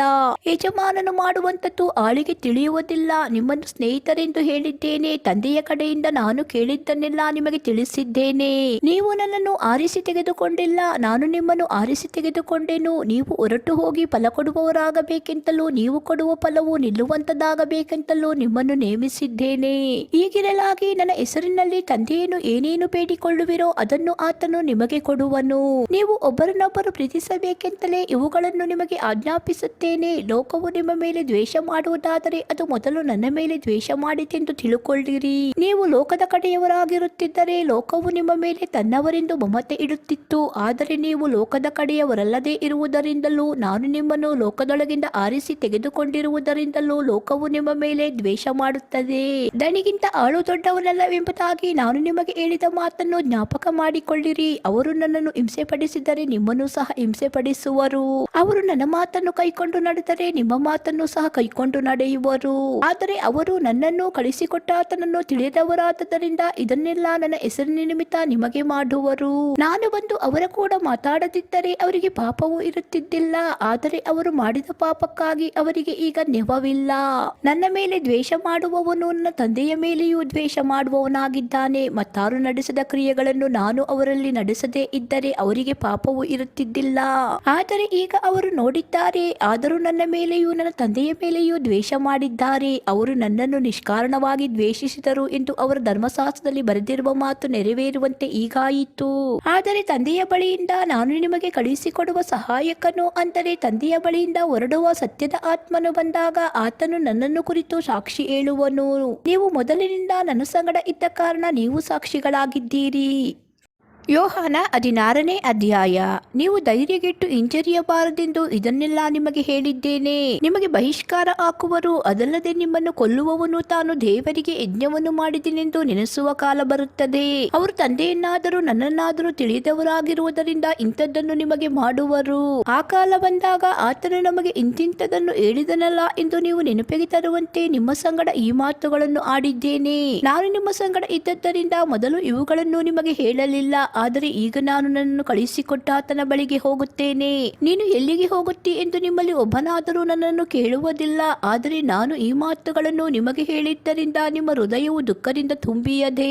ಆದರೂ ನಾನು ನಿಮಗೆ ಸತ್ಯವನ್ನು ಹೇಳುತ್ತೇನೆ, ಕೇಳಿರಿ. ನಾನು ಹೋಗುವುದು ನಿಮಗೆ ಹಿತಕರವಾಗಿದೆ. ಹೇಗೆಂದರೆ ನಾನು ಹೋಗದಿದ್ದರೆ ಆ ಸಹಾಯಕನು ನಿಮ್ಮ ಬಳಿಗೆ ಬರುವುದಿಲ್ಲ. ನಾನು ಹೋದರೆ ಆತನನ್ನು ನಿಮ್ಮ ಬಳಿಗೆ ಕಳುಹಿಸಿಕೊಡುತ್ತೇನೆ. ಆತನು ಬಂದು ಪಾಪ, ನೀತಿ, ನ್ಯಾಯ ತೀರ್ಪಿಗೆ ಈ ವಿಷಯಗಳಲ್ಲಿ ಲೋಕಕ್ಕೆ ಅರ್ಹನ್ನು ಹುಟ್ಟಿಸುವ ಅವರು ನನ್ನನ್ನು ನಂಬದೇ ಇರುವುದರಿಂದ ಪಾಪದ ವಿಷಯದಲ್ಲಿಯೂ ನಾನು ತಂದೆಯ ಬಳಿಗೆ ಹೋಗಿ ಇನ್ನು ಮೇಲೆ ನಿಮಗೆ ಕಾಣಿಸದೇ ಇರುವುದರಿಂದ ನೀತಿಯ ವಿಷಯದಲ್ಲಿಯೂ ಇಹಲೋಕಾಧಿಪತಿಗೆ ನ್ಯಾಯ ತೀರ್ವಿಕೆಯಾದದ್ದರಿಂದ ನ್ಯಾಯ ತೀರ್ವಿಕೆಯ ವಿಷಯದಲ್ಲಿಯೂ ಲೋಕಕ್ಕೆ ಅರ್ಹನ್ನು ಹುಟ್ಟಿಸುವನು. ನಾನು ನಿಮಗೆ ಹೇಳಬೇಕಾದದ್ದು ಇನ್ನೂ ಬಹಳ ಉಂಟು, ಆದರೆ ಸದ್ಯಕ್ಕೆ ಅದನ್ನು ಹೊರಲಾರಿರಿ. ಸತ್ಯದ ಆತ್ಮನು ಬಂದಾಗ ಆತನು ನಿಮ್ಮನ್ನು ನಡೆಸಿಕೊಂಡು ಹೋಗಿ ಸಕಲ ವಿಷಯದಲ್ಲಿಯೂ ಸತ್ಯಕ್ಕೆ ಸೇರಿಸುವನು. ಆತನು ತನ್ನಷ್ಟಕ್ಕೆ ತಾನೇ ಮಾತಾಡದೆ ಕೇಳಿದ ಮಾತುಗಳನ್ನೇ ಆಡುವನು ಮತ್ತು ಮುಂದಾಗುವ ಸಂಗತಿಗಳನ್ನು ನಿಮಗೆ ತಿಳಿಸುವನು. ಆತನು ನನ್ನದರೊಳಗಿಂದ ತೆಗೆದುಕೊಂಡು ನಿಮಗೆ ತಿಳಿಸುತ್ತಾ ನನ್ನನ್ನೇ ಮಹಿಮೆ ಪಡಿಸುವನು. ತಂದೆಗೆ ಇರುವುದೆಲ್ಲ ನನ್ನದು, ಆದುದರಿಂದಲೇ ನನ್ನದರೊಳಗಿಂದ ತೆಗೆದುಕೊಂಡು ನಿಮಗೆ ತಿಳಿಸುವನೆಂದು ಹೇಳಿದೆನು. ಸ್ವಲ್ಪ ಕಾಲವಾದ ಮೇಲೆ ನಾನು ನಿಮಗೆ ಕಾಣಿಸುವುದಿಲ್ಲ, ಆನಂತರ ಸ್ವಲ್ಪ ಕಾಲವಾದ ಮೇಲೆ ನನ್ನನ್ನು ನೋಡುವಿರಿ ಅಂತನು. ಇದನ್ನು ಕೇಳಿ ಆತನ ಶಿಷ್ಯರಲ್ಲಿ ಕೆಲವರು, ಇದೇನು ಈತನು ಹೇಳುವ ಮಾತು? ಸ್ವಲ್ಪ ಕಾಲವಾದ ಮೇಲೆ ನಾನು ನಿಮಗೆ ಕಾಣುವುದಿಲ್ಲ, ಆನಂತರ ಸ್ವಲ್ಪ ಕಾಲವಾದ ಮೇಲೆ ನನ್ನನ್ನು ನೋಡುವಿರಿ ಅನ್ನುತ್ತಾನೆ. ಮತ್ತು ನಾನು ತಂದೆಯ ಬಳಿಗೆ ಹೋಗುವುದರಿಂದ ಅನ್ನುತ್ತಾನೆ ಎಂದು ತಮ್ಮ ತಮ್ಮೊಳಗೆ ಮಾತಾಡಿಕೊಂಡು, ಸ್ವಲ್ಪ ಕಾಲವೆಂದು ಈತನು ಹೇಳುವ ಈ ಮಾತೇನು? ಏನು ಮಾತಾಡುತ್ತಾನೋ ನಮಗೆ ತಿಳಿಯದು ಅಂದುಕೊಳ್ಳುತ್ತಿದ್ದರು. ಯೇಸು ತನ್ನನ್ನು ಕೇಳಬೇಕೆಂದಿದ್ದಾರೆಂದು ತಿಳಿದು ಅವರಿಗೆ, ಸ್ವಲ್ಪ ಕಾಲವಾದ ಮೇಲೆ ನಾನು ನಿಮಗೆ ಕಾಣುವುದಿಲ್ಲ, ಇನ್ನು ಸ್ವಲ್ಪ ಕಾಲವಾದ ಮೇಲೆ ನನ್ನನ್ನು ನೋಡುವಿರಿ ಎಂದು ನಾನು ಹೇಳಿದ್ದಕ್ಕೆ ನೀವು ನಿಮ್ಮೊಳಗೆ ವಿಚಾರಿಸಿಕೊಳ್ಳುತ್ತೀರಾ? ನಿಮಗೆ ನಿಜ ನಿಜವಾಗಿ ಹೇಳುತ್ತೇನೆ, ನೀವು ಅಳುತ್ತಾ ಗೋಳಾಡುತ್ತಾ ಇರುವಿರಿ, ಆದರೆ ಲೋಕವು ಸಂತೋಷಿಸುವುದು. ನಿಮಗೆ ದುಃಖವಾಗುವುದು, ಆದರೆ ನಿಮ್ಮ ದುಃಖ ದುಃಖವು ಹೋಗಿ ಆನಂದ ಬರುವುದು. ಒಬ್ಬ ಸ್ತ್ರೀ ಇರುವಾಗ ತನ್ನ ಬೇನೆಯ ಕಾಲ ಬಂತೆಂದು ಆಕೆಗೆ ದುಃಖವಾಗುತ್ತದೆ. ಆದರೆ ಕೂಸನ್ನು ಎತ್ತ ಮೇಲೆ ಲೋಕದಲ್ಲಿ ಒಬ್ಬ ಮನುಷ್ಯನು ಹುಟ್ಟಿದನೆಂಬ ಆನಂದದಿಂದ ಆ ಬೇನೆಯನ್ನು ನೆನೆಸುವುದಿಲ್ಲ. ಹಾಗೆಯೇ ನಿಮಗೂ ಈಗ ದುಃಖವಿದ್ದರೂ ನಾನು ನಿಮ್ಮನ್ನು ತಿರುಗಿ ನೋಡುವೆನು. ಆಗ ನಿಮ್ಮ ಹೃದಯಕ್ಕೆ ಆನಂದವಾಗುವುದು ಮತ್ತು ನಿಮ್ಮ ಆನಂದವನ್ನು ಯಾರು ನಿಮ್ಮಿಂದ ತೆಗೆಯುವುದಿಲ್ಲ. ಆ ದಿನದಲ್ಲಿ ನೀವು ನನಗೆ ಯಾವ ಪ್ರಶ್ನೆಯನ್ನು ಮಾಡುವುದಿಲ್ಲ. ನಿಮಗೆ ನಿಜ ನಿಜವಾಗಿ ಹೇಳುತ್ತೇನೆ, ನೀವು ತಂದೆಯನ್ನು ಏನಾದರೂ ಬೇಡಿಕೊಂಡರೆ ಅದನ್ನು ಆತನು ನನ್ನ ಹೆಸರಿನ ಮೇಲೆ ನಿಮಗೆ ಕೊಡುವನು. ನೀವು ಇದುವರೆಗೆ ನನ್ನ ಹೆಸರಿನ ಮೇಲೆ ಯಾವುದೊಂದನ್ನು ಬೇಡಿಕೊಂಡಿಲ್ಲ. ಬೇಡಿಕೊಳ್ಳಿರಿ, ನಿಮಗೆ ಸಿಕ್ಕುವುದು. ಆಗ ನಿಮ್ಮ ಆನಂದವು ಪರಿಪೂರ್ಣವಾಗುವುದು. ಈ ಸಂಗತಿಗಳನ್ನು ಗೂಢಾರ್ಥವಾಗಿ ನಿಮಗೆ ಹೇಳಿದ್ದೇನೆ. ಆದರೆ ಇನ್ನು ಮೇಲೆ ಸಾಮ್ಯ ರೂಪವಾಗಿ ನಿಮ್ಮ ಸಂಗಡ ಮಾತಾಡದೆ ತಂದೆಯ ವಿಷಯದಲ್ಲಿ ಸ್ಪಷ್ಟವಾಗಿ ತಿಳಿಸುವ ಕಾಲ ಬರುತ್ತದೆ. ಆ ದಿನದಲ್ಲಿ ನನ್ನ ಹೆಸರಿನ ಮೇಲೆ ಬೇಡಿಕೊಳ್ಳುವಿರಿ. ನಾನು ತಂದೆಯನ್ನು ನಿಮಗೋಸ್ಕರ ಕೇಳಿಕೊಳ್ಳುವೆನಂತ ನಿಮಗೆ ಹೇಳುವುದಿಲ್ಲ. ನೀವು ನನ್ನ ಮೇಲೆ ಮಮತೆ ಇಟ್ಟು ನನ್ನನ್ನು ತಂದೆಯ ಬಳಿಯಿಂದ ಹೊರಟು ಬಂದವನೆಂದು ನಂಬಿದ್ದರಿಂದ ತಂದೆಯು ತಾನೇ ನಿಮ್ಮ ಮೇಲೆ ಮಮತೆ ಇಡುತ್ತಾನಲ್ಲವೇ? ತಂದೆಯ ಬಳಿಯಿಂದ ಹೊರಟು ಈ ಲೋಕಕ್ಕೆ ಬಂದಿದ್ದೇನೆ. ಇನ್ನು ಲೋಕವನ್ನು ಬಿಟ್ಟು ತಂದೆಯ ಬಳಿಗೆ ಹೋಗುತ್ತೇನೆ ಅಂದನು. ಅದಕ್ಕೆ ಶಿಷ್ಯರು, ನೀನು ಹೇಳುವ ಸಂಗತಿಯನ್ನು ಈಗ ಗುಡಾರ್ಥವಾಗಿ ಹೇಳದೆ ಸ್ಪಷ್ಟವಾಗಿ ಮಾತಾಡುತ್ತೀಯಲ್ಲ. ನೀನು ಸಮಸ್ತವನ್ನು ತಿಳಿದವನೆಂದು ನಿನಗೆ ಪ್ರಶ್ನೆ ಮಾಡುವ ಅವಶ್ಯವಿಲ್ಲವೆಂದು ಈಗ ತಿಳಿಯಿತು. ಇದರಿಂದ ನಿನ್ನನ್ನು ದೇವರ ಬಳಿಯಿಂದ ಬಂದವನೆಂದು ನಂಬುತ್ತೇವೆ ಅಂದದಕ್ಕೆ ಯೇಸು, ಈಗ ನಂಬುತ್ತೀರೋ? ನೋಡಿರಿ, ನಿಮ್ಮಲ್ಲಿ ಒಬ್ಬೊಬ್ಬನು ತನ್ನ ತನ್ನ ಸ್ಥಳಕ್ಕೆ ಚದುರಿ ಹೋಗಿ ನನ್ನನ್ನು ಒಂಟಿಗನಾಗಿ ಬಿಡುವ ಕಾಲ ಬರುವುದು. ಈಗ ಬಂದಿದೆ. ಆದರೆ ನಾನು ಒಂಟಿಗನಲ್ಲ, ತಂದೆಯು ನನ್ನ ಸಂಗಡ ಇದ್ದಾನೆ. ನೀವು ನನ್ನಲ್ಲಿದ್ದು ಮನಃಶಾಂತಿಯನ್ನು ಹೊಂದಿದವರಾಗಿರಬೇಕೆಂದು ಇದನ್ನೆಲ್ಲ ನಿಮಗೆ ಹೇಳಿದ್ದೇನೆ. ಲೋಕದಲ್ಲಿ ನಿಮಗೆ ಸಂಕಟ ಉಂಟು, ಧೈರ್ಯವಾಗಿರಿ, ನಾನು ಲೋಕವನ್ನು ಜಯಿಸಿದ್ದೇನೆ ಎಂದು ಹೇಳಿದನು. ಯೋಹಾನ 17ನೇ ಅಧ್ಯಾಯ. ಯೇಸು ಈ ಮಾತುಗಳನ್ನಾಡಿದ ಮೇಲೆ ಆಕಾಶದ ಕಡೆಗೆ ಕಣ್ಣೆತ್ತಿ ಹೇಳಿದ್ದೇನೆಂದರೆ, ತಂದೆಯೇ, ಕಾಲ ಬಂದದೆ, ನಿನ್ನ ಮಗನನ್ನು ಮಹಿಮೆಪಡಿಸು. ಆಗ ಮಗನು ನಿನ್ನನ್ನು ಮಹಿಮೆಪಡಿಸುವುದಕ್ಕಾಗುವುದು. ನೀನು ಅವನಿಗೆ ಯಾರನ್ನು ಕೊಟ್ಟಿದ್ದೀಯೋ ಅವರೆಲ್ಲರಿಗೆ ಅವನು ನಿತ್ಯ ಜೀವವನ್ನು ಕೊಡಬೇಕೆಂದು ಅವನಿಗೆ ಎಲ್ಲಾ ಮನುಷ್ಯರ ಮೇಲೆ ಅಧಿಕಾರವನ್ನು ಕೊಟ್ಟಿಯಲ್ಲ. ಒಬ್ಬನೇ ಸತ್ಯದೇವರಾಗಿರುವ ನಿನ್ನನ್ನು ನೀನು ಕಳುಹಿಸಿಕೊಟ್ಟ ಯೇಸು ಕ್ರಿಸ್ತನನ್ನು ತಿಳಿಯುವುದೇ ನಿತ್ಯ ಜೀವವು.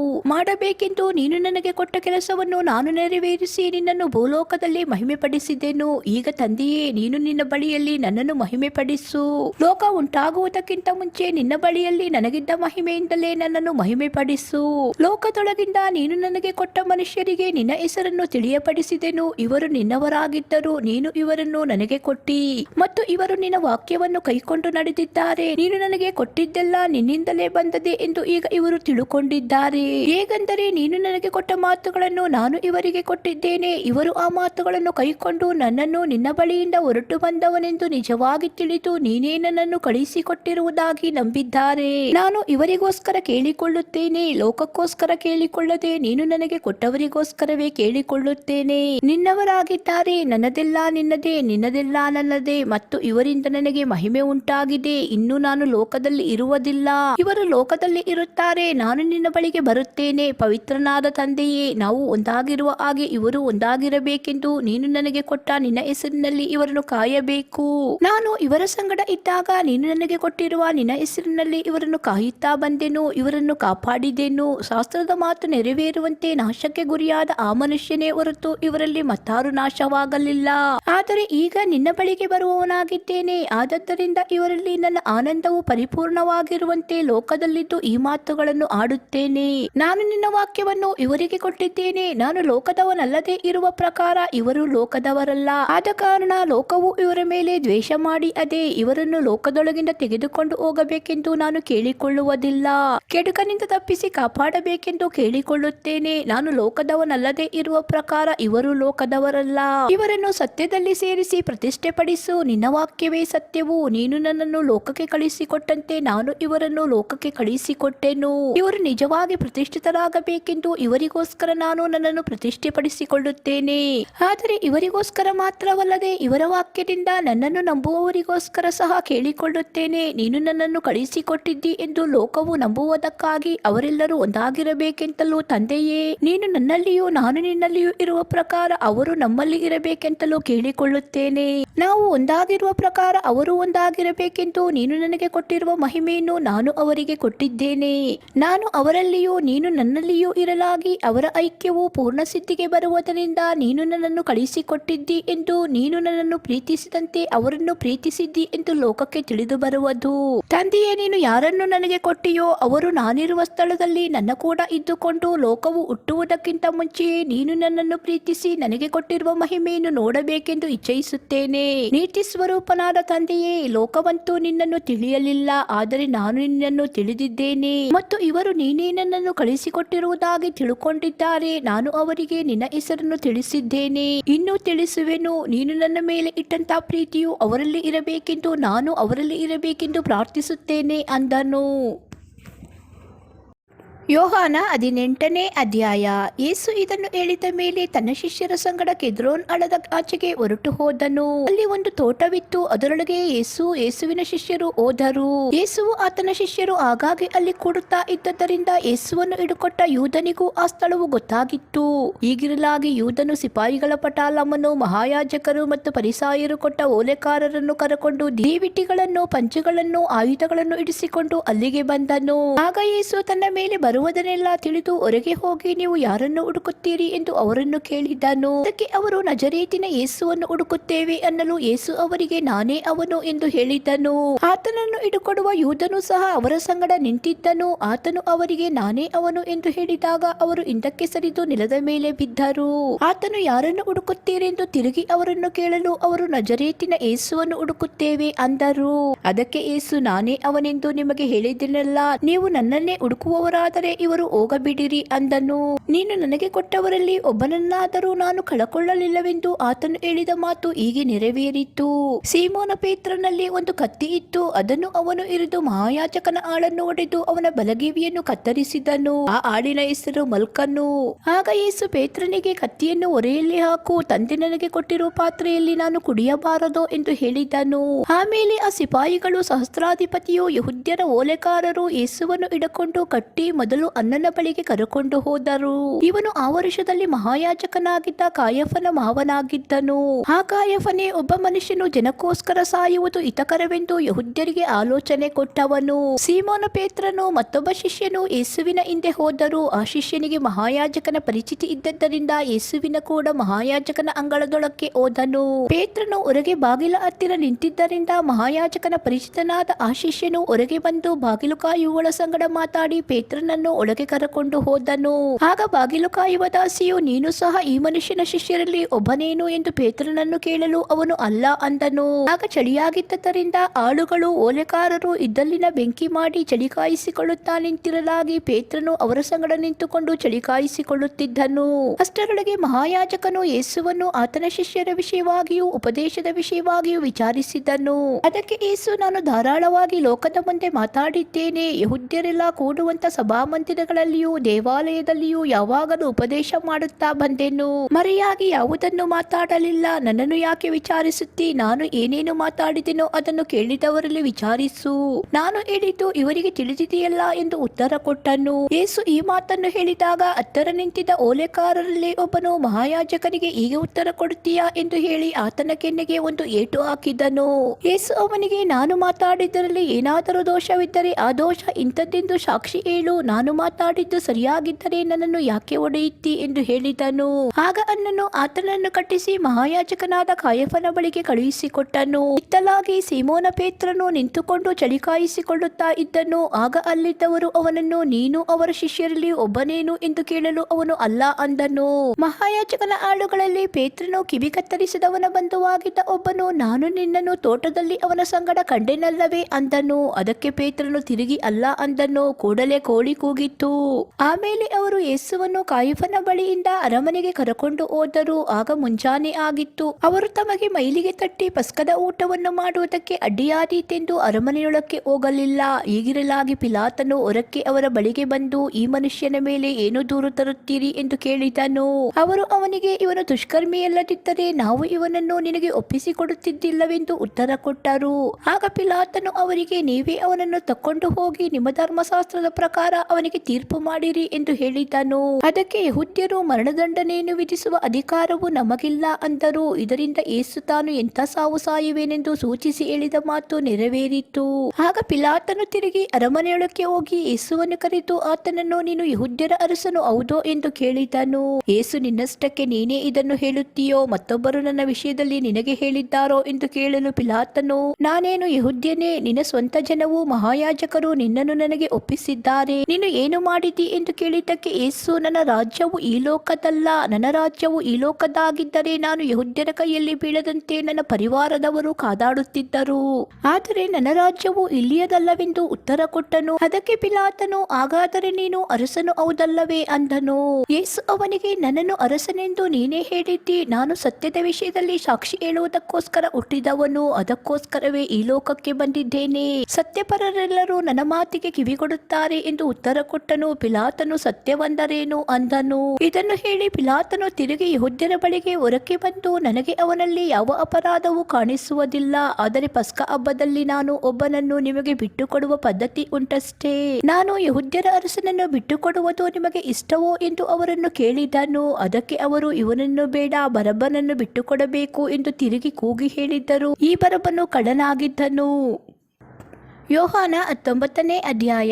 ಆಮೇಲೆ ಪಿಲಾತನು ಯೇಸುವನ್ನು ಕೊರಡೆಯಿಂದ ಓಡಿಸಿದನು ಮತ್ತು ಸಿಪಾಯಿಗಳು ಮುಳ್ಳುಬಳ್ಳಿಯಿಂದ ಕಿರೀಟವನ್ನು ಎಣೆದು ಆತನ ತಲೆಯ ಮೇಲೆ ಇಟ್ಟು ಕೆಂಪು ವಲ್ಲಿಯನ್ನು ಯೇಸುವಿಗೆ ಒದಿಸಿ ಯೇಸುವಿನ ಬಳಿಗೆ ಬಂದು, ಯೆಹೂದ್ಯರ ಅರಸನೇ, ನಿನಗೆ ನಮಸ್ಕಾರ ಎಂದು ಹೇಳಿ ಆತನ ಕೆನ್ನೆಗೆ ಏಟು ಹಾಕಿದರು. ತರುವಾಯ ಪಿಲಾತನು ತಿರುಗಿ ಹೊರಗೆ ಬಂದು ಯೆಹೂದ್ಯರಿಗೆ, ನನಗೆ ಅವನಲ್ಲಿ ಯಾವ ಅಪರಾಧವೂ ಕಾಣಿಸಲಿಲ್ಲವೆಂದು ನಿಮಗೆ ತಿಳಿಯುವಂತೆ ಅವನನ್ನು ನಿಮ್ಮ ಬಳಿಗೆ ಹೊರಗೆ ತರುತ್ತೇನೆ, ನೋಡಿರಿ ಎಂದು ಹೇಳಿದನು.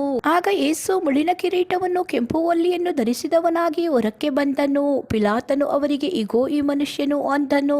ಮಹಾಯಾಜಕರು, ಓಲೆಕಾರರು ಆತನನ್ನು ಕಾಣುತ್ತಲೇ, ಶಿಲುಬೆಗೆ ಹಾಕಿಸು, ಶಿಲುಬೆಗೆ ಹಾಕಿಸು ಎಂದು ಕೂಗಿದರು. ಪಿಲಾತನು ಅವರಿಗೆ, ಬೇಕಾದರೆ ನೀವೇ ಅವನನ್ನು ತಕೊಂಡು ಹೋಗಿ ಶಿಲುಬೆಗೆ ಹಾಕಿಸಿರಿ, ನನಗೆ ಅವನಲ್ಲಿ ಅಪರಾಧವು ಕಾಣಿಸಲಿಲ್ಲವೆಂದು ಹೇಳಿದನು. ಯೆಹೂದ್ಯರು ಅವನಿಗೆ, ನಮಗೆ ಒಂದು ನೇಮ ಉಂಟು, ಆ ನೇಮದ ಪ್ರಕಾರ ಇವನು ಸಾಯತಕ್ಕವನು, ಯಾಕಂದರೆ ಅವನು ತನ್ನನ್ನು ದೇವರ ಮಗನಾಗಿ ಮಾಡಿಕೊಂಡಿದ್ದಾನೆ ಎಂದು ಉತ್ತರ ಕೊಟ್ಟರು. ಪಿಲಾತನು ಈ ಮಾತನ್ನು ಕೇಳಿ ಮತ್ತಷ್ಟು ಹೆದರಿಕೊಂಡು ತಿರುಗಿ ಅರಮನೆಯೊಳಕ್ಕೆ ಹೋಗಿ, ನೀನು ಎಲ್ಲಿಂದ ಬಂದವನು ಎಂದು ಯೇಸುವನ್ನು ಕೇಳಿದನು. ಆದರೆ ಯೇಸು ಅವನಿಗೆ ಉತ್ತರ ಕೊಡಲಿಲ್ಲ. ಪಿಲಾತನು, ನನ್ನ ಸಂಗಡಲೂ ನೀನು ಮಾತಾಡುವುದಿಲ್ಲವೋ? ನಿನ್ನನ್ನು ಬಿಡಿಸುವ ಅಧಿಕಾರವೂ ನಿನ್ನನ್ನು ಶಿಲುಬೆಗೆ ಹಾಕಿಸುವ ಅಧಿಕಾರವೂ ನನಗೆ ಉಂಟೆಂಬುದು ನಿನಗೆ ಗೊತ್ತಿಲ್ಲವೋ ಎಂದು ಯೇಸುವನ್ನು ಕೇಳಿದನು. ಅದಕ್ಕೆ ಯೇಸು, ಮೇಲನಿಂದ ನಿನಗೆ ಕೊಡಲ್ಪಡದಿದ್ದರೆ ನನ್ನ ಮೇಲೆ ನಿನಗೆ ಯಾವ ಅಧಿಕಾರವೂ ಇರುತ್ತಿರಲಿಲ್ಲ. ಆದ ಕಾರಣ ನನ್ನನ್ನು ನಿನಗೆ ಒಪ್ಪಿಸಿದವನಿಗೆ ಹೆಚ್ಚಿನ ಪಾಪ ಉಂಟು ಅಂದನು. ಈ ಮಾತಿನ ದೆಸೆಯಿಂದ ಪಿಲಾತನು ಆತನನ್ನು ಬಿಡಿಸುವುದಕ್ಕೆ ಪೇಚಾಡಿದನು. ಆದರೆ ಯೆಹೂದ್ಯರು, ನೀನು ಇವನನ್ನು ಬಿಡಿಸಿದರೆ ನೀನು ಕೈಸರನಿಗೆ ಮಿತ್ರನಲ್ಲ, ತನ್ನನ್ನು ಅರಸನಾಗಿ ಮಾಡಿಕೊಳ್ಳುವವನು ಕೈಸರನಿಗೆ ವಿರೋಧಿ ಎಂದು ಕೂಗಿ ಹೇಳಿದರು. ಈ ಮಾತುಗಳನ್ನು ಪಿಲಾತನು ಕೇಳಿ ಯೇಸುವನ್ನು ಹೊರಕ್ಕೆ ಕರೆತರಿಸಿ ಇಬ್ರಿಯ ಮಾತಿನಲ್ಲಿ ಗಬತಾ ಎನಿಸಿಕೊಳ್ಳುವ ಕಲ್ಲು ಹಾಸಿದ ಕಟ್ಟೆ ಎಂಬ ಹೆಸರುಳ್ಳ ಸ್ಥಳಕ್ಕೆ ಹೋಗಿ ನ್ಯಾಯಪೀಠದ ಮೇಲೆ ಕೂತುಕೊಂಡನು. ಪಸ್ಕ ಹಬ್ಬದ ಸವರಣೆಯ ದಿವಸದಲ್ಲಿ ಬೆಳಿಗ್ಗೆ ಹೆಚ್ಚು ಕಡಿಮೆ 6 ಗಂಟೆಯಾಗಿತ್ತು. ಅವನು ಯೆಹೂದ್ಯರಿಗೆ, ಇಗೋ ನಿಮ್ಮ ಅರಸನು ಎಂದು ಹೇಳಿದನು. ಅದಕ್ಕೆ ಅವರು, ಅವನನ್ನು ಕೊಲ್ಲಿಸು, ಕೊಲ್ಲಿಸು, ಶಿಲುಬೆಗೆ ಹಾಕಿಸು ಎಂದು ಕೂಗಿದರು. ಪಿಲಾತನು, ನಿಮ್ಮ ಅರಸನನ್ನು ಶಿಲುಬೆಗೆ ಹಾಕಿಸಲು ಅಂದದ್ದಕ್ಕೆ ಮಹಾಯಾಜಕರು, ಕೈಸರನೇ ಹೊರತು ನಮಗೆ ಬೇರೆ ಅರಸನಿಲ್ಲ ಎಂದು ಉತ್ತರ ಕೊಟ್ಟರು. ಆಗ ಅವನು ಆತನನ್ನು ಶಿಲುಬೆಗೆ ಹಾಕಿಸುವುದಕ್ಕೆ ಅವರ ವಶಕ್ಕೆ ಕೊಟ್ಟನು. ಅವರು ಯೇಸುವನ್ನು ತೆಗೆದುಕೊಂಡು ಹೋದರು. ಯೇಸು ತನ್ನ ಶಿಲುಬೆಯನ್ನು ತಾನೇ ಹೊತ್ತುಕೊಂಡು ಕಪಾಲ ಸ್ಥಳವೆಂಬ ಸ್ಥಾನಕ್ಕೆ ಹೋದನು. ಇದಕ್ಕೆ ಇಬ್ರಿಯ ಮಾತಿನಲ್ಲಿ ಗೋಲ್ಗೊಥಾ ಎಂದು ಹೆಸರು. ಅಲ್ಲಿ ಆತನನ್ನು ಆತನ ಸಂಗಡ ಇನ್ನಿಬ್ಬರನ್ನು ಶಿಲುಬೆಗೆ ಹಾಕಿದರು. ಅವರಲ್ಲಿ ಆ ಕಡೆ ಒಬ್ಬನನ್ನು, ಈ ಕಡೆ ಒಬ್ಬನನ್ನು, ನಡುವೆ ಯೇಸುವನ್ನು ಇಟ್ಟರು. ಅಲ್ಲದೆ ಪಿಲಾತನು ಒಂದು ವಿಳಾಸವನ್ನು ಬರೆದು ಯೇಸುವಿನ ಶಿಲುಬೆಯ ಮೇಲ್ಗಡೆ ಹಚ್ಚಿಸಿದನು. ಅದೇನೆಂದರೆ, ನಜರೇತಿನ ಯೇಸು, ಯೆಹೂದ್ಯರ ಅರಸನು ಎಂಬುದೇ. ಅವರು ಯೇಸುವನ್ನು ಶಿಲುಬೆಗೆ ಹಾಕಿದ ಸ್ಥಳವು ಪಟ್ಟಣಕ್ಕೆ ಹತ್ತಿರವಾಗಿದ್ದರಿಂದ ಯೆಹೂದ್ಯರಲ್ಲಿ ಬಹಳ ಮಂದಿ ಆ ವಿಳಾಸವನ್ನು ಓದಿದ್ದರು. ಅದು ಇಬ್ರಿಯ, ಲಾತಿನ್, ಗ್ರೀಕ್ ಭಾಷೆಗಳಲ್ಲಿ ಬರೆದಿತ್ತು. ಹೀಗಿರಲಾಗಿ ಯೆಹೂದ್ಯರ ಮಹಾಯಾಜಕರು ಪಿಲಾತನಿಗೆ, ಯೆಹೂದ್ಯರ ಅರಸನು ಎಂದು ಬರೆಯದೆ ನಾನು ಯೆಹೂದ್ಯರ ಅರಸನೆಂದು ಹೇಳಿದವನು ಎಂಬುದಾಗಿ ಬರೆಯಬೇಕಂತ ಹೇಳಿದರು. ಅದಕ್ಕೆ ಪಿಲಾತನು, ನಾನು ಬರೆದದ್ದು ಬರೆದಾಯಿತು ಅಂದನು. ಸಿಪಾಯಿಗಳು ಯೇಸುವನ್ನು ಶಿಲುಬೆಗೆ ಹಾಕಿದ ಮೇಲೆ ಅವರು ಯೇಸುವಿನ ಮೇಲು ಹೊದಿಕೆಗಳನ್ನು ತಕ್ಕೊಂಡು 4 ಪಾಲು ಮಾಡಿ ಒಬ್ಬೊಬ್ಬ ಸಿಪಾಯಿಗೆ ಒಂದೊಂದು ಪಾಲಿನ ಪ್ರಕಾರ ಹಂಚಿಕೊಂಡರು. ಯೇಸುವಿನ ಒಳಂಗಿಯನ್ನು ಸಹ ತಕ್ಕೊಂಡರು. ಆದರೆ ಆ ಅಂಗಿಗೆ ಹೊಲಿಗೆ ಇರಲಿಲ್ಲ, ಅದು ಮೇಲಿನಿಂದ ಅಖಂಡವಾಗಿ ಎಣೆದದ್ದಾಗಿತ್ತು. ಅದನ್ನು ನೋಡಿ ಅವರು, ನಾವು ಇದನ್ನು ಅರಿಯಬಾರದು, ಚೀಟು ಹಾಕಿ ಇದು ಯಾರಿಗೆ ಬರುವುದೋ ನೋಡಿ ನೋಡೋಣ ಎಂದು ಮಾತಾಡಿಕೊಂಡರು. ಇದರಿಂದ ನನ್ನ ಬಟ್ಟೆಗಳನ್ನು ತಮ್ಮಲ್ಲಿ ಪಾಲು ಮಾಡಿಕೊಂಡರು, ನನ್ನ ಅಂಗಿಗೋಸ್ಕರ ಚೀಟು ಹಾಕಿದರು ಎಂಬ ಶಾಸ್ತ್ರದ ಮಾತು ನೆರವೇರಿತು. ಸಿಪಾಯಿಗಳು ಇದನ್ನೆಲ್ಲ ಮಾಡಿದರು. ಯೇಸುವಿನ ಶಿಲುಬೆಯ ಬಳಿಯಲ್ಲಿ ಯೇಸುವಿನ ತಾಯಿಯು, ಯೇಸುವಿನ ತಾಯಿಯ ತಂಗಿಯು, ಕ್ಲೋಫನ ಹೆಂಡತಿಯಾದ ಮರಿಯಳು, ಮಗ್ದಲದ ಮರಿಯಳು ನಿಂತಿದ್ದರು. ಯೇಸು ತನ್ನ ತಾಯಿಯನ್ನು ಹತ್ತಿರದಲ್ಲಿ ನಿಂತಿದ್ದ ತನ್ನ ಪ್ರೀತಿಯ ಶಿಷ್ಯನನ್ನು ನೋಡಿ ತಾಯಿಗೆ, ಅಮ್ಮ, ಇಗೋ ನಿನ್ನ ಮಗನು ಎಂದು ಹೇಳಿದ್ದನು. ತರುವಾಯ ಆ ಶಿಷ್ಯನಿಗೆ, ಇಗೋ ನಿನ್ನ ತಾಯಿ ಎಂದು ಹೇಳಿದ್ದನು. ಆವತ್ತಿನಿಂದ ಆ ಶಿಷ್ಯನು ಆಕೆಯನ್ನು ತನ್ನ ಮನೆಯಲ್ಲೇ ಇರಿಸಿಕೊಂಡನು. ಇದಾದ ಮೇಲೆ ಯೇಸು, ಈಗ ಎಲ್ಲಾ ತೀರಿತೆಂದು ತಿಳಿದು ಶಾಸ್ತ್ರದ ಮಾತು ನೆರವೇರುವಂತೆ ನನಗೆ ನೀರಡಿಕೆ ಆಗಿದೆ ಅಂದನು. ಅಲ್ಲಿ ಉಳಿರಸ ತುಂಬಿದ ಗಡಿಗೆ ಇಟ್ಟಿರಲಾಗಿ ಅವರು ಸ್ಪಂಜನ್ನು ಉಳಿರಸದಿಂದ ತುಂಬಿಸಿ ಹಿಸ್ಸೋಪ್ ಗಿಡದ ಕೋಲಿಗೆ ಸಿಕ್ಕಿಸಿ ಆತನ ಬಾಯಿಗೆ ಮುಟ್ಟಿಸಿದರು. ಯೇಸು ಆ ಉಳಿರಸವನ್ನು ತಕ್ಕೊಂಡ ಮೇಲೆ ತೀರಿತು ಎಂದು ಹೇಳಿ ತಲೆಬಾಗಿಸಿ ಆತ್ಮವನ್ನು ಒಪ್ಪಿಸಿಕೊಟ್ಟನು. ಆವತ್ತು ಸೌರಣೆಯ ದಿವಸವಾಗಿದ್ದರಿಂದ ಯೆಹೂದ್ಯರು ಸಬ್ಬತ್ ದಿನದಲ್ಲಿ ಶವಗಳು ಶಿಲುಬೆಯ ಮೇಲೆ ಇರಬಾರದೆಂದು ಪಿಲಾತನನ್ನು ಅವರ ಕಾಲುಗಳನ್ನು ಮುರಿಸಿ ಅವರನ್ನು ತೆಗೆಸಿ ಹಾಕಬೇಕೆಂಬುದಾಗಿ ಕೇಳಿಕೊಂಡರು. ಯಾಕಂದರೆ ಆ ಸಬ್ಬತ್ ದಿನವು ಬಹುವಿಶೇಷವಾದದ್ದು. ಆದ್ದರಿಂದ ಸಿಪಾಯಿಗಳು ಬಂದು ಮೊದಲನೆಯವನ ಕಾಲುಗಳನ್ನು ಅವನ ಜೊತೆಯಲ್ಲಿ ಶಿಲುಬೆಗೆ ಹಾಕಿಸಿಕೊಂಡಿದ್ದ ಮತ್ತೊಬ್ಬನ ಕಾಲುಗಳನ್ನು ಮುರಿದರು. ಆದರೆ ಯೇಸುವಿನ ಬಳಿಗೆ ಬಂದಾಗ ಆತನು ಆಗಲೇ ಸತ್ತಿರುವುದನ್ನು ಅವರು ಕಂಡು ಯೇಸುವಿನ ಕಾಲುಗಳನ್ನು ಮುರಿಯಲಿಲ್ಲ. ಆದರೂ ಸಿಪಾಯಿಗಳಲ್ಲಿ ಒಬ್ಬನು ಈಟಿಯಿಂದ ಯೇಸುವಿನ ಪಕ್ಕೆಯನ್ನು ತಿವಿದನು. ತಿವಿದ ಕೂಡಲೇ ರಕ್ತವೂ ನೀರು ಹೊರಟಿತ್ತು. ಅದನ್ನು ಕಂಡವನೇ ಸಾಕ್ಷಿ ಹೇಳಿದ್ದಾನೆ. ಅವನ ಸಾಕ್ಷಿ ಸತ್ಯವೇ. ತಾನು ಹೇಳುವುದು ಸತ್ಯವೆಂದು ಅವನು ಬಲ್ಲನು. ನೀವು ಸಹ ನಂಬಬೇಕೆಂದು ಇದನ್ನು ಹೇಳಿದ್ದಾನೆ. ಯಾಕಂದರೆ ಆತನ ಒಂದು ಎಲುಬನ್ನಾದರೂ ಮುರಿಯಕೂಡದು ಎಂದು ಶಾಸ್ತ್ರದಲ್ಲಿ ಬರೆದ ಮಾತು ನೆರವೇರುವಂತೆ ಇದಾಯಿತು. ಮತ್ತು ಅವರು ತಾವು ಇರಿದವನನ್ನು ದಿಟ್ಟಿಸಿ ನೋಡುವರು ಎಂದು ಶಾಸ್ತ್ರದಲ್ಲಿ ಮತ್ತೊಂದು ಮಾತು ಹೇಳಿ ಅದೇ.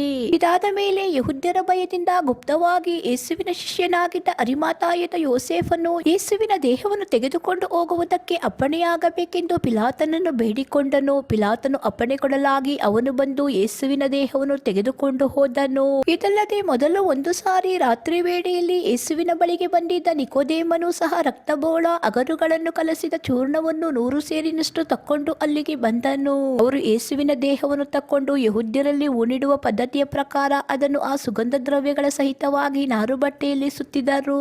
ಯೇಸುವನ್ನು ಶಿಲುಬೆಗೆ ಹಾಕಿದ ಸ್ಥಳದಲ್ಲಿ ಒಂದು ತೋಟವಿತ್ತು. ಆ ತೋಟದಲ್ಲಿ ಒಂದು ಹೊಸ ಸಮಾಧಿ ಇತ್ತು. ಅದರಲ್ಲಿ ಅದುವರೆಗೂ ಯಾರನ್ನೂ ಇಟ್ಟಿದ್ದಿಲ್ಲ.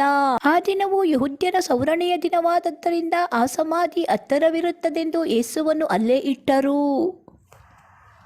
ಯೋಹಾನ 20ನೇ ಅಧ್ಯಾಯ. ವಾರದ ಮೊದಲನೇ ದಿನದಲ್ಲಿ ಮಗ್ದಲದ ಮರಿಯಳು ಮುಂಜಾನೆ ಇನ್ನೂ ಕತ್ತಲೆ ಇರುವಾಗಲೇ ಸಮಾಧಿಯ ಬಳಿಗೆ ಬಂದು ಸಮಾಧಿಯ ಕಲ್ಲು ಅಲ್ಲಿಂದ ತೆಗೆದಿರುವುದನ್ನು ಕಂಡಳು. ಆಕೆ ಸೀಮೋನ ಪೇತ್ರನ ಬಳಿಗೂ ಯೇಸುವಿಗೆ ಪ್ರಿಯನಾಗಿದ್ದ ಆ ಮತ್ತೊಬ್ಬ ಶಿಷ್ಯನ ಬಳಿಗೂ ಓಡಿ ಬಂದು ಅವರಿಗೆ, ಸ್ವಾಮಿಯನ್ನು ಸಮಾಧಿಯೊಳಗಿಂದ ತೆಗೆದುಕೊಂಡು ಹೋಗಿ ಆತನನ್ನು ಎಲ್ಲಿಟ್ಟಿದ್ದಾರೋ ನಮಗೆ ಗೊತ್ತಿಲ್ಲವೆಂದು ಹೇಳಿದಳು. ಆಗ ಪೇತ್ರನು ಆ ಮತ್ತೊಬ್ಬ ಶಿಷ್ಯನು ಹೊರಟು ಸಮಾಧಿಯ ಕಡೆಗೆ ಹೋದರು. ಅವರಿಬ್ಬರು ಜೊತೆಯಾಗಿ ಓಡಿದರು. ಆದರೆ ಆ ಮತ್ತೊಬ್ಬ ಶಿಷ್ಯನು ಪೇತ್ರನಿಗಿಂತ ಮುಂದೆ ಓಡಿ ಮೊದಲೇ ಸಮಾಧಿಗೆ ಮುಟ್ಟಿ ಬೊಗ್ಗಿ ನೋಡಿ ಆ ನಾರುಬಟ್ಟೆಗಳು ಬಿದ್ದಿರುವುದನ್ನು ಕಂಡನು. ಆದರೆ ಒಳಕ್ಕೆ ಹೋಗಲಿಲ್ಲ. ಸೀಮೋನ ಪೇತ್ರನು ಅವನ ಹಿಂದೆ ಬಂದು ಸಮಾಧಿಯೊಳಕ್ಕೆ ಹೋಗಿ ಆ ನಾರುಬಟ್ಟೆಗಳು ಬಿದ್ದಿರುವುದನ್ನು, ಆತನ ತಲೆಯ ಮೇಲಿದ್ದ ಕೈಪಾವುಡವು ಆ ನಾರುಬಟ್ಟೆಗಳ ಕೂಡ ಇರದೆ ಸುತ್ತಿ ಒಂದು ಕಡೆಯಲ್ಲಿ ಬೇರೆ ಇರುವುದನ್ನು ನೋಡಿದನು. ಆಗ ಸಮಾಧಿಯ ಬಳಿಗೆ ಮೊದಲು ಬಂದಿದ್ದ ಆ ಮತ್ತೊಬ್ಬ ಶಿಷ್ಯನು ಸಹ ಒಳಕ್ಕೆ ಹೋಗಿ ನೋಡಿ ನಂಬಿದನು. ಆತನು ಸತ್ತ ಮೇಲೆ ಜೀವದಿಂದೆದ್ದು ಬರಬೇಕೆಂಬುದಾಗಿ ಶಾಸ್ತ್ರದಲ್ಲಿ ಬರೆದಿರುವ ಮಾತು ಅವರಿಗೆ ಇನ್ನೂ ತಿಳಿದಿರಲಿಲ್ಲ. ತರುವಾಯ ಆ ಶಿಷ್ಯರು ತಿರುಗಿ ತಮ್ಮವರ ಬಳಿಗೆ ಹೋದರು. ಆದರೆ ಮರಿಯಳು ಹೊರಗೆ ಸಮಾಧಿಯ ಬಳಿಯಲ್ಲಿ ಅಳುತ್ತಾ ನಿಂತಿದ್ದಳು. ಹೀಗೆ ಆಕೆ ಅಳುತ್ತಿರುವಾಗ ಸಮಾಧಿಯೊಳಗೆ ಬೊಗ್ಗಿ ನೋಡಲು ಯೇಸುವಿನ ದೇಹವು ಇಟ್ಟಿದ್ದ ಸ್ಥಳದಲ್ಲಿ ಬೆಳ್ಳಗಿರುವ ವಸ್ತ್ರಗಳನ್ನು ಹೊದ್ದುಕೊಂಡ ಇಬ್ಬರು ದೇವದೂತರನ್ನು ಕಂಡಳು. ಅವರಲ್ಲಿ ಒಬ್ಬನು ತಲೆ ಇದ್ದ ಕಡೆಯಲ್ಲಿ, ಒಬ್ಬನು ಕಾಲಿದ್ದ ಕಡೆಯಲ್ಲಿ ಕೂತಿದ್ದರು. ಅವರು ಆಕೆಯನ್ನು, ಅಮ್ಮ, ನೀನು ಯಾಕೆ ಅಳುತ್ತಿ ಎಂದು ಕೇಳಲು ಆಕೆ, ನನ್ನ ಸ್ವಾಮಿಯನ್ನು ತೆಗೆದುಕೊಂಡು ಹೋಗಿದ್ದಾರೆ, ಆತನನ್ನು ಎಲ್ಲಿ ಇಟ್ಟಿದ್ದಾರೋ ನನಗೆ ಗೊತ್ತಿಲ್ಲ ಅಂದಳು. ಇದನ್ನು ಹೇಳಿ ತಿರುಗಿಕೊಂಡು ಯೇಸು ನಿಂತಿರುವುದನ್ನು ಕಂಡಳು. ಆದರೆ ಆತನು ಯೇಸು ಅಂತ ಆಕೆಗೆ ತಿಳಿಯಲಿಲ್ಲ. ಯೇಸು ಆಕೆಯನ್ನು, ಅಮ್ಮ, ಯಾಕೆ ಅಳುತ್ತಿ, ಯಾರನ್ನು ಹುಡುಕುತ್ತಿ ಎಂದು ಕೇಳಲು ಆಕೆ ಆತನನ್ನು ತೋಟಗಾರನೆಂದು ನೆನೆಸಿ ಆತನಿಗೆ, ಅಯ್ಯ, ನೀನು ಆತನನ್ನು ಎತ್ತಿಕೊಂಡು ಹೋಗಿದ್ದರೆ ಎಲ್ಲಿ ಇಟ್ಟಿದ್ದಿ, ನನಗೆ ಹೇಳು, ನಾನು ತೆಗೆದುಕೊಂಡು ಹೋಗುತ್ತೇನೆ ಎಂದು ಹೇಳಿದಳು. ಯೇಸು ಆಕೆಗೆ ಮರಿಯಳೇ ಎಂದು ಹೇಳಿದ್ದನು. ಆಕೆ ತಿರುಗಿಕೊಂಡು ಇಬ್ರಿಯ ಮಾತಿನಲ್ಲಿ ರಬ್ಬೂನಿ ಅಂದಳು. ರಬ್ಬೂನಿ ಅಂದರೆ ಗುರುವೇ ಎಂದು ಅರ್ಥ. ಯೇಸು ಆಕೆಗೆ, ನನ್ನನ್ನು ಹಿಡಿಯಬೇಡ, ಯಾಕಂದರೆ ನಾನು ಇನ್ನು ತಂದೆಯ ಬಳಿಗೆ ಏರಿ ಹೋದವನಲ್ಲ. ನೀನು ನನ್ನ ಸಹೋದರರ ಬಳಿಗೆ ಹೋಗಿ, ನಾನು ನನ್ನ ತಂದೆಯೂ ನಿಮ್ಮ ತಂದೆಯೂ ನನ್ನ ದೇವರು ನಿಮ್ಮ ದೇವರು ಆಗಿರುವ ಆತನ ಬಳಿಗೆ ಏರಿ ಹೋಗುತ್ತೇನೆ ಎಂದು ಅವರಿಗೆ ಹೇಳು ಅಂದನು. ಮಗ್ದಲದ ಮರಿಯಳು ಹೋಗಿ, ನಾನು ಸ್ವಾಮಿಯವರನ್ನು ನೋಡಿದ್ದೇನೆ, ಆತನು ಇಂತಿಂತದನ್ನು ನನಗೆ ಹೇಳಿದನು ಎಂದು ಶಿಷ್ಯರಿಗೆ ತಿಳಿಸಿದಳು.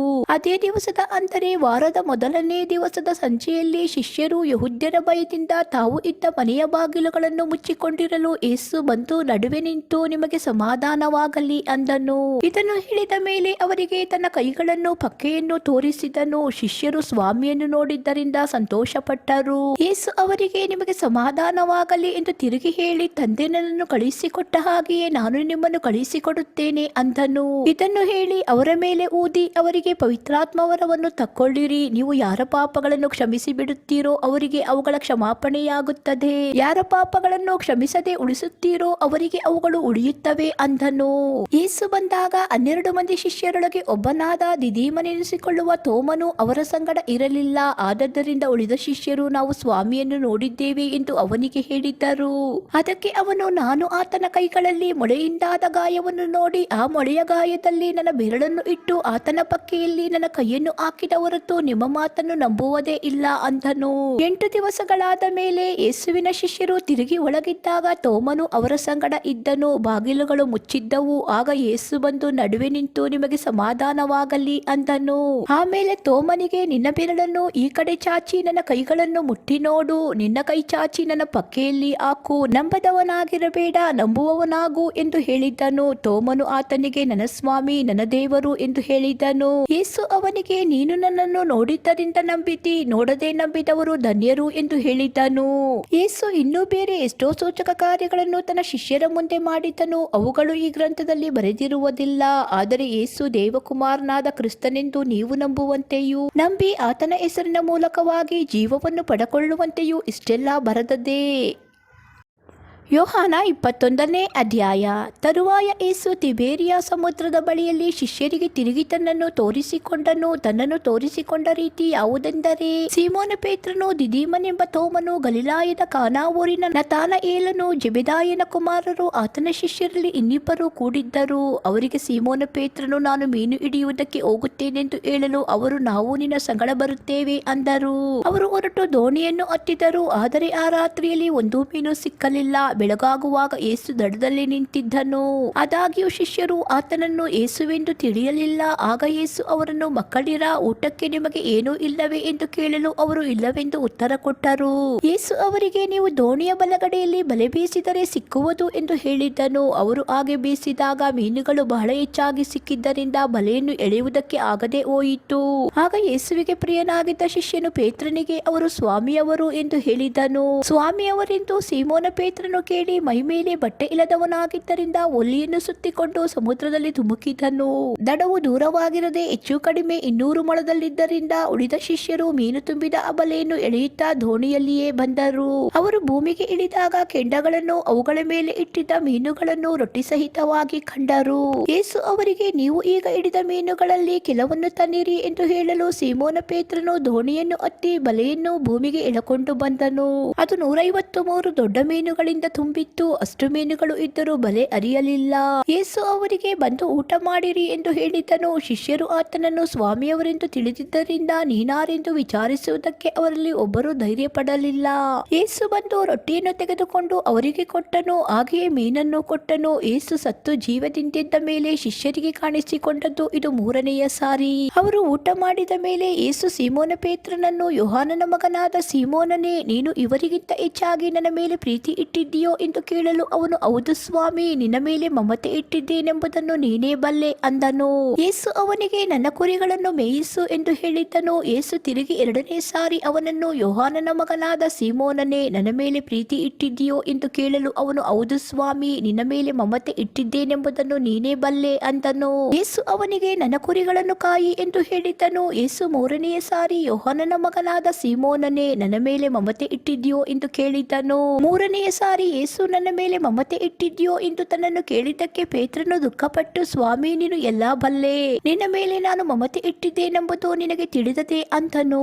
ಅವನಿಗೆ ಯೇಸು, ನನ್ನ ಕುರಿಗಳನ್ನು ಮೇಯಿಸು. ನಿನಗೆ ನಿಜ ನಿಜವಾಗಿ ಹೇಳುತ್ತೇನೆ, ನೀನು ಯೌವನಸ್ಥನಾಗಿದ್ದಾಗ ನೀನೇ ನಡುವನ್ನು ಕಟ್ಟಿಕೊಂಡು ಇಷ್ಟ ಬಂದ ಕಡೆಗೆ ತಿರುಗಾಡುತ್ತಿದ್ದಿ. ಆದರೆ ನೀನು ಮುದುಕನಾದಾಗ ನಿನ್ನ ಕೈಗಳನ್ನು ಚಾಚುವಿ, ಮತ್ತೊಬ್ಬನು ನಿನ್ನ ನಡುವನ್ನು ಕಟ್ಟಿಕೊಂಡು ನಿನಗೆ ಇಷ್ಟವಿಲ್ಲದ ಕಡೆಗೆ ನಿನ್ನನ್ನು ತೆಗೆದುಕೊಂಡು ಹೋಗುವನು ಎಂದು ಹೇಳಿದನು.